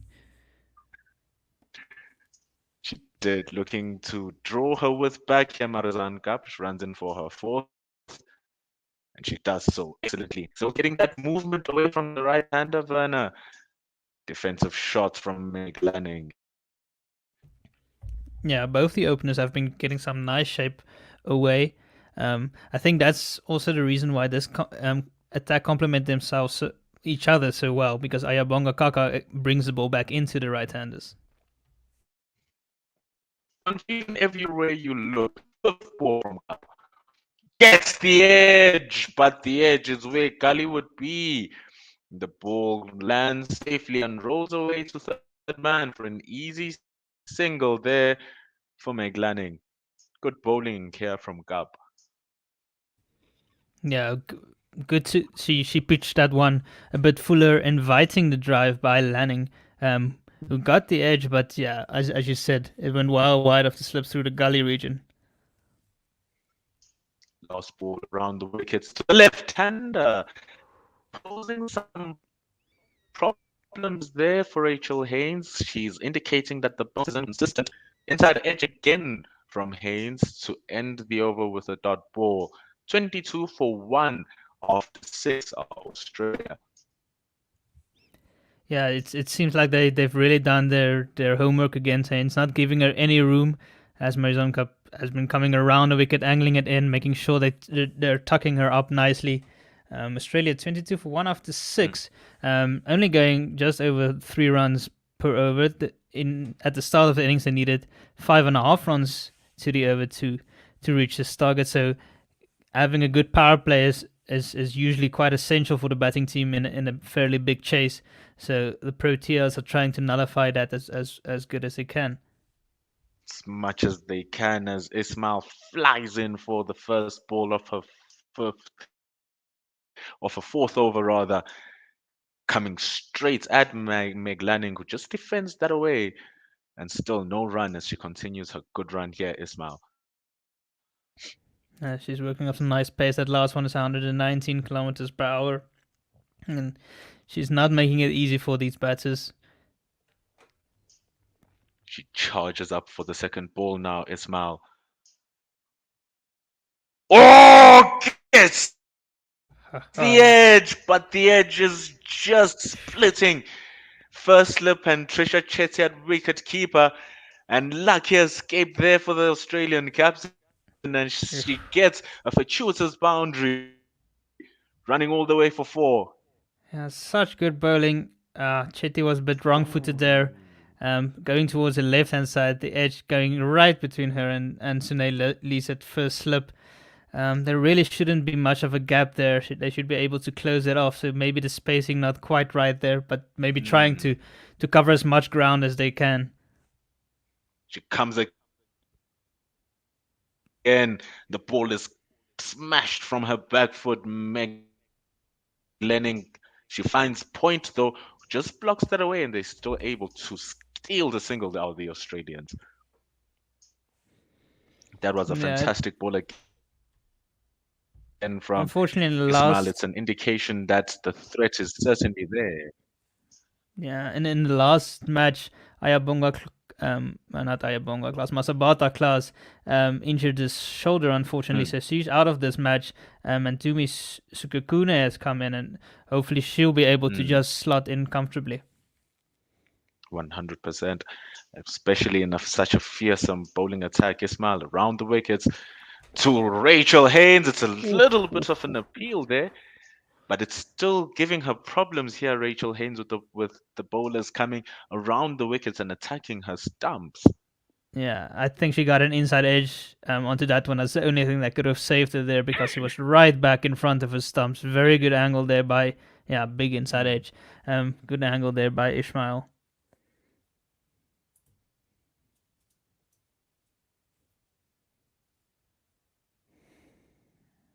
And she is steaming in 122 kilos for that. This time, Haynes is able to make a much better connection with the bat, but only finding extra cover. Still another dot ball. They'll be wanting to play like Laura Wolfart, eh? Yeah, we're watching some replays of Laura Wolfart's innings. She's been immense in this tournament. She's actually broken a record. She's the first women's player to ever make 4 back-to-back 50s in a World Cup. So that's some going by the Wolf, as they call her, or Wolfie. Lucky enough, she wasn't facing bowling like that, Werner. Ismail around the wickets, getting it to just shape away a touch from Haynes throwing that drive. Luckily enough, it misses everything as it flies to Trisha Chetty. Yeah, that's just going to put more doubt into Haynes' mind, because both Marizon Kapp and Ismail have been bringing it back into her, tucking her up, and now Ismail managed to get that one to move away. So exceptional bowling there, creating a lot of doubt, making her play all the time. So they've really come in with a set plan. And they're talking about the captain here, Meg Lanning. They say that she's very strong against spin. She's an excellent sweeper, which backs the point that she's a very good against spin. And also a lot of short balls. She dispatches those. But they're giving her none of that. The South Africans starts this 8th over. Marizan Kapp goes full and straight, and the ball is just edged all the way to third man for an easy single. Yeah, the South Africans haven't really tried to rely too much on spin of late. In this tournament, spin has only taken 1 wicket for the Proteas. That was Sune Lees. So they really bank on their pace bowlers to get the job done. Nice and full from Marizan Kapp, but just gently guided away to middle for an easy single again. Now 9 runs for the loss of 1. The 2 balls of the 8th over. Yeah, I think between the pace bowlers, they've taken the Also, top look three. at the way. Sorry, between the top 3 pace bowlers, they've taken about 33 wickets. It's been cunning bowling, and that ball, Marizan Kapp bowling at a touch wide there for no run. The South African attack, Werner, the most runs they've conceded in this World Cup is just 235. So that's a big note to capture after 4 matches being played. Yeah. Marizan Kapp continues to show why. The ball clipping the inside edge from Meg Lanning straight onto her pads, though no run. Yeah, it's been very probing bowling, and no team has found it easy against this lineup. As you said, only 235. It shows in the way that they've been going about it. And a total of 272 won't be as easy for Australia as it might have been against India. Ooh, it definitely won't be, but needing to tighten the lines. Marizan Kapp gets smashed through the covers from Meg Lanning with a beautiful cover drive. Wonderful stroke from the Australian captain. Glorious. Straight onto the ground, all the way for 4. Yeah, she wasn't going to miss out there with this type of type bowling. The moment they get a loose delivery, they need to hit it to the boundary, and she makes sure that she does that with authority. Absolutely dispatched. My God. But can she recover for the last ball now, Marizan Kapp? She does so well, but the damage has already been done as Meg Lanning lets that go to end the 8th over with the Australian team on 33 runs, only for the loss of 1 wicket. We end the 8th. Oh my God, what a beautiful stroke there. They'll from probably Meg show a Lanning. few replays of that one. We always go on about Wolfhard's cover drives, but that one was equally as good from Lanning. She's moved up to 17 of 23, and Haynes is on 10 of 19. Good thing to see from the South African. There's only been 1 extra so far. They have been guilty of bowling a bit too, giving away a bit too many extras in this tournament so far. So it's good to see them only giving the 1 wide so far. It's been very tight and tidy. Smile continues around the wickets to Haynes. Now the short ball is getting a bit lower. Haynes dodged that, but it skimmed her back. Surely they shared a high five there as the ball went through. Yeah, making sure she doesn't just lunge on the front foot. Very good bowling by Ishmael. She's really mixing it up here, bringing one back in, moving one away. Now the short length delivery, making sure that Haynes can't predict what's coming next. And the next ball is full, very full. outside off stump. There's Worth, and Haynes makes sure that another loose one gets punished, and Ismail is set for Haynes. Not quite what I had in mind when I said she doesn't know what's coming next. Gifted them a boundary burner. Yeah. She comes now for her third ball, looking to redeem her pride here, Ismail. She does so. She bowls one very well, just back of a length, straight onto the hip of Rachel Haynes, a leading edge, just popping to safety and gives them one extra run.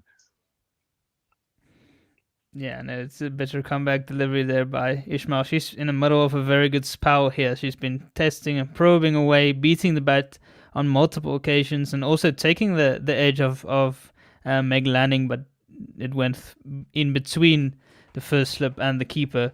So Ismail really running in hard here and doing exactly what the captain wants of her. Ooh, she continues that good job with the ball just on the line of off stump. Saying Meg Lanning to just defend that away for a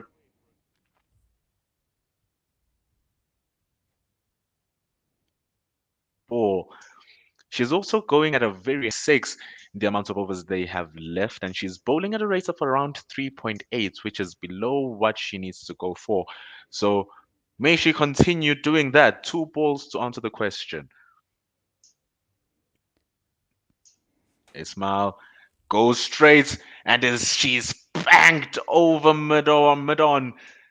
Meg Lanning just helps it over the head of mid on with the ball over pitched, and 4 more runs are added to the score, 42 for 1, as I also jinx Ismail myself. I know Umpo doesn't believe in jinxes or commentators' curses, but that was a poor delivery by Ismail, angling down the leg side. Also nice in the slot, so Lanning had no problem to just clip that one over mid wicket for 4. Nice and easy. Ismail last ball over pitches. Luckily enough, the punch goes straight to mid off. And to end the 9th over, Ismail goes for 9. And the score is 42 for 1 after 9 overs gone. Very tough over that last one for Ismail. Yeah, a couple of big overs there. Not what the South Africans would have wanted. They need to look to strike again here. As I said, their spinners haven't been the most potent so far in this World Cup, and the Australians will look to take them down. So it's important to keep striking to put the pressure on. And it's not helpful as this partnership continues to grow. It's now with 28 runs as Rachel Haynes and Meg Lanning look to recover the early loss of the wicket. But South Africa look to cause more damage as they call on the services of Ayabonga Kaka, fantastic bowler who's taken 10 wickets in this tournament so far. She's going at a rate of 4.2, which is definitely what the team will need, or less, but importantly, wickets. Yeah. She starts with a full one outside off, and after that beautiful cover drive from Rachel Haynes, a diving cover stops that. Mignon Priya, well done, lady. Yeah, we see that a prodigious away movement by Kaka away from the left-hander that would come back into the right-hander. So that's what I talked about, them being different types of bowlers and really complementing each other. 100%. And we see even the usage of Lizelle Lee there at the slip field, that she's standing more like 1.5, close to second slip, to compensate for the movement that Ayabonga does get from the air and from the pitch as well. Rachel Haynes is looking to drive her, so this will be an interesting play between these two players. Oh, she goes for the shot, but straight to the hands of Mignon du Preez at cover. Another dot ball for Ayabonga. Kaka is a third, still remains at 0. Yeah, I think the main thing that has separated Australia from the rest of the teams is just the attacking nature they have, which is very Australians are very renowned for, and they do tend to go at the strike rate of 90 or above consistently. So tying them up is what's required here.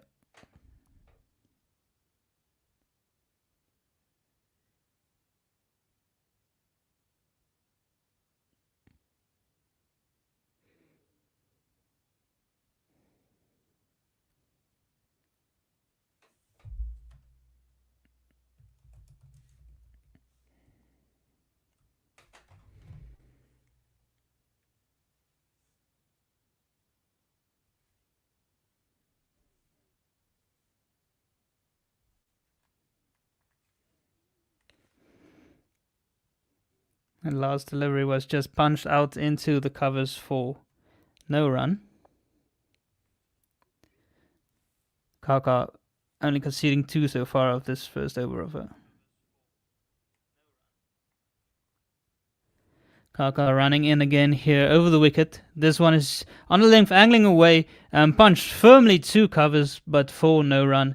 That's the end of Kaka's first over. She's gone for 2. Australia are 44 for 1 after the power play, in search of 272. Meg Lanning's on 21 of 26 deliveries. And Rachel Haynes is also going well, as we see Jenna and Chepo, who will take over from us. Thank you very much. Thanks, guys. Good morning, Tepo. How's it, Surly? You How are like here with Jenna Surly early in the morning? It is very early.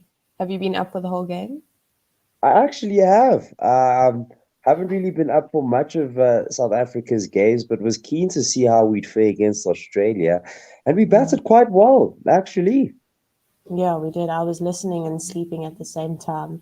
As we see a bowling change here. Chloe Chan, left arm around the wicket to the right hand of Meg Lanning. It's back over length, outside off, and it's cut hard to point, but Laura Wolfart does good work. They come through for a single, though, and that brings the score up to 44 for 1 after 10.1.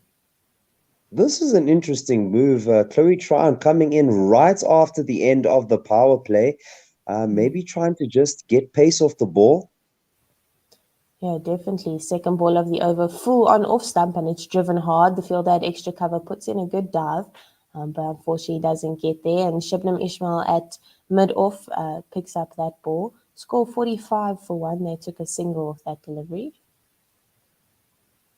Coming in as first change after the pace of Cup and Ismail. Ismail did well to get the breakthrough early and had been finding the edge for most of the power play.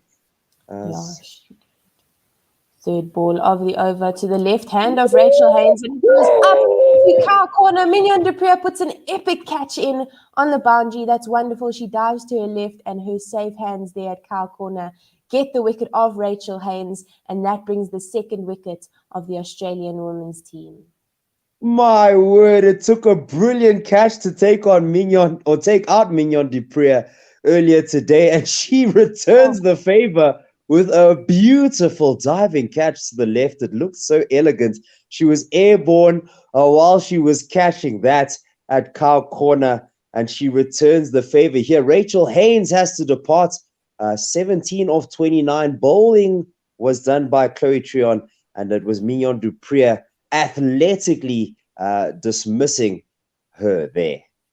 Yeah, and that change of pace that we saw that Chloe Chan brought on after the seamers of Cup and Ishmael definitely worked there. It was a short length delivery, but Rachel Haynes really, her eyes lit up on that one and tried to clear the boundary.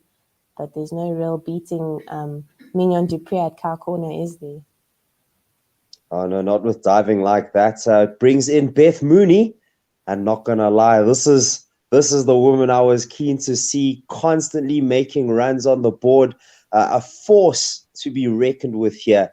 And I really want to see how the South African bowlers fare against a living legend in what some would say. Yeah, definitely. I think still with the left-hand, right-hand combination of Meg Lanning, Beth Mooney at the crease, the bowlers definitely still need to be making sure that they're hitting the correct lines. And that's something that the Australian women have such depth in, is left-handed batters at the crease. Fourth ball of the over. It's outside off by quite a while, but it's left alone by Beth Mooney, and it's a dot ball. She averages 138 in this tournament. That is huge. Tons of not outs here and big runs scored by Beth Mooney. Fifth ball of the over, full outside the off stump and just defended out to the offside for no run. Yeah, she is a quality player, and she has been for many years for the Australian women's team. Oh, they're just showing us replays of Mignon du Preez's catch. What a spectacle. Last ball of the over, full, very far outside the off stump, and Beth Mooney just gets bad on that, gets it past the fielder at backward point. They come through for 2 as Ayabonga Kaka goes to retrieve that ball. That brings us to the end of the 11th over. Chloe Chance figures 1 wicket for 3 runs. The score 47 for 2 after 11 overs. Meg Lanning is on 22 of 28 deliveries, and Beth Mooney on 2 of 3.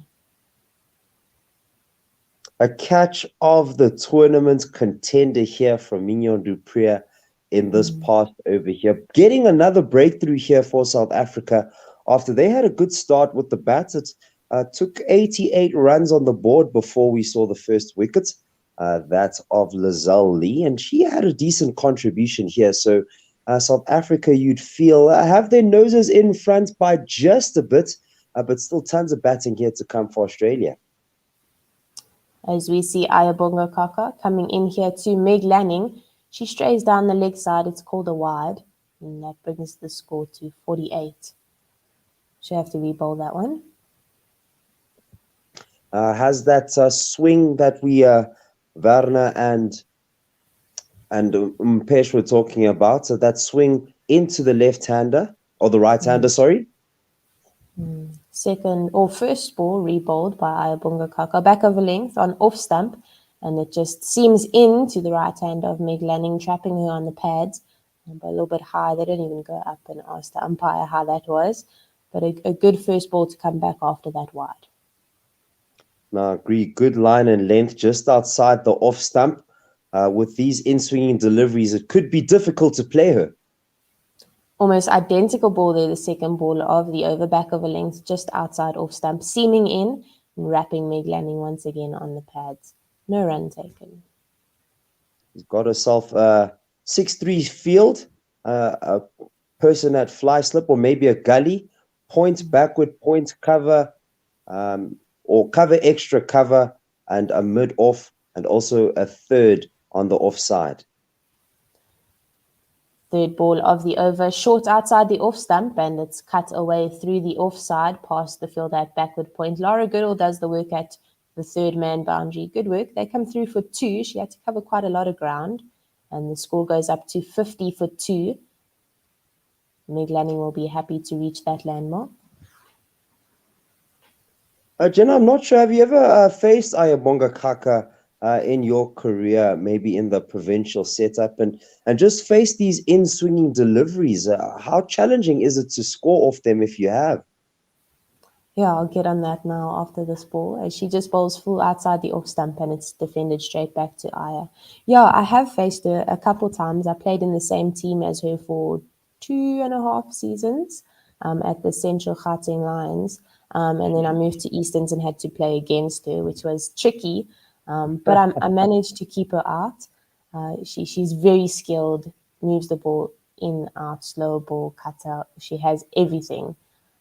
As we see, this fifth ball of the over, back of a length outside the off stump, and it's just defended out to the offside by Meg Lanning. So yeah, she's very experienced. Certainly a handy bowler to turn to. Not only can she strike for you, but what she's doing now with only 3 conceded in the over is that she can really just tie up the runs as well. Yeah, she definitely can. As we see the last ball of the over, getting that seam off the wicket that we've just been talking about. Back of a length on off stump and seams a little bit past leg stump. And Meg Lanning just works that around her legs to the fielder at fine leg for 1 run. And that's the end of the 12th over. Ayabonga Kaka going for 4 in that over. Score 51 for 2. Australia need 221 runs from 38 overs here. They still have 8 wickets in hand. Would have preferred not to have lost the early wickets, but definitely still a lot of batting to come here. And this is a team that have broken a record to score over 270. I believe it was 277 against England earlier in this tournament. So they won't be shy of runs, this Australian team. Yeah, definitely not. But they weren't batting against the bowling attack of the Momentum Proteas. So that could potentially be something else. As Chloe Chan bowls back of a length outside the off stump, and Meg Lanning rocks back onto the back foot, and she just gets a bit of an outside edge, beats Trisha Chetty to her right, and Tumi Sekukune does very good work there to retrieve that ball on the third man boundary. They come through for 3, I think. Never stop chasing. Tumi Sekukune, she fetched that, and that's the type of fielding effort that you'll need in the field from yourself, from the fielders. With 270 on the board, the batters did a lot of the work here to make this chase as difficult as possible, and those are the types of fielding that keep the game going. Yeah, definitely agree. Every run saved in the field is worth it. As we see the second ball of the over, and it turns into the left hand of Beth Mooney, and she works it out to square leg for a single. Third ball of the over, left arm around to Meg Lanning, and it's full on off stump, and it's just defended out to mid-off for no run. We've really been treated to some great women's fielding here today. We saw Gardner take out Dupree earlier, and Dupree returning the favor from the same position to dismiss Healy. Fourth ball of the over, short outside the off stump, and it's just played hard off the back foot to Mignon Dupree at the cover sweeper area for 1 run. Score goes up to 56.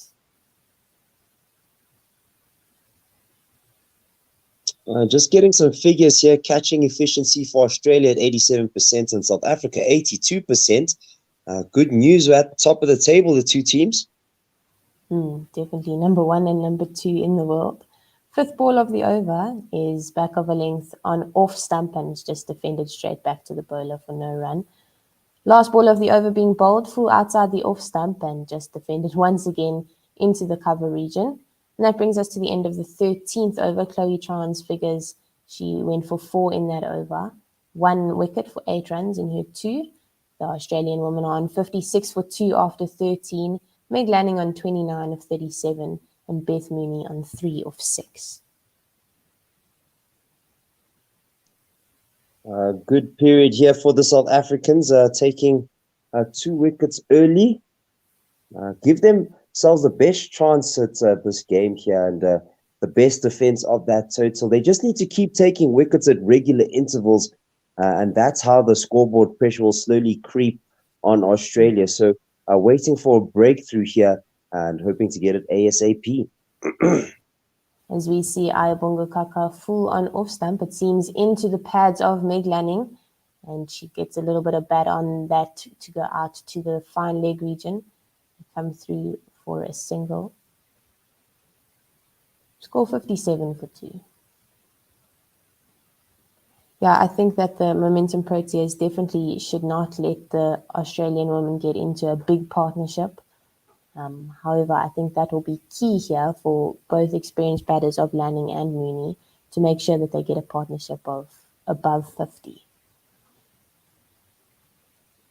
They just need to keep going here, do Australia. Just need to keep building partnerships. That's definitely what got South Africa this very, very respectable total. A partnership of 88 followed by 50. Second ball, back of a length on off stump, and it's just played past Laura Wolford at point. Goes out to the third man region for another single. So that's really the name of the game here for Australia. Just keep building the partnerships. They have the quality, if they just stay in there, to make it very, very difficult to lose the game. Indeed. Third ball of the over just strays down the leg side, and that's going to be called a wide. Trisha Chetty doing good work there to her left. We saw her miss an opportunity in Shibnam Ismail's spell up front. She was caught a little bit on the wrong foot, a little bit flat-footed. Definitely an opportunity to her right there that she was nowhere really, but a good catch to get the first wicket of the game. Third ball being re-bowled. It's full outside the off stump, seaming into the right hand of Meg Lanning, and she just defends that out into the covers for no run. Good comeback here from Ayabonga Kaka after the wide down the leg side.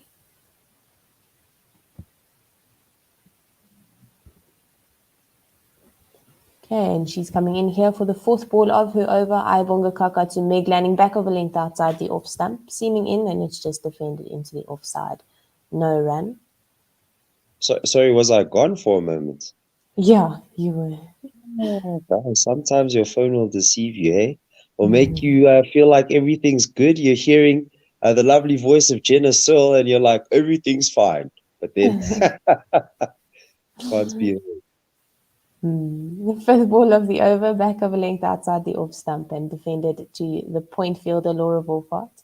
No run taken. Meg Lanning just making sure she's getting behind the ball. She's waiting for the ball to come to her. She's learned from the two previous batters that she doesn't really need to go out fetching the ball from the pace bowlers. She needs to wait and time the ball correctly, which has gotten her 30 runs so far. As we see the last ball of the over, it's full on leg stump, and she flicks it hard off her pads, and that goes for 6. A wonderful shot there. She just over-pitched and a wrong line completely there by Ayabonga Kaka, but she took full advantage of it there, did Meg Lanning, and just clipped it off her pads. She got maximum there for that shot. Sure. That was airborne for quite some time. The timing was impeccable because she just had to make sure that she timed it well enough to send it over the boundary, and that she did. The angle that Ayabonga Kaka has going across the right hander just makes it easy to just whip off the pads if you miss your line, and especially if you over pitch. And that's exactly what she did there. So I was sent to the cleaners by Lanning. What a shot that. A wonderful, wonderful shot. And it's just showing how she's timing the ball so nicely. As we see Chloe Chan coming in. 15th over of the game. Her third over, it's short outside the off stump, and it's played off the back foot hard by Beth Mooney to the fielder at the cover sweeper boundary. They come through for a single. The score is 66 for 2 after 14.1. Meg Lanning on 36 off 42 after that wonderful 6 that she just hit off the last ball of Ayabonga Kaka's over. Second ball, left arm around the wicket to the right hand of Meg Lanning. And it's just back of length outside the off stump and defended out into the offside for no run. Scoring at a decent rate here are the Australians. If they just continue like this and keep the scoreboard ticking and that run rate rising, they could get to the total in no time. Definitely, as the third ball of the over is short outside the offside, and Meg Lanning takes full advantage there once again and plays a hard cut through the point region. She gets a 4 for that, and her total goes up to 40. A wonderful shot, just leaned into that, made sure that she beat the point fielder, Laura Wolfart, who took a dive to her left, but was unable to get to that ball.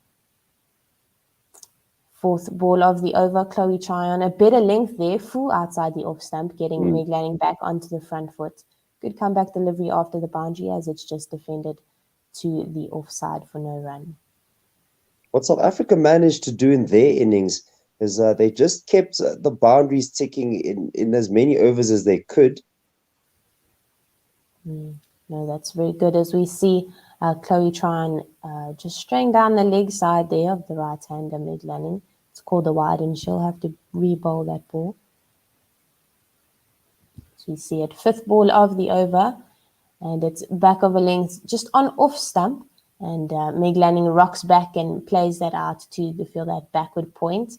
Comes through for a quick single. Tumi Sekukune doing good work there, as she just made sure to take that little dive and put her body behind the ball. I need to save as many runs as they can here, the South Africans. Well played here by the Australians, keeping the scoreboard ticking with some singles. Definitely. Last ball of the over. It's full on the off stump, and it's just defended out to the offside by Beth Mooney for no run. And we are at the end of the 15th over. The score is 72 for 2. Chloe Tran's figures, 1 wicket, 15 runs in her 3 overs, going at 5 and over. Meg Lanning looking really good at the crease. She is on 41 of 46, and Beth Mooney on 5 of 9 deliveries.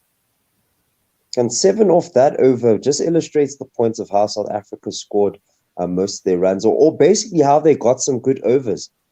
Lots of running between the wickets from all the batters involved to just keep the scoreboard ticking.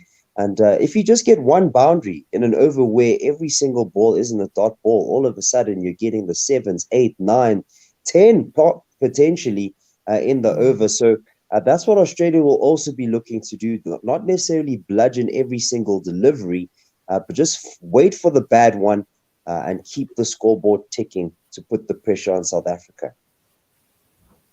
Definitely. As Ayabonga Kaka comes into the right hand of Meg Lanning, it's back over length, seaming onto middle stump, and she just plays this out to mid wicket. They come through for a single. And I think, Tepo, what you're saying is 100% correct. The more they rotate the strike, the more the left-hand, right-hand combination is working for the Australian women's team.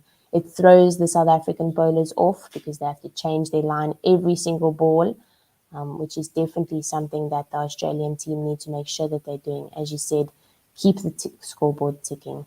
It's full outside the off stump, and she throws hands at it, does Beth Mooney. It's airborne for quite a while, but just chipped over the heads of the fielders in the covers, and that races away for 4. A bit of a risky shot there by Beth Mooney, but there was definitely half a chance, I suppose, by the fielders in the cover region. Mignon du Preez, about 5 centimeters too short. She put in a very good jump to try and reach up with her right hand, but unfortunately just a little bit short there. Yeah, just inside the circle. If she was a step back, she would have caught that Mignon du Preez. Great bowling from Kaka here. Yeah, definitely, especially with that seam movement swinging away from the left-hander. As we see the next ball, back of a length, seaming again out to the offside, and it's just defended out this time by Beth Mooney into the covers for no run. What South Africa needs to do is they need to take encouragement from moments like that and keep piling on the pressure because there could be a breakthrough at any moment. 100%. As we see the next ball full outside the off stump, just defended out into the covers for no run. I think as a bowler, it's so encouraging knowing that your fielders are there backing you up and they're putting in the effort, putting in those big jumps there that we've seen, that catch on the boundary by Mignon du Preez, and that kind of like G's up the bowlers. No doubt about it.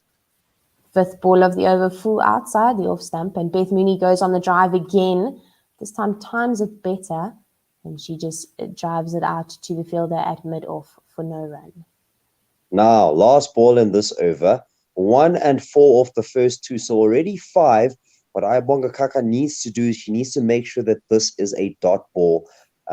Did very, very well throughout this over, but needs to close out strong. Yeah, definitely. Having said that, though, wouldn't be a bad thing having Beth Mooney on strike, but she does manage to get that dot ball and puts Meg Lanning on strike for the next over. It's the end of the 16th over. The score is 77 for 2. Meg Lanning on 42 or 47, and Beth Mooney a streaky 9 so far of 14 balls. Ayabonga Kaka has bowled 4 overs for 20 runs. Just some conversations had on different WhatsApp groups about strike rates, and some individuals feel that strike rates aren't very important, especially at the top end of the innings. I'm not sure where you stand on this, Jenna, but I'm sure that scoring at a decent rate and just rotating the strike and trying to keep that score or that strike rate above 75, at least for like the first 20 overs or while you're in, could be a good way to go about things, but maybe it could put unnecessary pressure on you. Where do you sort of stand in this type of conversation about strike rates? I think every batter is different. Obviously, some batters prefer to go at a lower strike rate in the beginning just to feel bad on ball, not put themselves under too much pressure, knowing that they'll accelerate later on in the innings. But then obviously there's a chance that they won't be there in order to get that acceleration, which is always a risk. So going at a runner ball or just under that in the beginning of an innings is never a bad thing. So yeah, I also think, as we're saying, that scoreboard, as it's ticking over, especially if there's a right hand left hand combination at the crease, that's vital, just to throw the bowlers off their lines. But each batter is individual, each batter is different, and you'll often find that if two batters at the crease, one being the strike hitter and the other one being the strike rotator, that they'll play different roles. And if that explosive batter needs to take a couple of extra balls in order to get going, while the strike rotator just gives them strike and allows that batter to get themselves in confidently and calmly, then that's always a good combination that teams look for, especially at the top of the order.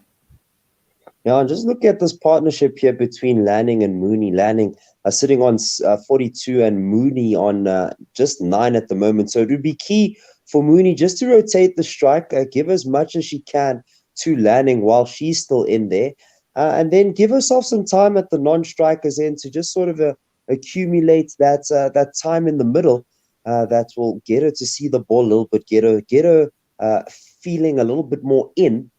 So that's probably how this is going to go. It's probably some drinks break. There's probably a drinks break here for the ladies in the middle. That's why there's a little bit of a stoppage here. But always good to have a chat here with Jenna Searle. You're listening to One World Sports Radio. And don't forget that you can keep supporting us on Patreon. We'd love to get your support. It helps us do what we love to do and bring commentary to you. Yeah, we love doing this, and it's such an honor to be able to speak about the game that we love. Straight up vibes. And it's an honor to be chatting about the South African woman who you'd feel would probably be closer to a World Cup win than the men's team. That's definitely my opinion. Very, very close, a very well-balanced side. Yeah, I think that's the opinion of many South African cricket supporters. As we see after the jinx break, Tumi Sekhukhune into the attack, and her first ball is just back of a length outside the off stump, defended to the point fielder Laura Wolfhard for no run. Good start from here. It's her first go here in the Women's Cricket World Cup. I like the rotation that we're seeing here from Hilton Moring. Not saying that the game's necessarily won or the tournament's won. A short ball on middle stump, and it's played away very well by Meg Lanning, just pouncing on that short-pitched missed line delivery. And Tumi Sekhukhune won't be happy with that boundary going to the 4 boundary over the rope. A very good shot there. Yeah, a little bit of a loosener, just the back of a limb delivery, and she doesn't have enough pace to really rush the batter here. So easy to just rock back and heave this over the infield for Meg Lanning. Third ball of the over. This is better, back of a length outside the off stump, but it's just played out to the third man region. They come through for a single, and the left-hand Beth Mooney will be on strike for the 4th ball of the over. And that's where Sekhukhune needs to keep it just on the offside. Just keep the batters playing to the fielders there behind square, playing it as late as possible, and keep the strike rotating with singles. Dealing in boundaries or boundary balls here could be the bane of South Africa's overs. They do tend to concede some boundary balls, which could be a detriment to them because Australia are good at rotating the strike. That's how aggressive they are. As we see a short ball once again here by Tumi Sekhukhune. Chloe Chan does good work there on the boundary. She has to cover a lot of ground, but unfortunately unable to get that ball that just races away to the square leg boundary for 4. Beth Mooney, almost an identical shot to the one that Meg Lanning played 2 balls earlier, just pouncing on that missed line, missed length, making sure she gets runs for that delivery. It was a back of a length ball that Mooney played off the front foot, in fact, playing this off hip height. So Sekhukhune needs to get it a bit fuller just to make it difficult for the batter. And she did there on the 5th ball of the over. A little bit fuller, but on the leg stump. And Beth Mooney just playing that out around her legs. They come through for a single. The score goes up to 87 for 2. This has proven to be quite an expensive over. 10 runs, and still 1 ball to go. Called the previous one the leg bar. or was about to mention the same thing here. This is the last thing that South Africa need. They need to try and build pressure here in the middle overs by restricting the run flows, and Sekhukhune not off to the best start. As the last ball of the over is full outside the off stump, and Meg Lanning throws hands at that, with wonderful fielding by Lizelle Lee on the at point, and she stops that, which definitely would have raced for 4 if not for Lizelle Lee. And that's the end of the 17th over. The Australian women's team is on 87 for 2 wickets. Meg Lanning batting really well, looking comfortable at the crease, 47 of 51. Beth Mooney starting to find her rhythm here. She's on 13 of 16. Tumi Sekhukhune, her figures after her first over, 9 runs, and then obviously that leg by.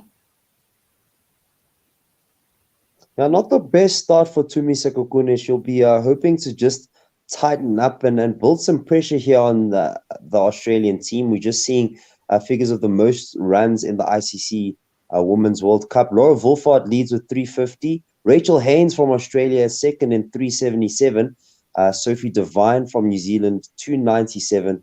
And it's Lanning who is in 4th place with 237. As Chloe Tryon bowls her first ball of her 4th over to Beth Mooney, just full on the off stump, and it's defended straight back to the bowler for no run. They're just showing us replays of her 97 runs against India. Match-winning innings, that, in a must-win game. Definitely. That was a brilliant game there. That a good captain's innings that she played there. As the second ball of the over is short outside the off stump and just rocked onto the back foot, played out to the field at cover sweeper for a single. And has already played a captain's innings here. This 47 of 51. Just compared to some of the South African batters, it's a very good strike rate, striking at a similar rate to what we saw Sune Lee bat at. So captain for captain, pound for pound here. Yeah, definitely. As the third ball of the over, good delivery on the off stump, full, and it's just defended into the offside for no run. I do think that the Australian batting lineup is obviously different to the South African one, with that experience of Meg Lanning coming in at 3, whereas the South African team have that inexperience of Tasman Brits or Lara Goodall, who haven't been so regular, and they've struggled there in that number 3 position, as we see the 4th ball of the over, just a dot out to the point region. She's racing through her over here. Chloe Tryon bowls back of a length outside the off stump. Meg Lanning tries to throw hands that, but misses it completely. And Trisha Chetty doing good work there with the gloves. Getting some bounce here is Chloe Tryon. Is doing very well is the all-rounder Chloe Tryon. Really enjoy her as a 6th bowling option for the Momentum Proteas. And she finishes off her over really well, as it's full on off stump and just driven hard back to her. But she does good work to save that ball. She ends the over only 1 from it. Her figures 1 wicket, 16 runs in 4 overs, bringing it back nicely there. And the Australian women's team on 88 for 2 after 18 overs. Looking very good indeed. That's exactly what South Africa need. Just an over like that to bring a little bit of pressure into this game, string a few dot balls together, because that's where the breakthrough will come from. Get one of the batters on each end, just hanging in there, or just keeping them at the crease at one end will do you the world of good here. And Tumi Sekhukhune will be hoping to continue the pressure from the other end, because it's the dot balls that lead to wickets here, not just in one-day international crickets, but all crickets in general. Oh, wow. Oh, what a wonderful shot. It's full outside the off stump, and Beth Mooney leans into that, hits it hard, straight back past the bowler, and that races away for 4. That's, I think, the shot of the innings so far.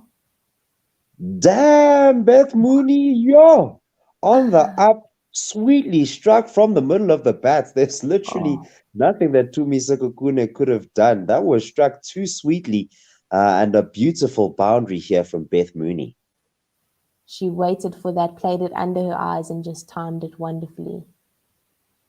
Second ball of the over. This a much better length from Tumi Sekhukhune, and Beth Mooney tries to play this into the covers but misses. Trisha Chetty is standing up to the stumps here for the seamer, for the Momentum Proteas seamer, and she does good work there to get that ball. It's a dot, and it's a much better length here from the bowler. Now, this is going to be an interesting battle. Tumi Sekukune, first game of this World Cup. She'll be keen to make an impression. She does go for a little bit of tap, but does have the pace there, the slow pace to bring a little variation into the game. Oh, what an interesting thing that happened. It's straight down the leg side. Beth Mooney, I think it came off the gloves of Trisha Chetty, as it's called a wide. They come through for 2 after that. Now, this is going to be an interesting little battle here with Sekukune. She's going to be keen to just get control of this run rate here. She's just been going for a few too many runs in her spell, and the Australian batters can smell blood in the water here. Oof. As she bowls a wide again down the leg side, Trisha Chetty really working hard there. She's standing up to the stumps. But if a bowler is not bowling one side of the wicket, I think it's hard, especially at this level, at the pace that she's bowling at. It's not fast compared to the other seamers in the Proteas team, but you have to be quite sharp as a keeper to stand up to pace like this. That's that left-hand, right-hand combination that seems to be a bit of a struggle here for Sekukune. Brilliant line and length for right-hand on the off-stump, but down the leg side for lefty. As she changes her angle, she comes around the wicket to the left-hander, and it's just played out to third man by Beth Mooney. The score goes up to 97 for 2, and Tumi Sekukune will be desperately searching for 3 dots to finish off her second over here. Now, I couldn't agree more. This is a key conversation to have about bowling partnerships. So what goes on the other end of the bowling definitely affects, or both ends affect each other in a bowling partnership. Definitely, as she bowls to the right hand of Meg Lanning, it strays down the leg side and it's clipped off the pads of Meg Lanning. That brings her to her half century. Tumi Sekukune will not be happy with that missed line there, but a brilliant shot, well weighted and well placed by Meg Lanning, as the score also goes up to 101 for 2 after 18.4. Well played, captain innings here. She rebuilt after those quick wickets up front, and she's done really well here for her team. And once again, Sekukune straying down the leg side. Would have been a great ball to a left-hander, but rotation of strike here, just proving the Achilles heel for Sekukune. As she goes 2 straight again to the right-hander, but this time it's just worked out to the fielder at fine leg. They come through for a single, and Tumi will definitely be looking for a dot to finish off this over. 14 off the over already. 2 wides, 2 wide deliveries. One of them went for 2 extra runs. So yeah, she just needs to arrest the hemorrhage of runs that she's conceding here. And she does bowl a good ball, the last one of the over, back of a length on off stump, but it's driven past the fielder at extra cover, and they come through for 2. A little bit of lazy fielding there at extra cover, but it did get past the fielder there to Lara Goodall at cover sweeper, and that's the end of the 19th over. The score 104 for 2. 16 runs off that over would be great here for Australia. They would love that. That's a big over for them in the middle overs. A very key period here for South Africa and Australia, in fact. If they just keep scoring runs at this rate in the middle overs, they'll get to their total without too much trouble. So South Africa need to make a plan. Either change Sekukune or try to help her find a rhythm somewhere else or at another period, maybe after a wicket fall. And they're keeping this momentum going as Chloe Tryon bowls a good ball full outside the off stump. But Meg Lanning just plays this out into the offside, and they come through for a quick single. And this is what the pressure off Australia at the other end does. Makes it easier for them to take singles, and not even necessary to take singles here against Chloe Tryon. Yeah, but the momentum that they have, and they look to go for a single again as it worked out to square leg, and Beth Mooney wants to go, but Meg Lanning sends her back Tumi Sekukune redeeming herself a little bit there at square leg, throws the ball to the striker's end, and Beth Mooney has to do good work to get back there. And they are going up to the third umpire to see whether that run out was out or not. Well. I'm out here talking about the pressure's been released, not needing to take any unnecessary runs, and a little bit of miscommunication could be the undoing of this partnership. It's out. Beth Mooney is far out of her crease. That is wonderful, wonderful work there by Tumi Sekukune, making up, I suppose, a little bit by getting that run out for her woeful 2 overs. And we see the end of Beth Mooney. She scored 21 of 22. A good piece of fielding there by the Proteas team. Maybe a little bit too aggressive for her liking, Beth Mooney here. You'd feel running herself out, playing it straight to Sekukune at point. And a lovely little story of redemption here after going for 16 in her previous over, gets the run out in the next one. Love to see it. Yeah, definitely. And it's not something that the Australian woman needed to do. So a little bit hasty there, as we see Talia McGrath coming in at 5. Tahila McGrath. No relation to Glenn, I'm assuming. But it is nice to have that surname as an Australian. No doubt about it. Definitely. She is the all-rounder in this middle order here. We usually see Elise Perry coming in at 5, but she was off the field for an injury and maybe thinking she'll come in 6 or 7, obviously. But Talia McGrath will be looking to rotate the strike here and make an impact here. Young player, and just support her captain out here against the Proteas team. Needs to do a job here. This is perfect for the South Africans, getting a fresh batter in the middle. As Chloe Tryon bowls just back of a length outside the off stump to the right-hander, and she just rocks back onto her back foot and plays that out to the fielder at cover sweeper for a single. She's off the mark quite easily here, the first ball of her innings so far. Fourth ball of the over. Tryon full to Meg Lanning, and she just drives that straight back to Tryon for no run. Just looking at that replay again, Beth Moody just getting into the swing of things, just getting used to rotating the strike too quickly, and had a bit of a brain fade for that run out. Oh, what a shot. Definitely. As Chloe Tryon strays down the leg side, Meg Lanning jumps onto the sweep shot, places that beautifully fine of the fielder at square leg, and she gets a 4 for that. Oh, she is looking in great nick here, is Meg Lanning. Just some glove love with her batting partner. You know, the type of glove love, the type of fist bump that says, it's business time. Let's keep it going. Definitely. As she goes again, it's back of a length outside the off stump. She rocks back and plays it past the fielder at extra cover, and that races away for another 4 here. Chloe Tryon will be disappointed here. First a stray in her line, now a stray in her length, but a very, very good shot here by Meg Lanning as she just manages to beat the fielder at cover point. This is some exciting cricket from Meg Lanning, putting some real pressure here on the South African bowlers, really making the part-timers really feel the pressure here. So Sune Loose has the question to answer. When does she bring herself into the attack? When does she get a bowling change here? Chloe Tryon, yes, did get a wicket in her over, but you'd feel that was more of a brain fade from the Australians than some real pressure put on them by South Africa. They may be a bit too aggressive for their own good, more than South Africa really squeezing the pressure and bringing their own wickets about.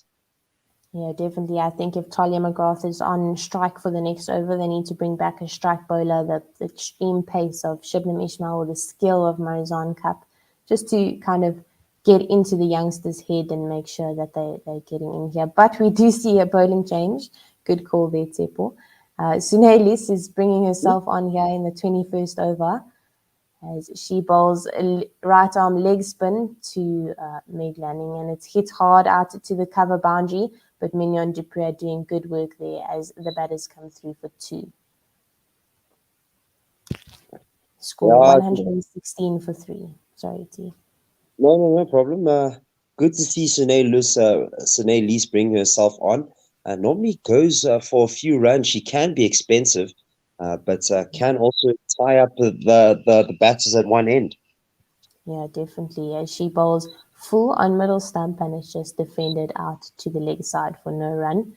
She's bowling to Talia McGrath. This ball, a full toss, and it's whipped away off the legs.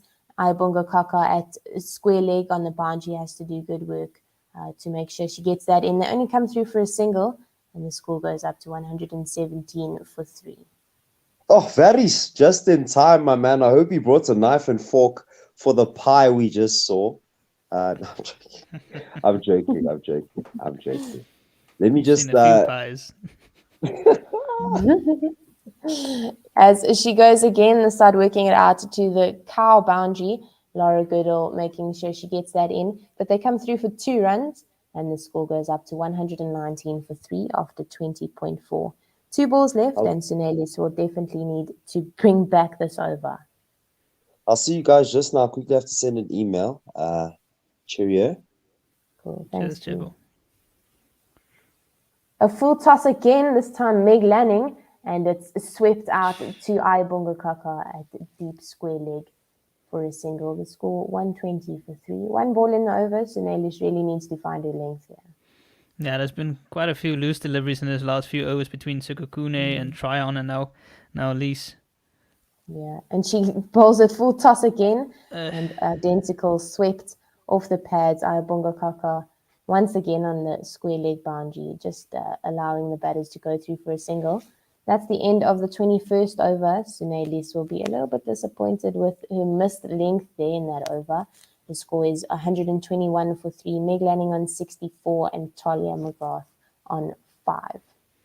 Yeah, they're making it way too easy for Talia McGrath in particular, coming to the crease, coming to the crease and you get 3 full tosses to get going is exactly what you'd like. Meg Lanning really punishing the bowlers as well. Sukukune wasn't able to hit the consistent area, but luckily she did make up a bit with it in the field with that run out.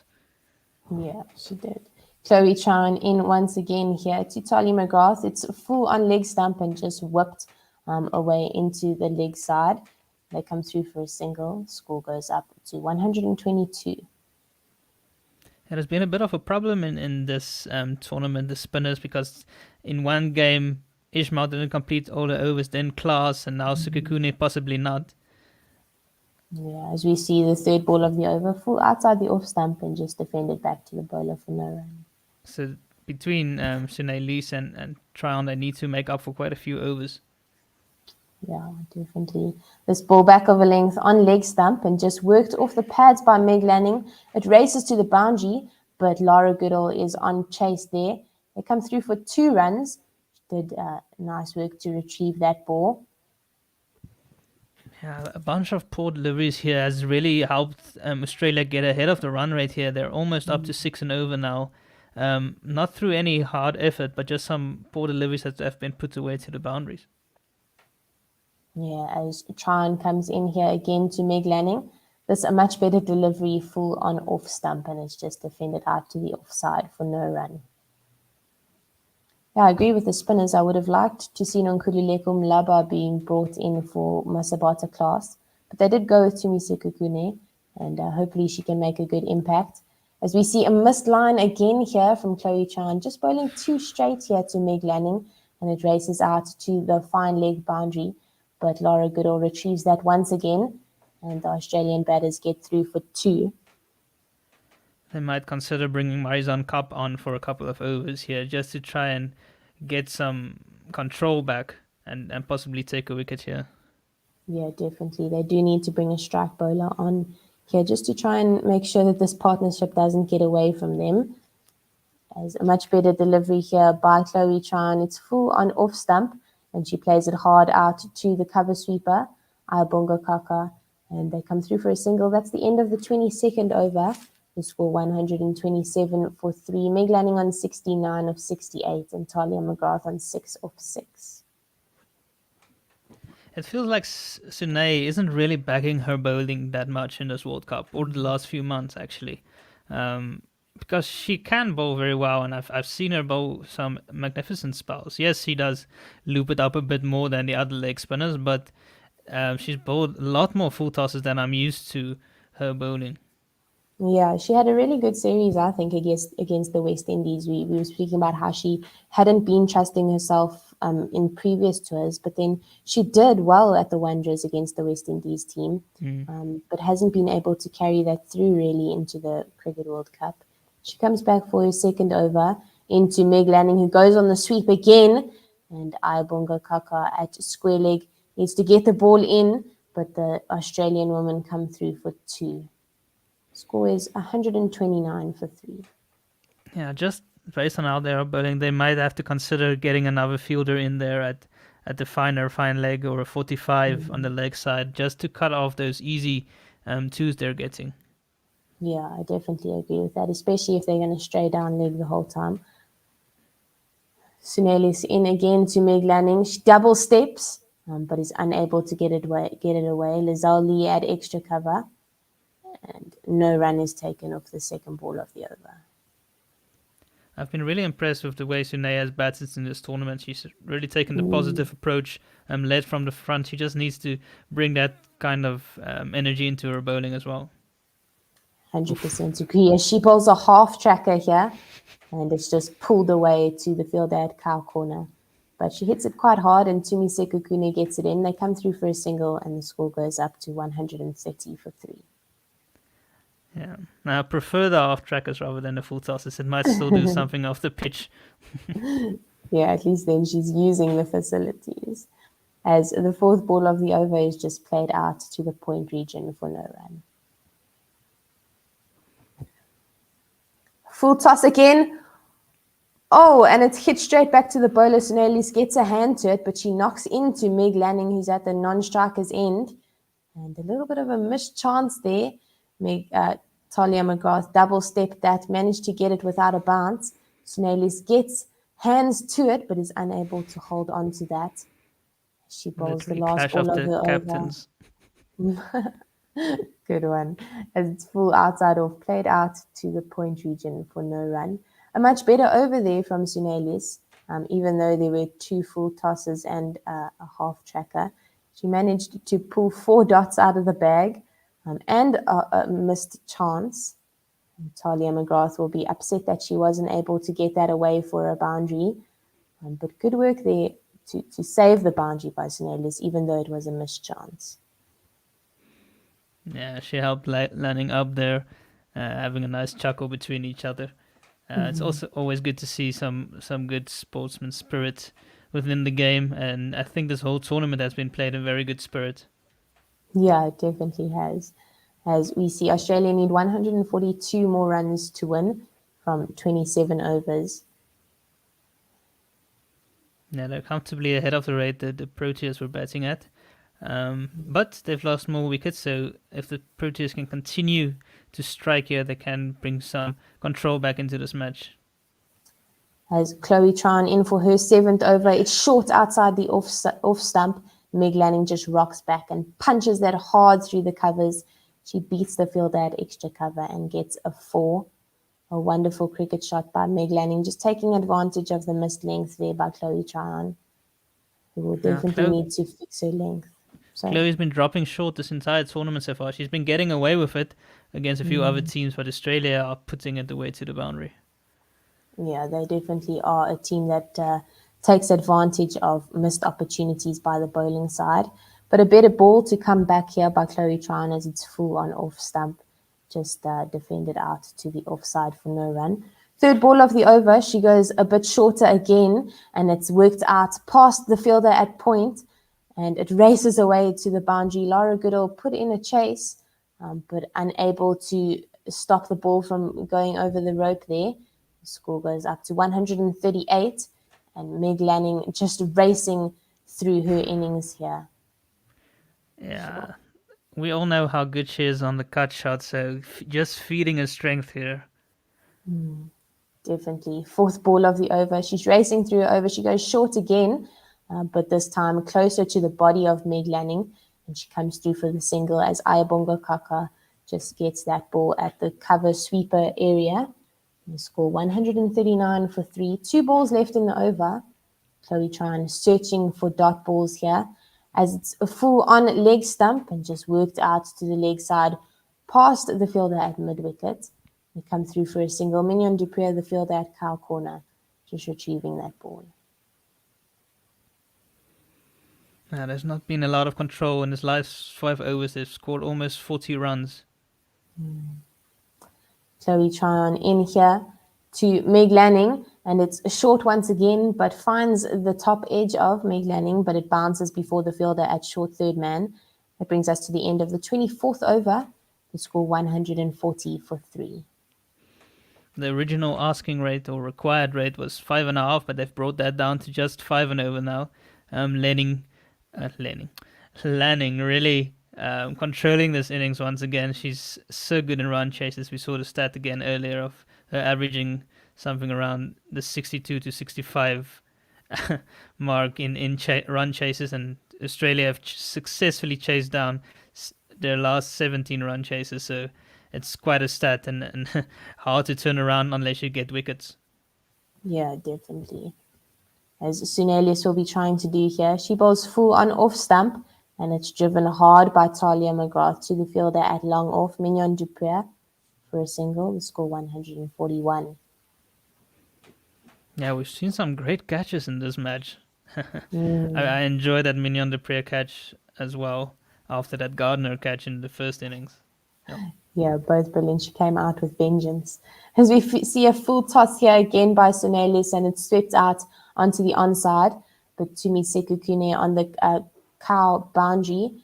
There's quick work, covers quite a lot of ground, gets the ball in, but the Australian team go through for 2, and the score goes up to 143. Talia McGrath is still on 8, and Meg Lanning on 83.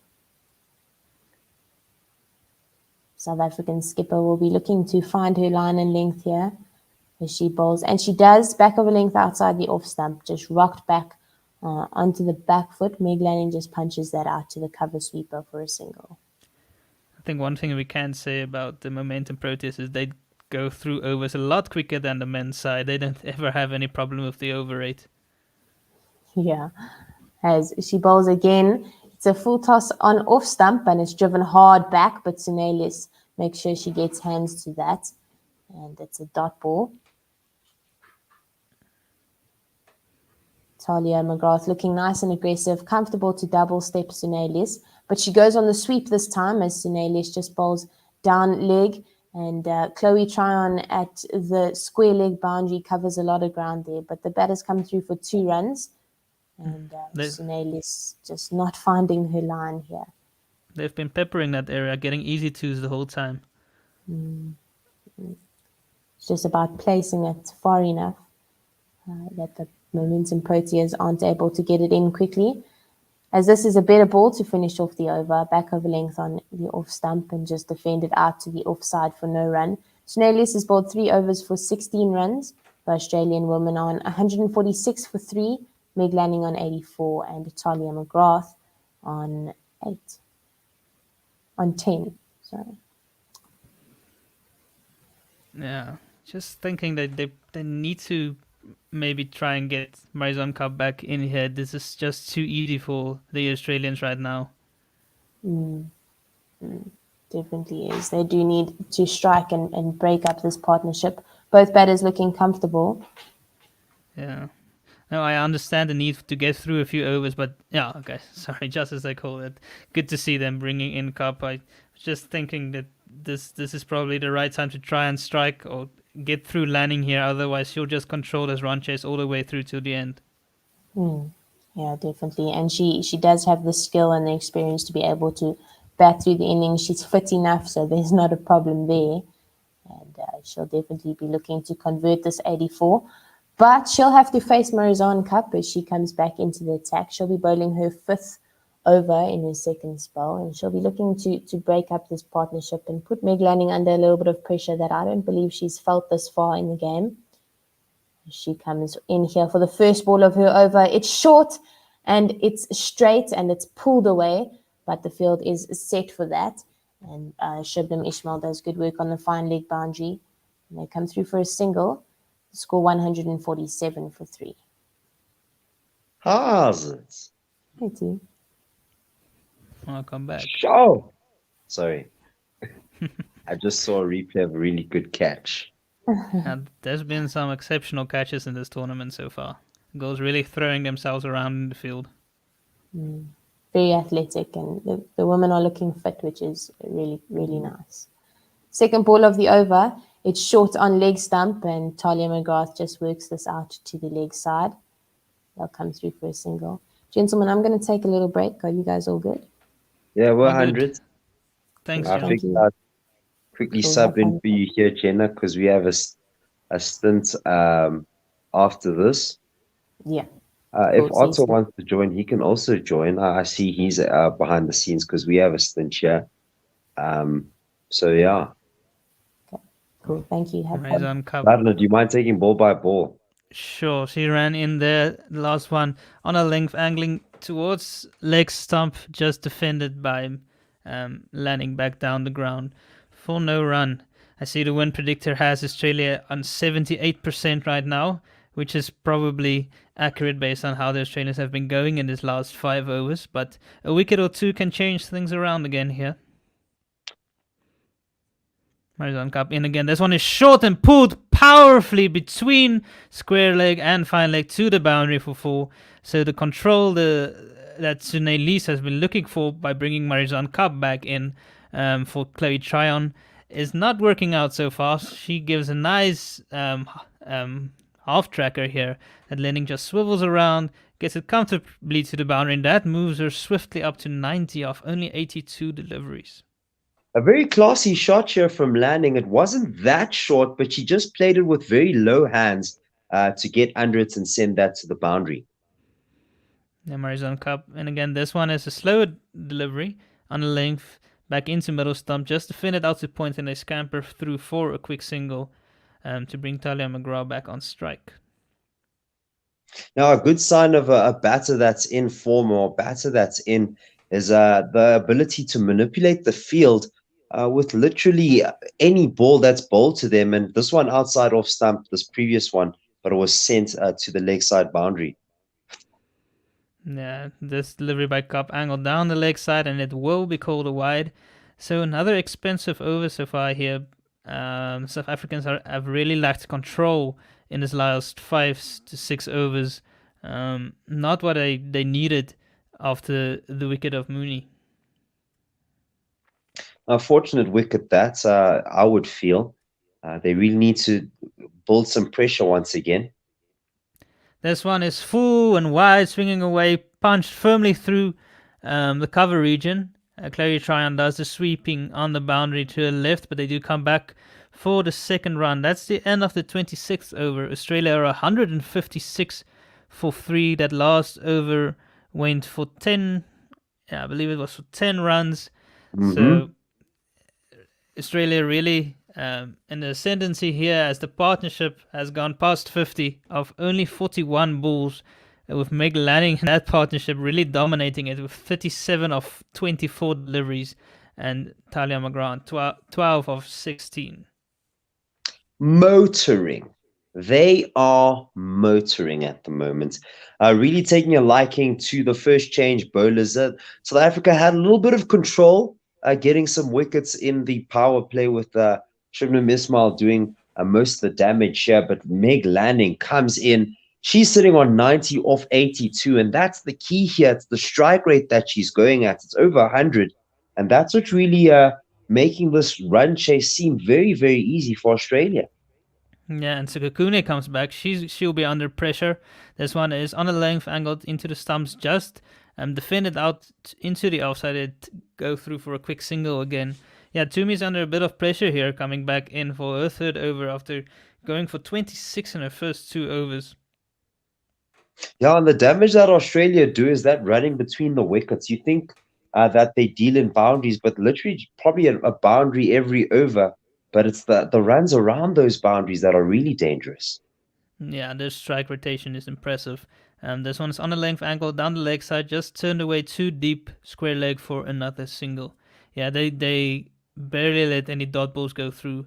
The Proteas did manage to bowl up some dot balls in the power play. But as I said, in these last few overs, they've really been running rampant and getting off strike, getting the boundaries, doing whatever is needed to get this run chase under control. And the required rate is now under 5 to the over.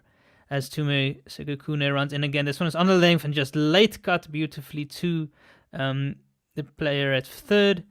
And this one is just returned. They run through for a single. Meg Lanning moves up to 92 of only 84 deliveries. Exactly the type of innings you want from your captain in a big run chase. No doubt about that. South Africa, from a bowling perspective, need to find a way to just stop these runs in between the wickets. These singles are doing some real damage. This one is full and wide again by two men, driven beautifully through extra cover with some power, but Mignon de Pre races around the cover boundary to cut that off and keep it down to 2 runs. She's been good in the field all tournament, has Mignon de Pre. Already 5 runs off the over here. No boundaries yet, and you'd feel if they just get a boundary now, Australia, then they're well ahead of the race. So this is how they go about destroying their opponents. Yeah, at this stage, they don't even need a boundary. They Exactly. need less than 5 runs and overs. Of 5 deliveries, they've taken 4 singles and a 2. That's already 6. They're already ahead of the run rate with a ball to go without taking any risks. I really enjoy watching this. This is what good strike rotation looks like. And I really want to see how South Africa really just bring this down, bring some control to this. Sekukune goes short and angled down leg side. Lucky for her, Meg Lanning doesn't get some bat on that. Otherwise, it would have run down to the fine leg region for 4. But it will be called a wide, and she'll have to re-bowl the last ball of the over. She runs in again here. This one is fuller, just outside the off stump, and driven out to the deep cover region. Mignon de Pre returns that one back into the keeper. That's the end of the over. Australia are 164 for 3 after 27 overs. Really in cruise control here as they need a further 108 runs of 23 overs. And the only thing that will bring the Proteas back into this match will be wickets. Oh, will be the wickets of Meg Lanning, you feel. She's really doing big damage here. Getting a chunk of the run chase down here, 93 of 85. And it's the strike rate that's very impressive. That's very important here. While Laura Wolfhard did get herself to 90, it was at a strike rate of just 60, whereas Meg Lanning is well above that and at a very healthy rate as well. Yeah, it wasn't Wolfhard's most fluent innings. I've seen her better in this World Cup so far. This one, Marizon Cup comes in again full and wide, driven powerfully. Wolfhard does get a hand on it at point, but they manage to go through for a single. Yeah, and the landing has been going at a good clip here, and they're doing all this without Elise Perry, who hasn't come out to bat yet. She is carrying a bit of a niggle. She didn't complete all her overs, and she would have been in usually by this time, but at this stage, they don't seem to need her. No, not at all. Really going at a healthy rate here are the Australians. Again, short and wide from Marizon Cup, just cut away to the fielder at third. There has been a real lack of control in these middle overs from the bowlers. It's been all over the place, then short, then full, then wide, then down the leg side. Really disappointing after a good showing so far in this World Cup. This one, Marizon Cup in again. This one is full, tight on middle stump and just defended back to her. Finally a dot delivery after quite a few singles and 2s. They managed to eke out the dot delivery.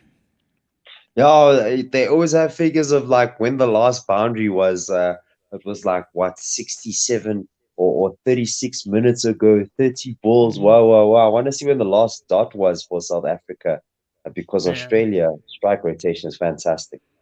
It is. This one is full on leg stump and it's just punched down too long on for a single by Meg Lanning, who's now moved up to 95 of 88 deliveries. She's there with Talia McGrath, who's on 17 of 20 balls.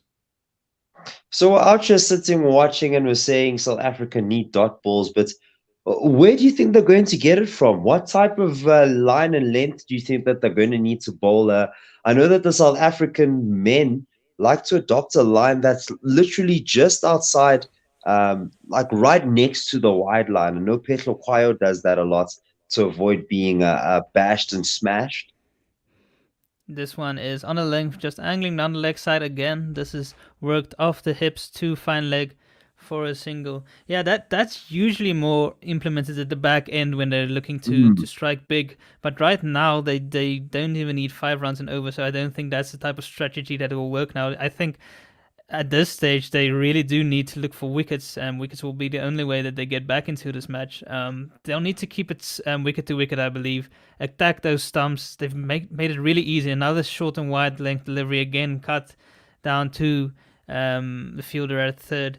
They've made it a bit too easy for the Australians, been both sides of the wicket. I think they need to keep it wicket to wicket here, get some fielders in close, try and get some dot balls and put some pressure on here. But you can see the Australians sitting in the dugout. They're very calm. They know they have this all under control.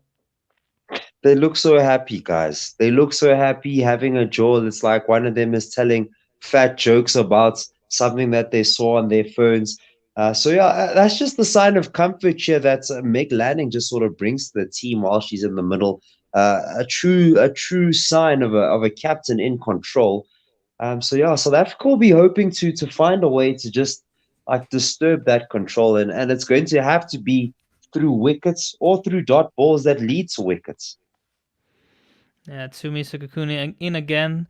This one is misfielded by Point as it's square driven. Mignon du Preez comes on and cuts it off, but they do get back for the second run. Not the type of fielding that's required in this situation when they are trying to get some type of control and pressure. Laura Wolfhard lets that one go straight through her. Yeah, that's the type of pressure that Australia are putting here on the field. I remember hearing about that in the commentary in the first innings. This one's on the length, just worked away to deep square leg for a single. That moves landing up to 99, one away from a well-deserved century and another classic run chase by Lanning, almost the Virat Kohli of the women's game. Shoo. Big respect being paid here from captain to captain. No, doing very well to lead her team here. 99 of 91 so far. Tsumi Sukakuni in again. This one is full just outside off and driven beautifully through extra cover. That one races away to the boundary. Mignon du Preez, who's had to have done a lot of work out on the sweeper boundary, had no chance to her right-hand side. The Australians keep cruising here. Beautiful extended cover drive there by Talia McGrath, who's now really up and running. She's gone up to a runner ball. She's on 22 of 22. We're turning with looking at the bowlers and asking them to give us some dot balls here. This one is on a length just outside the off stump. Finally, a dot ball, as T is talking about this, just defended to cover for no run. Well, I do think that maybe the captaincy has to intervene here with some smart field placings. Just thinking of Laura Wolfhard's innings, for example, there was a stage when she just had the offside packed. Yeah, this one is full and wide outside the off stump. McGrath goes for another big drive, but she misses this, all ends up, and that's 2 dot deliveries in a row. Yeah, I think the Australians have a lot more control through their spinners, so they pack the offside and ask the batters to try and go over the top, or they struggle to get it through the offside. But the Proteas don't quite have the same kind of control with their spinners. Toomey comes in again, and she gets a 3rd dot in a row as this one is full and just defended out to cover a much better over there by Tsumi Sukakuni, who has gone for 40 in her 4 overs. But a big improvement in that over. She was going at 11 and over before, now going at 10. So it has improved there, but you'd feel that most of the damage has already been done. South Africa really need to arrest the flow of runs here, or just stem the flow of runs with some good bowling and bowling to their fields. And I understand, yes, that the spinners can sort of build pressure, but I mean, just a consistent line and length on the offside, constant, if it's nice and full or not too full that it's a half volley, then you can really just pack out the offside to really get things going. But you do need someone with a little bit more control. And maybe Ayabonga Kaka is the one as she comes into attack now. Yeah, I think that's a good call by Captain Sunelise. Ayabonga Kaka has been the one to make some vital breakthroughs in this tournament, and can bring some control when she gets it right. So I think this is a good bowling change by her. This one is a full toss, a floaty full toss that's just pulled by Meg Lanning, and that's the way to go to another century in a run chase. She's leading from the front, the captain here. She couldn't have asked for a more friendly delivery on 99, and she just hugs Talia McGrath there, saying, "I've got this. I'm the captain. I'm taking my team home here." Absolutely dismantling the South African bowling attack, making it very difficult to bowl at her. Ayabonga Kaka, probably South Africa's best hope at some sort of breakthrough. Starts off with a loosener that brings Meg Lanning to her 100, and now she's got her tail up, got her 3 figures, and she can just kick on from here. Yeah, this one's on the lame shots outside off, cut by Lanning, 2 point for no run. Yeah, I think this match was really hyped up, not just because it's two teams that have been unbeaten in this tournament so far, but it's been pitted as the Protea bowlers against the Australian batters, but it's the Australian batters that are really coming out on top here, and the Protea bowlers who've been inconsistent throughout. As Kaka comes in again, this one is short and wide and cut by Lanning. It loops out to third for a single. If there was a shift, the third was in the circle, that would have been right down her throat. But we're just seeing the most centuries in one-day international run chasers, and Meg Lanning literally leads the way with 10, and second place is sitting on 5. Double the amount of centuries than Amy Satterthwaite. It's just clear why I said earlier that she is the Virat Kohli of the women's game, because she controls the run chases. This one was a bit wider from Kaka, but missed by I think it was Talia McGrath there, and it went through to the keeper for no run. We're just looking at some replays from her century here, and she's been in control from ball 1 until now. Ooh. This one is smoked through covers by Talia McGrath. This time Joey Klyon runs around from sweeper to get this one in, and they come back for another 2. There's been plenty of 2s on this ground. It's just big enough to, if you hit the pockets, you can come back for easy second run. Just looking at this game, you feel that the toss was a good one to win. South Africa did well to put 270 on the board, but with that said, though, you definitely felt that there were some runs that were sort of left wanting. We spoke about Laura Wolfhard. She did score 90, which was good, but had it been at a quicker rate, it would have been a different story, you know? Yeah, but the bowlers are really not backing up the score that has been set. It's usually, we just say that the bowlers are very good, and they're almost similar to the mainstream pool as out of the fire. And we've seen that against Bangladesh and against Pakistan. In some close games, the bowlers have done well. And we've been able to chase lowish totals to 20 to 30s because of how well the bowlers have bowled. But they have not come to the party here today, and Australia have really put them under pressure. Yeah, pitch not really offering them much assistance, but also their consistency also letting them down here. Just too many short length balls, a lot of full tosses as well. And just control or lack thereof is definitely the feeling that you're getting here from the South African bowling attack.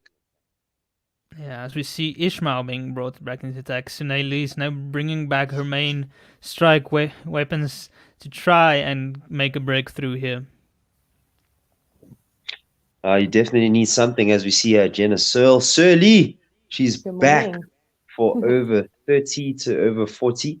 Varis, you can chill if you want to. Keep going with the two of us here. We definitely enjoy your company, but I'll take over ball by ball as Ismail comes in.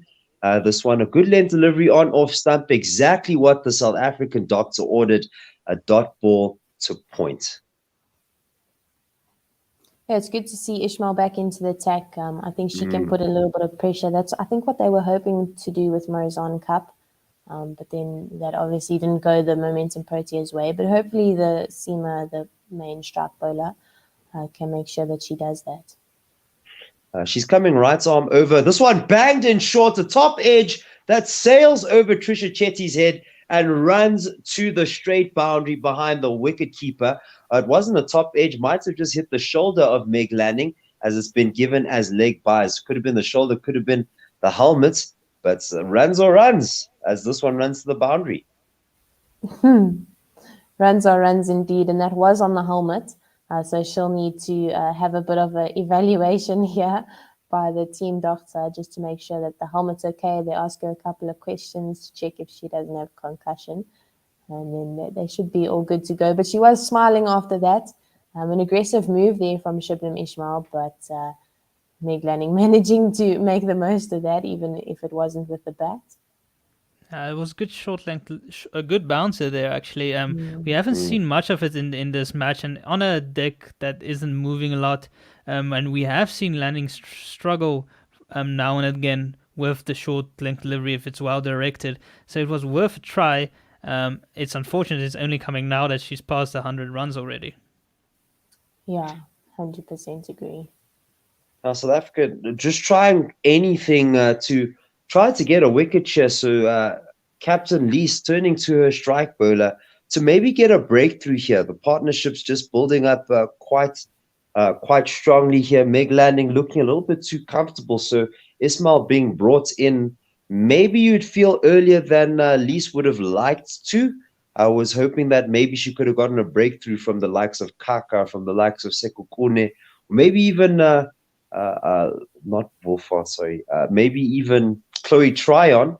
I was thinking of Laura Goodall, and I couldn't get her name out of my head. But yes, but yeah, unfortunately, it's turning to a main strike bowler to definitely get a wicket share and get a breakthrough. Yeah, not a bad time at all to bring your strike bowler back in. I would have done it a little bit earlier, but it's just how it goes. We're just seeing scenes here of the roving camera chilling with the Australians. They've put some cones on her on the roving camera, some shades, and now they're putting a little sun hat, having a little bit of fun here. They're having a good time, the Australians. What a vibe. Yeah, definitely. Why won't you enjoy yourself if you're 5 out of 5 matches, you're cruising this match, you know you're the best team in the tournament, and they're playing with that confidence and that relaxed manner. Yeah, it's funny pictures. It does look quite like a face. That rolling camera. One big eye. What is it reminding me of? It's not Wally. Just one bit. It's reminding me of the Pixar lights. That's what it's reminding me of. Yes. Like it's going to jump on a big eye and just squish it. Ah, yes. Good old Pixar. We're back in action here. We don't have to talk about Pixar. Oh, you're back in action. Yeah, I'm seeing replays of Meg Lanning's 100. They just want to hurt South African fans. That's what they want to do.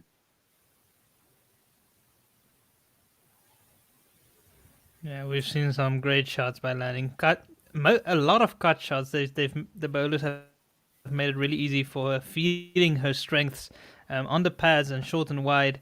But she has made a wonderful 100 again and just guiding this chase all the way. Back of a length delivery here from Ismail outside the off stump. An attempted slice here that beats the outside edge of Meg Lanning. She even goes, there's a little bit of bounce here. Okay. Yeah, Shibnam Ismail's hitting the deck hard here. And she'll definitely be looking to get as much bounce as possible to cramp the Australian batter here. This is a good sign. This is what South Africa need. Just something different as she does it again, pitches it in short, bangs it in outside the off stump, really just hitting the pitch hard and landing, unfortunately, unable to get hold of that one. I saw a stat a little bit earlier that Shibnam Ismail was actually only the third fastest, had only bowled the third fastest ball so far in the tournament, with Elise Perry up there at the fastest. It'll be interesting to see what she's bowling at now. She's pitched this one outside off stump, finally landing, gets hold of this one, plays it late, backward of square to the fielder at third. Ayabonga Kaka gets that. It's just a single here as Australia moved to 188 for 3. Yeah, see 84 from 115. Sorry, Val. No problem. I'm actually chipping in. I need to probably leave you two up to it. I see the win predictor is up to 90% for Australia now. Oh no! A back of a length delivery once again from Shibnam Ismail. Played straight into Lizelle Lee. It's hit her hands and it's come out. And they take a quick single. Is that a drop catch? I will have to see that again. But yeah, Werner, you could go, you can stay. I know I love having you here, but it's all up to you. No, I'll stay. I just want to give you... Yeah, that was straight to her. Lizelle Lee, straight in, straight out. She needed to take that one to try and come back into this game. It was hit firmly. It was well timed with Talia Magran. She was quite close in, to be fair. Yeah, that came up to Lizelle Lee very, very quickly. Yeah, that was straight from the middle of the bat as well. That wasn't an edge, guys. That was literally, she tried to place it there. But these are the opportunities that South Africa need to take to get themselves in the game. As Ayabonga Kaka fires this one in full on off stump, played down the ground by McGrath to, not Lizelle, it's to Lise here on the onside at mid-on for a single, 190 for 3. Yeah, and hopefully Ayabonga Kaka will be able to do what we know she's done so well so far in this Women's Cricket World Cup, which is make a breakthrough. She is definitely a wicket taker. We're just seeing Shibnam Ismail now. She's just saying, I told you. It looks like she's saying that, really expecting the wicket to come there. As this one outside the off stump, played on the up. It looked like it was played a little bit too early as it was airborne as it went through the covers. Landed safely, and the sweeper does the fielding. 191 for 3. I think Ismail might have been talking to herself there, just kind of geeing herself up, saying, my over wasn't good enough. She's coming back for the next over again, probably. Fallen outside the off stump and bludgeoned down the ground, straight past the bowler. It looks like it's probably going to be for 6. They're going to have to check it out because it literally landed on the boundary rope. What a shot! Damn. That is an unbelievable cricket shot. Right in front of the screen that says big, bold. It's quite accurate. Literally. Talia McGrath just launched into that. She saw the full-length delivery and she just swung hands. And that looked elegant, but the result was very powerful. Give her the 6, guys. Yeah. Literally, the replay just says big, bold, big, bold. We keep watching it. Big, bold, big, bold. Yeah, it's literally big, bold, period. That's all. And it has been given a 6. Wow, Ayabonga Kaka will not be happy with that. She needs to bring her length back a little bit. But with Talia McGrath being so aggressive. This one, there's the length that she's looking for. Gets that loopy, slow delivery that pitches right in front of the batter outside the off stump. Got to it early, did McGrath. Well bowled by Kaka, 197 for 3. 75 from 110 required. Australian cruise control. I'll be your stats man here in the background. This partnership is 92 of 75 deliveries, going at over 7 runs to the over. Sheesh, this one straight and whipped off the pads to Marizan Karp at a straight mid-wicket. And yes, loving the stats here and loving to hear how quick, well, not loving to hear, but good to hear exactly how quick Australia are going, because this is the template of a tournament winning team. The way the scoring runs is just exceptional as Ayabonga Kaka takes the pace off this one. I'd love to see the speed gun here. Play a very, very slow ball, played late by McGrath to backward point for no run. Ends the 30-second over, 197 for 3. Yeah, I think that's definitely what the Momentum Proteas need to be doing now, is just bowling variations. Yes, they need to have that one ball that's going to rush the batter, as we saw Shibnam Ismail in the previous over, but they do need to be bowling cutters, bowling back of a hand slow balls, just to keep the batters on their toes, to make sure that they're not fully in cruise control and that anything can happen at any point in their over. A question to you guys. Do you think South Africa are a spinner short? Do you think the likes of Mlaba could have done something here, especially in the middle overs, just taking pace off the ball and making it difficult to score? As we see Shibnam Ismail continuing with her pace. She's coming in with some fire outside the off stump that's just beating Meg Lanning. Yeah, I did think Shaba would come in for class, in all honesty. I think we need a spinner that can control things and maybe pick up a wicket or two, because Tryon and Snellies have lacked that control throughout this tournament. Yeah, it's either been too short or full tosses, or definitely needed a lot more control there by a full-time spinner. Oh, a peach of a delivery here from Ismail. She's just beating Lanning with pure pace, as this one, good length delivery outside off stump, wafted at by the Australian captain. Ismail, I love it. I love it. She's changing up the length a little bit and making sure that she's hitting the deck hard. She's an aggressive bowler, an aggressive character, and she'll definitely want the wicket of Meg Lanning. Definitely, as this one, back of a length delivery on top of off stump, punched off the back foot, but it actually got an inside edge as it goes to a vacant square leg for a single. And just looking at this over in the last one, you definitely feel that if there's a breakthrough, it's going to be Shibnam Ismail that gets it.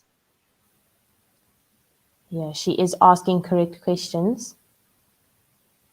We have the speed gun here. Her fastest ball, 123.9 kilometers an hour, and her slowest, 103.6. Her average delivery, 119.7. Definitely cranking short up the length, speeding up or getting quick on McGrath, and she is squeezed and gets a top edge straight to Marizan Karp at mid-wicket. The breakthrough has come, and wouldn't you know it, it's Shubnam Ismail who gets it. We were calling for some quick, fast, short stuff here, and it's paid off. It's done the trick. And the safe hands of Marizan Karp just behind that ball. Congratulating Shibnam Ismail. She definitely deserves that after this over and a half here.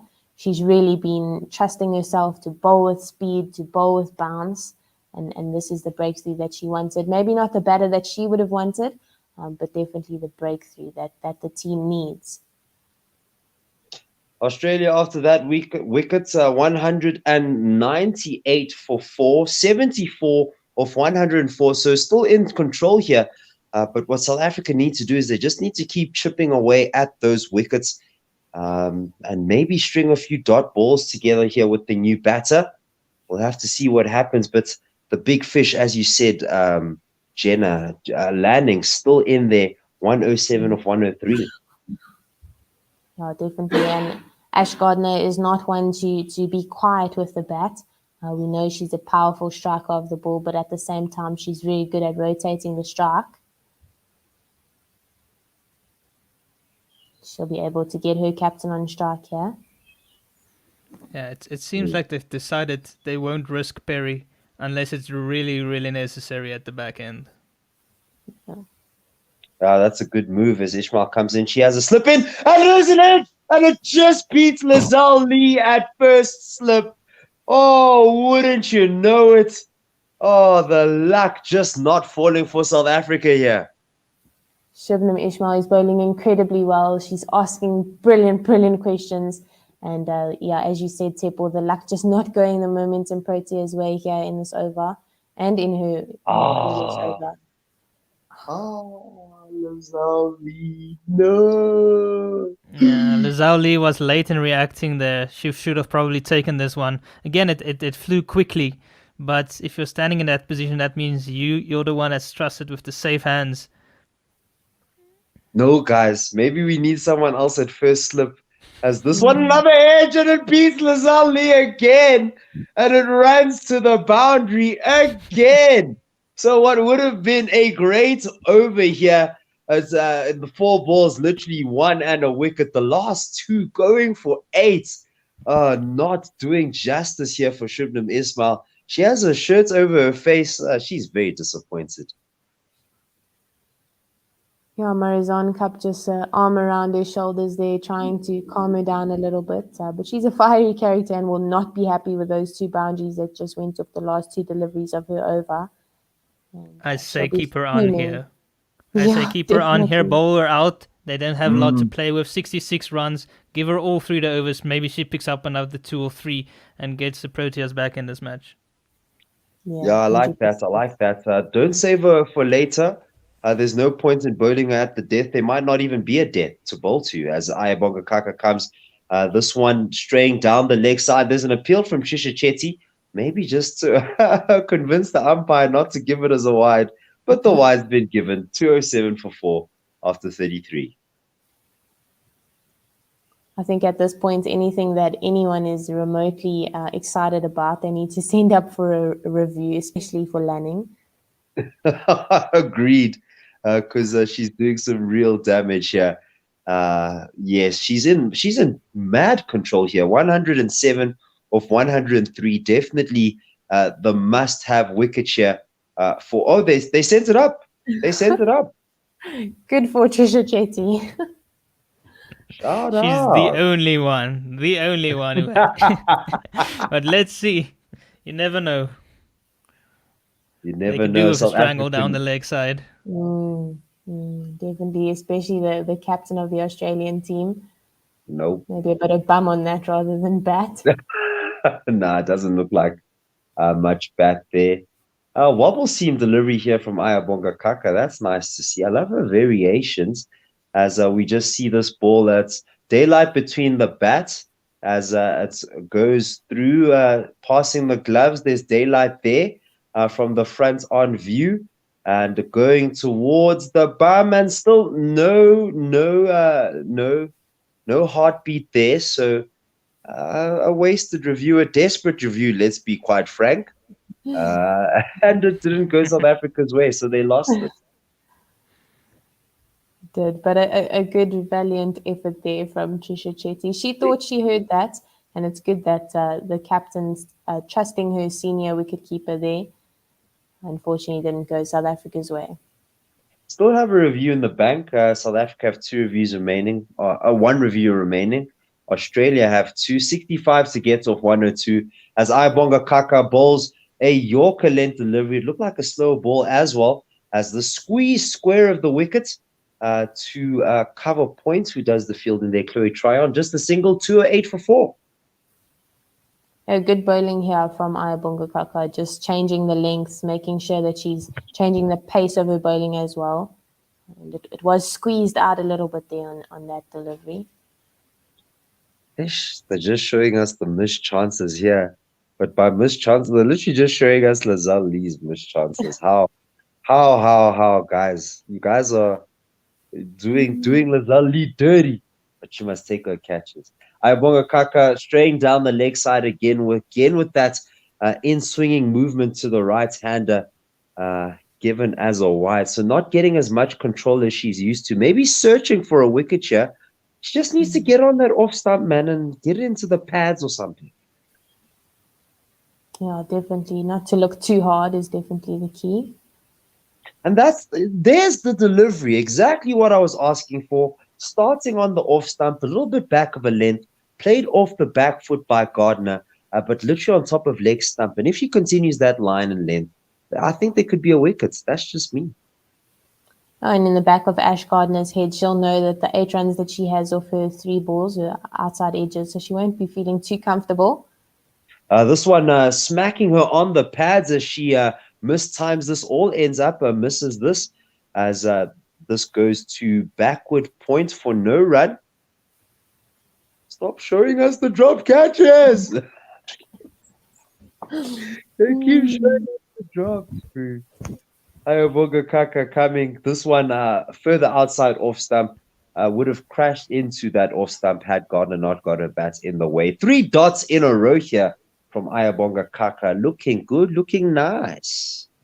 Yeah, Ash Gardner not looking comfortable at all. And I think what the Momentum Proteas need to do is get her on strike for Shibnam Ismail to make sure that Shibnam is bowling to the new batter who isn't looking particularly settled at the crease. A third man comes from inside the boundary and long on or goes from mid off, as this one outside off stump driven back past the bowler to cover for no run.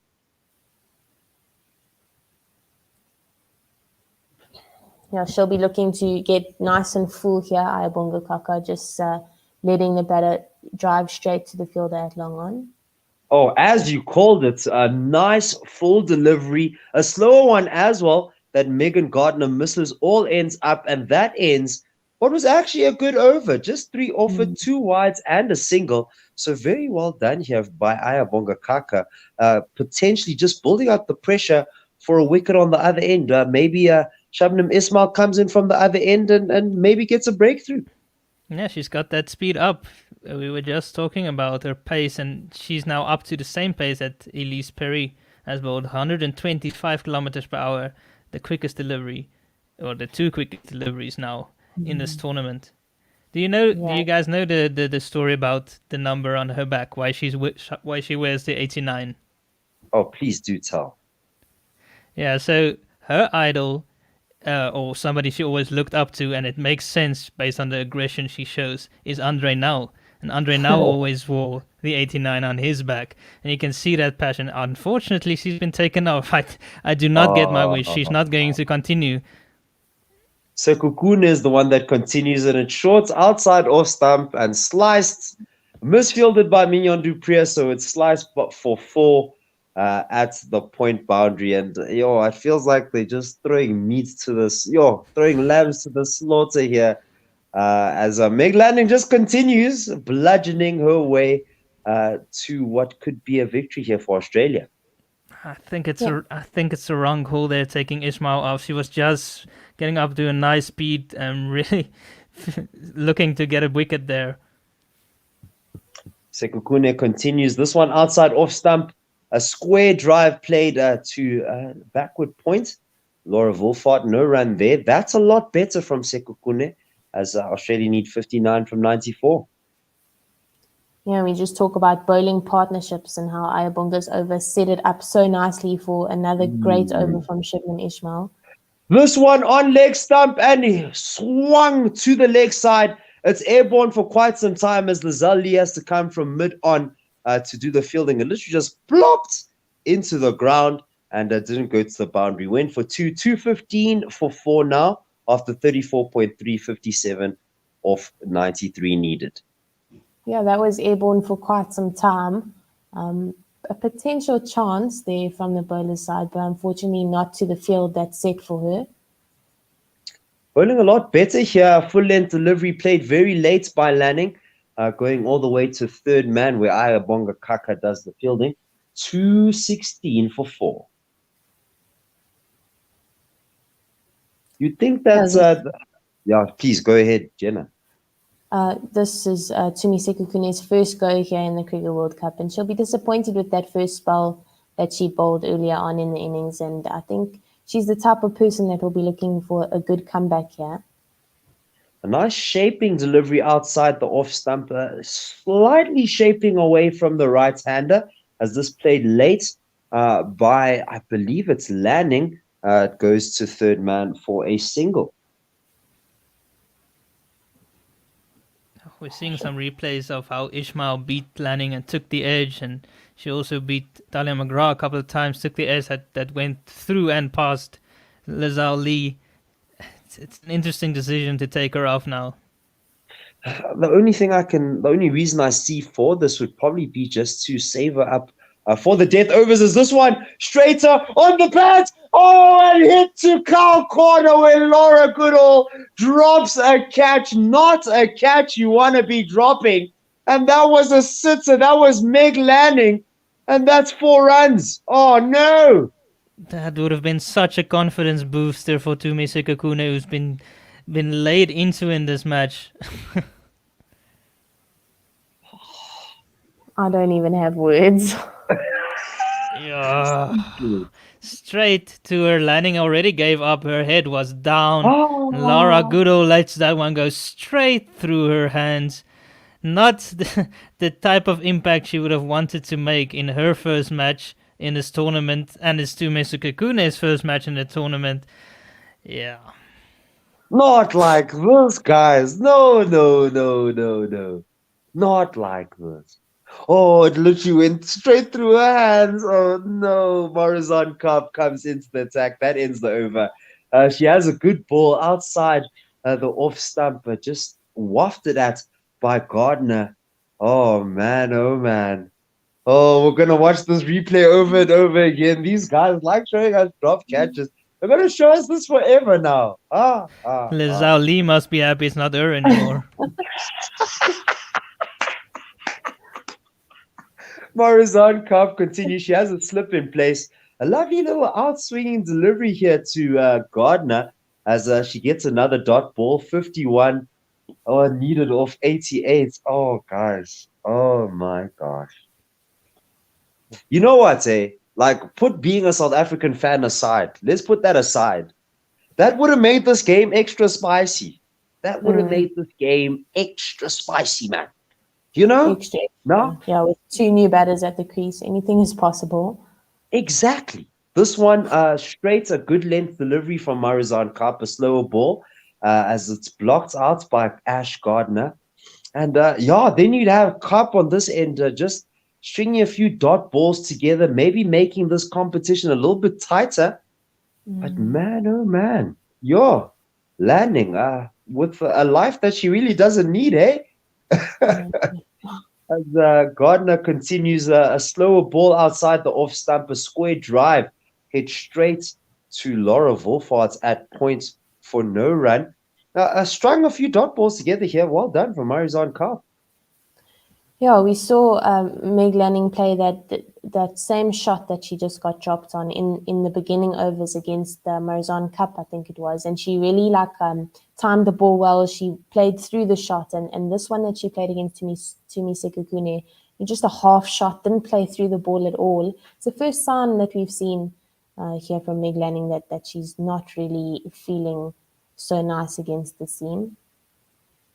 This last delivery probably was given as a wide, literally flirting with that wide line, and that outswing also going even wider from the right-hander. We're seeing a replay now, should have been given as a wide, and it wasn't. A dot ball. Morizon Cup comes in for the last ball, and it's driven past the fielder at cover, a misfield there to break the maiden. 2 runs off that last delivery. As Australia 223 for 4, landing on 119 off 109. She had a life there, dropped by Laura Goodall in the previous over, and Ash Gardner on 11 or 14. Yeah, we spoke a little bit earlier about how the bowler feels so much better when she knows that her fielders are putting in those dives and making those unbelievable plays. Not just like, geez, the bowler up. But when there's a simple drop catch like that, both Lizelle Lee's, which may be a little bit more difficult, and then this one from Laura Goodall, it really puts the whole team down. And we saw that that misfield in the cover region was disappointing for the team. Sekakune continues a brilliant delivery outside the off stump, played on the up, or actually it was a bit of a half volley, driven on the up.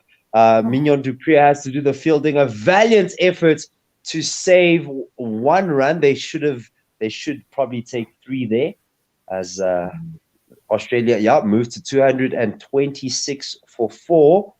Good fielding there from Mignon du Preez. They're just going to check if that's a boundary. She is so good in the field. I think the runs that she hasn't been making this tournament so far, she's definitely made up for in the field. Obviously, she batted a bit better today than she has in the previous games. Really had the highest average as Sekukune continues. She's hitting her straps now. It looks like she just needed a little bit of a warm-up now, getting that line and length outside the off stump, just full of a good length. Not quite a half volley, but a dot ball there. Yeah, she's definitely a rhythm bowler. She likes to bowl spells a little bit longer, but once she gets like thrown off early on in the over, she'll struggle. Definitely, if she can work off this second ball dot. This one outside the off stump, played very late by Ash Gardner, and the fielder at third is very, very fine, so she will get a boundary. Very well played here, as so Australia moved to 230 for 4. Ayabonga Kaka asking, should I be fine? Should I be square? Where do you want me, Should Cap? not be fine. No, the pace Sekukune is bowling at, she can't be that fine because she's generally going to be able to hit that one behind point, and third man needs to be able to cut that off. So I don't think she should be that fine. Sekukune continues and goes to the same region now. Ayabonga Better. Kaka in the right place. And this time it's just a single. And I'm not sure about you guys, but I feel that these are the margins where South Africa just haven't been as good as Australia in this game. In the field, in terms of field placings, in terms of catching as well, they're just off the pace by a little bit, and you need to be on the money against what's probably the best team in the tournament. A beautiful slow delivery outside the off stump here by Sekukune. Played square of the wicket on the onside. She tried to play this with a cross bat, gets an inside edge to square leg for no run. I think this whole tournament we've been saying that the Momentum Proteas are not playing their best cricket, and we saw a better batting performance in the first innings, but this bowling innings has definitely mirrored that inadequacy, I think. A full toss outside off stump, played a little bit in front of square, going down to the sweeper Mignon du Preez, who basically does the fielding, and Australia take a single to end the over. 232 for 4. I could stand corrected. That took the scoreboard away from me just as I was reading it. I hate it when that happens. No, that is correct. That is correct. Yes. Awesome. Thank you, Statsman Werner. I do what I can. And you do it well. So many questions to be answered here by the South African team. Where did it all go wrong? They said a good total of 271. A tough total to chase. Definitely just needed to be backed up by the bowlers.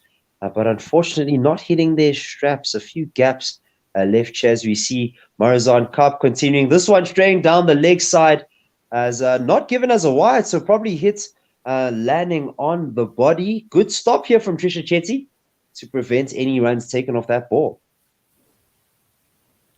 Could potentially have been a missed chance. Oh, No, it would have been a don't say brilliant that. take. That would have been great. That would have been great.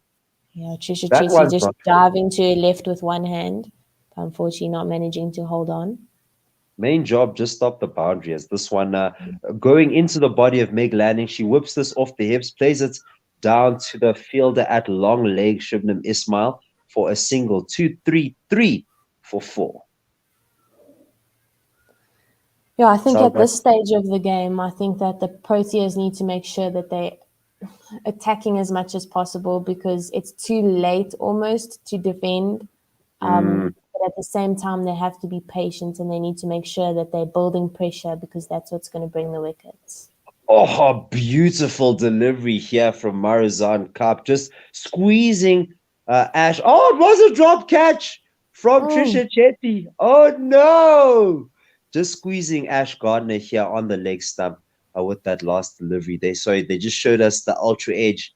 And yes, it was an edge from Meg Lanning. So she's been dropped again, guys. She's been dropped again. But that one's a bit harsh. Yeah, that was. Marizan Kaap on the body here, whipped off the pads by Ash Gardner. It was airborne, but bounced and rolled as it got to Ishmael at long leg. Another single, 2-3-4 for 4. Yeah, Marizan Kaap definitely asking questions here. She's being aggressive. She's searching for the wicket. and also not conceding the boundary, which is something that her experience will help her with. Definitely needs some wickets here. Only 4 of them on the board. Is this one a good length delivery outside off stump? It's a dot ball, as Australia need 38 from 73. A lot of work to do here for South Africa. Yeah, definitely a lot of work needed. But with Marizon Cup still having a couple of overs and Shivnam Ismail, I do think that the two of them need to be bowling together or in tandem with Ayabonga Kaka, just to make sure that we can get this breakthrough here. Oh, this one just hung outside the off stump, and Lanning got the bat out, but retracted it just in time, as it looks like Marizon Cup, as she gets her hats, is probably just saying a prayer for a little bit of strength. That ends the 38th over, 234 for 4. 38 needed off 72 balls. Meg Lanning has now made a 15th 100, and she has 1950s. Conversion rate of 44%, which is quite incredible, and it is, as they showed earlier, the highest in the world. Quite in contrast with Laura Wolfhard, who has been struggling to convert her half centuries to centuries. That's an interesting point of conversation. You could definitely feel her nerves in the second half of the half-century innings that she had, as Sekukune continues with some good lines and lengths outside the off-stump, played to the offside by Ash Gardner for no run. She was a little bit nervous after she scored her 50. I'm not sure if you felt that, guys, but I certainly did. I think she was a bit fidgety. She wanted to get boundaries, but she wasn't able to. She didn't quite have her timing today. Outside the off stump and played with perfection. Great placement here from Ash Gardner, as she has a square drive that just clears the inner field, bounces once before it gets to the boundary to bring up another boundary. Should be 238 now for 4. Could be corrected here. They don't have the scorecard up. I was right. Yes. Ash Gardner doing a wonderful job here, going at a strike rate of 100, making sure that she's not putting pressure on her captain. As this one pitching full outside off stump. A good delivery here from Sekukune, as this one driven to cover. For no run. Stop showing us all these drop catches. There are so many drop catches today, guys. Hot damn. That's a lot of drop catches. Was that like 6? As this one outside the off stump, Trisha Chetty, nice and close to the stumps here to make sure that Ash Gardner is not outside her crease. Dot ball. I recall 4 from the Proteas, 2 by Lazuli, 1 by Goodall, the 1 by Trisha Chetty. There was also one by Nelu. Yeah, the cotton ball, that's right. So a slow ball outside the off stump, played over the infield. It bounces and rolls to Mignon du Preez, who's at a cover point on the boundary doing some sweeping. 239 for 4. So it's basically what you're telling me, a story of missed chances here for the South African team. If they took these catches, this would have been a different situation altogether. Even just the sitter from Laura Goodall at Cow would have made a difference, as this one, a full on-off stump, half volley driven through the covers. Mignon du Preez has a lot of work to do. I'm not going to lie here on the offside, but she's doing her job well, as they take 2 runs Australia to end the 39th over. Just 7 off that. 31 required off 66 balls. Australia 241 for 4. Yeah, I think... go for it, Vanna. No, as we see, Meg Lanning has now gone up to second leading run scorer. She's almost past Laura Wolfhard now. And that just shows why they are top of the log. Meg Lanning number 2, Rachel Haynes number 3. Yeah. This is grinding my gears, guys. Yo. If I was as a South African fan, guys, grinding my gears. Because she was dropped, bro. Damn. Should have done it for her teammate Laura Goodall. Should have done it for Laura. Should have done it for her namesake. You know what I'm saying? Chloe True on into the stack. She edged one between the keeper and first slip when she was still on a duck, I think. Oh my! Oh, was that her as well? Yeah. South Africa need to take their catches, guys. If there's anything, as this one, Chloe Trion coming around the wickets, back of a length delivery outside off stump, played to cover with a cross bat by Gardner. Coming in again, Chloe Trion drags this one down. It's in the air and it's to mid off. Where's Sekukune? Takes a catch. Oh, I love seeing catches being taken. Oh, my eyes. Oh, my eyes feel good again.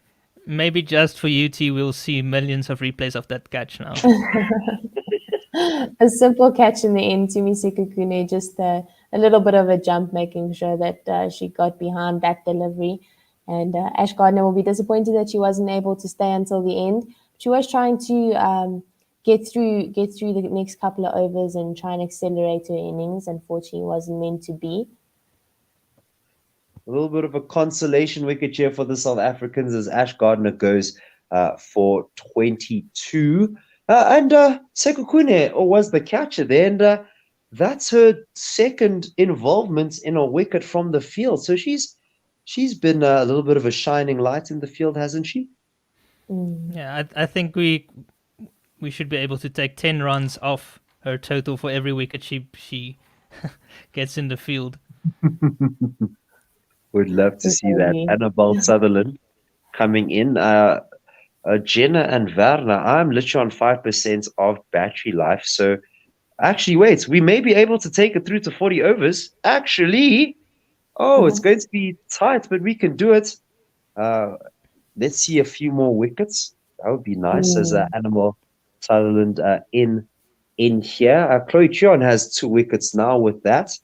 So hopefully she can continue to make this a little bit more of a tighter game. She's coming probably left arm around the wickets to the right-handed Sutherland. A flight to delivery on off stump, exactly where you want to be starting as this driven back to the bowler for no run. A good change of pace there. A good decision to bring spin back on by Sunelis. Obviously brought the wicket there. This one pitching on middle and going down the leg side, just whipped off the hips by Sutherland. Easy single to get off the mark. The Australian team still not really risking sending Elise Perry out to the middle. Obviously not necessary to force her out of the change room. Chloe Trion with a back of a length delivery just outside off stump.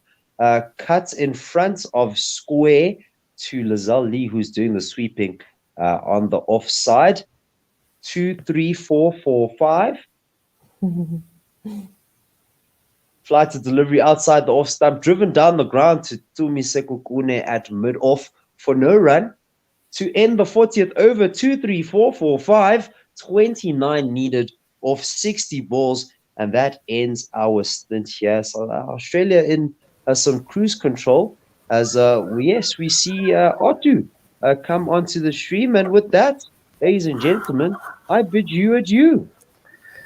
Thanks, Chepo. Have a good day. Morning. Morning, Otto. Morning, Otto. It's not looking great. Dropped catches and such, costing South Africa. Let's see what they can do. 5 more wickets, but Australia only need 29 from 60 balls. Meg Lanning on 127, facing Sunelis. Interesting that she brings herself on at this stage in the game. Yeah, I think she's run out of overs from her strike bowlers. This one is on middle and off and just defended by Lanning for no run to the onside. 243 for 5, start of the 41st. There's still only 3 overs between herself, Tryon, and Sekukune, and maybe she feels Sekukune is going for too much right now. Yeah. No, this one defended by Lanning coming forward, a run outside off stump. Lees in again, right arm over the wicket to the right hand. A full toss, swing by Lanning, goes down the ground just over the head of mid-on. Running back is Lizelle Lee, and they're going to come back for 2 at least. Not a convincing shot there by Meg Lanning, but She scored more than half of the team's runs, so looks like she's had enough. She wants to get back and get this game done. She comes forward now to Sunaylis and defends this to the offside extra cover for no run. So she's now on 129 is Meg Lanning, 245 for 5. Lees flighted. Lanning dances down the pitch and drives this straight to extra cover, no run.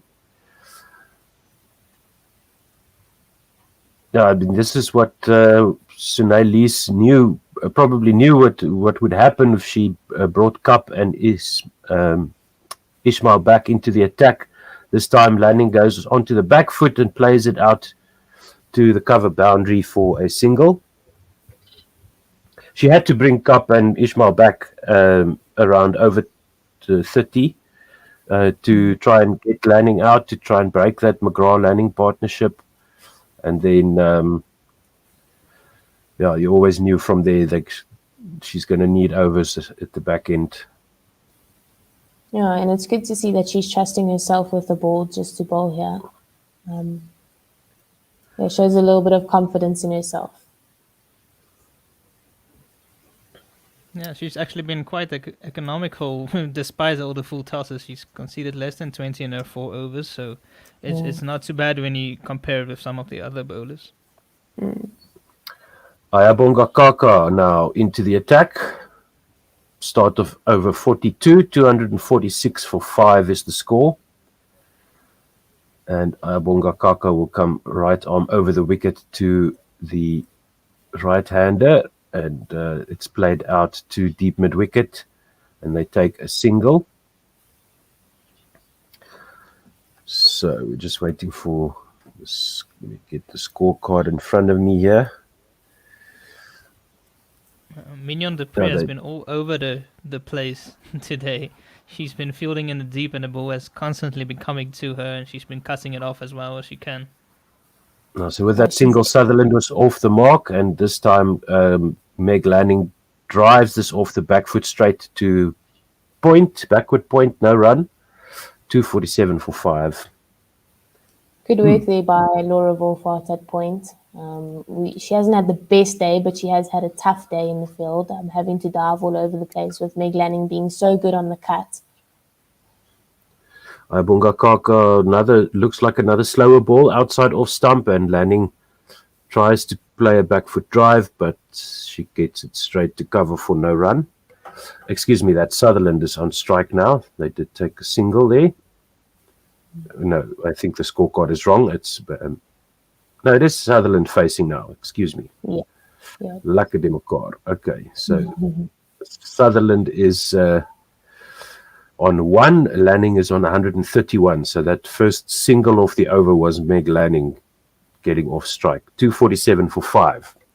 Okay, now we're back. 2 balls to go in the 42nd. Nice floated slower ball to Sutherland, who gets it past the bowler and mid-off. What a shot. Very good timing there from Annabelle Sutherland, getting it to the boundary, and it didn't look at all like it was struck particularly hard. Just got to the pitch, to the left of the bowler, diving, trying to stop it, to the right of mid-off. And it's 4 runs. Kaka, looks like another slowish delivery. And Sutherland just works it off her pads onto the onside for a single.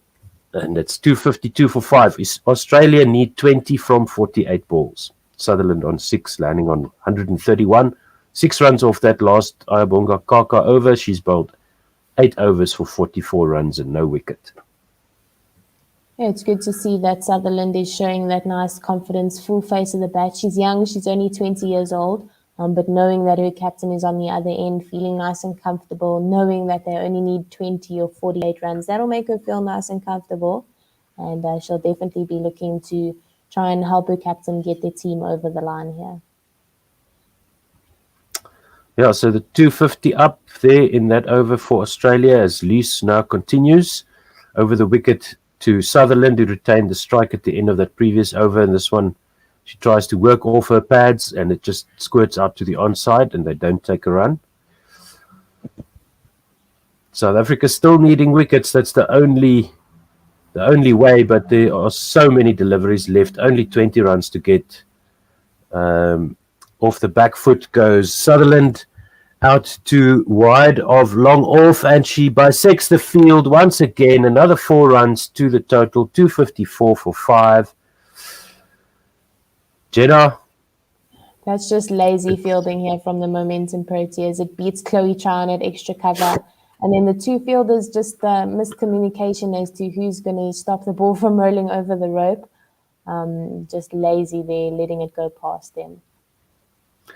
Lees into Sutherland again, and this one is fetched outside off stump, work to the onside, no run. Sutherland is on 10 off 11, landing on 131 off 125. And Lees bowling her 4th delivery now. She comes forward, does Sutherland, defends this one back down the pitch for no run. 16 required from 44 balls. Yeah, not a difficult task here for the Australian team. Not at all. And Lees flights this one nicely outside off stump, and it's driven by Sutherland, this time picked up at the extra cover boundary for a single. Sutherland goes on to 11. The score 257 for 5. 1 ball to go in the 43rd. As Lees comes in. Here from 43. Sorry, Otto. Another cut shot there by Meg Lanning, and she takes an easy single.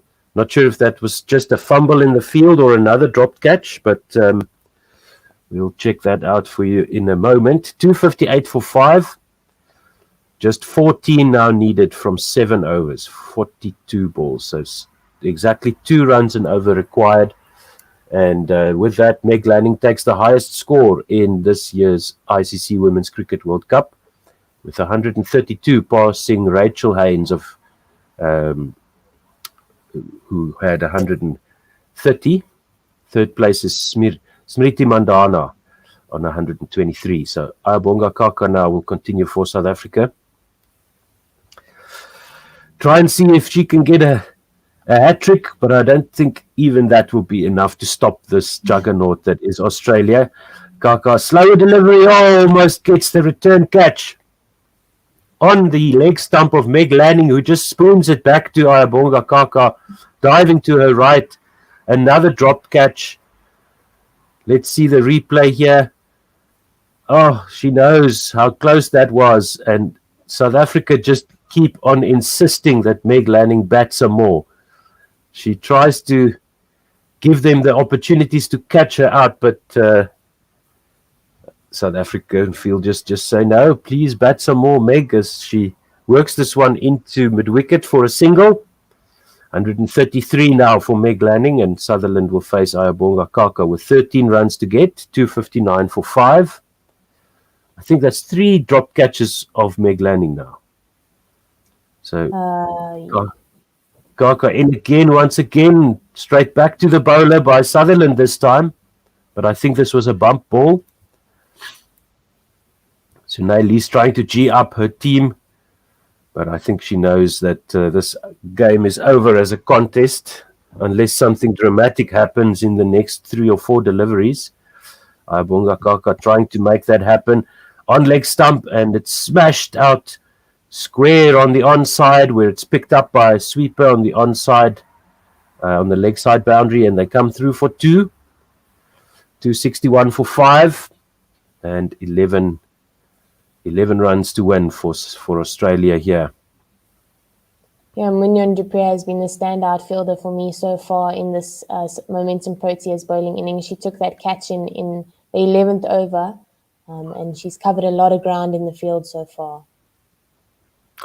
Nice looking cover drive by Sutherland, but straight to mid-off for no run. Foolish delivery outside off stump. She leans into that one, but it was straight at the fielder. As Kaka comes in again on leg stump, spooned up into the air and drop short of mid-on, as Sutherland just mistimed that slower delivery. 261 for 5, 44 overs gone, 11 needed from 6 overs, 36 balls. Less than 2 runs an over now, 3 runs off that last over. It was actually a good over from Kaka, but in the context of the game, not what the momentum Proteas need. She was definitely asking questions, obviously with Yes. that missed chance on that first ball of the over. So we see the table, South Africa playing their 5th game, Australia their 6th, and they've already qualified as this one. Lanning rocks onto the, or plays the pull shot rather, down to deep mid wicket, and they get just a single that was powerfully struck, and not much work for the fielder to do to pick that up. Lees now continues to Sutherland. This is a full toss, and it's a horrible ball, and it gets punished by Annabelle Sutherland out to the deep mid wicket boundary. Cow corner, 6 runs. Sutherland on 19. Australia need 4 from 34 balls.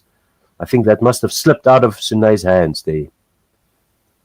She's definitely not making it difficult for the Australian batters to score these last couple of runs. Yeah, and let's see if they call that a no. That should be a no ball as well by Sunay Lees. Yes, sorry. We see another that delivery. She brought herself back on for another over and not Marizon Cup or Shibnam Ismail. Yeah, maybe she saw that the lack of pace was giving the batters trouble, but that previous one was just left outside the off stump. This one is dragged down a little bit, and it's played out to long off by Lanning for another single. So good shot there from Sutherland to hit that for 6. Lanning just leans on this one, gets another single down to extra cover, and two runs now needed from 31 balls. 270 up for Australia. Annabelle Sutherland facing Sunay Lees. This one is on leg stump, flicked away down to the backward square leg boundary. Scores are level, and that will be South Africa's first loss in this tournament. They haven't really looked at their best, and I think today's fielding was probably the worst that we've seen. Yeah, definitely. In terms of drop catches and Yeah, I also think that the difference between the in-batter Meg Lanning converting her score to get over 100 and to manage to stay till the end of the innings is the difference. I think if Laura Wolfart had managed to convert her 90 into 100 plus, it would have been a different game if she'd been there at the end. And yeah, small margins here, but she did bat well. And, Ayabunga Kaka to Sutherland. This one is driven to mid-on for no run. Yeah, once again, I haven't watched the whole match, but the dropped catches really stood out for me, the parts that I have seen. Kaka down the leg side. Sutherland flicks this down to fine leg. If she hadn't done that, it would have been a wide anyway. So that's the end of the game. Congratulations, Australia. 272. They scored in 45.2 overs. They win by 5 wickets. South Africa lose their first match. But these two dominating the tournament so far. And South Africa have another few tough matches coming up against India and the West Indies. Your thoughts, Jenna, as I just get the scorecard ready here to take us through? Yeah, I think it was always going to be a difficult game playing against the number 1 ranked team in the world. I don't think South Africa bought the A game today. I think it was better in the batting department than it has been so far in the Women's Cricket World Cup, but definitely letting ourselves down in the bowling innings. But I do think that it's a learning curve, and that if they can go back to the drawing board, analyze this loss, and make sure that they come back hopefully in the final against Australia, that they can have a better performance and make sure that the game goes further towards the finish line. Yeah, I agree. I think it was a good chance, seeing that you play all the other teams in the tournament in this Ladies Cricket World Cup. A good chance for South Africa to assess themselves, match themselves up against Australia, and see where they stand. And I think they would have definitely taken some things to work on back to the training ground and the nets. Certainly, catching practice will be right up there. So let's hope they can improve. And next time they meet Australia, it might be in the final or the semi-final. So we'll see how that goes further. Taking you through the scorecard, Australia chasing 272 to win. Started off, and the first wicket to fall in the third over was Alyssa Healy for 1 of 6, caught by Chetty bowled Ismail with a score on 14. The next batter to go was the fellow opener, Rachel Haynes. She departed for 17 of 29, caught Mignon de Pree bowled Chloe Tryon. That's the catch you were talking about, with the score on 45. Good partnership, 60-run partnership followed between Beth Mooney and Meg Lanning, before Beth Mooney was run out by Tumi Sekhukhune for 21 of 23. And then a huge partnership of 93 runs between McGrath and Lanning, before Talia McGrath was caught by Marizon Cup at mid-wicket and off the bowling of Shabnim Ismail for 32 of 35, with the score on 198. And then another good partnership, almost 50 runs, between Ash Gardner and Meg Lanning, before Ashley Gardner was caught by Sekhukhune, bowled by Chloe Tryon for 22 of 26. And that brought Annabelle Sutherland to the crease, who finished things off. She ends on 22 of 23, and Meg Lanning also not out on 135 of 130 balls, 15 fours, 1 6, a strike rate of 103.84, making cricket look ridiculously easy. And so Australia scoring at exactly 6 runs and over to chase down the total in 45.2 overs. So just quickly, the bowling here for South Africa: Shabnim Ismail, 7 overs, 1 maiden, 2 for 33. Marizon Cup, 8 overs, no maidens, 0 for 34. Ayabonga Kaka, 9.2 overs, no maidens, 0 for 48. Chloe Tryon, 8 overs, no maidens, 2 for 44. Tumi Sekhukhune, 7 overs, no maidens, 0 for 68. And Sunaylis, 6 overs, no maidens, 0 for 35. Thank you very much, everybody, for listening. Thank you to all our commentators. And let's look forward and see what our next game will be. I think I'm not mistaken, it's on Thursday. Yeah. Yes, indeed, Thursday, the 24th of March at 12 midnight. South Africa taking on the West Indies, also from the Basin Oval in Wellington. Jenna, what do you think? Can we beat the West Indies? Yes, I do think that the Momentum Proteas can beat the West Indies. I think that it will be a tough game. Obviously, expecting the guns of the West Indian team to score runs, and their quick bowlers and their spinners are world class. So it's not going to be an easy game. But as a South African supporter, I think that will manage to come out on top. Thank you so much, Jenna, for all the work you're doing on the air for us. It's amazing, and it's so nice to have you on board, and a real cricket player along with us fanatical fans. And thank you to all the other commentators who were on the air today. But most of all, thank you for listening wherever you are.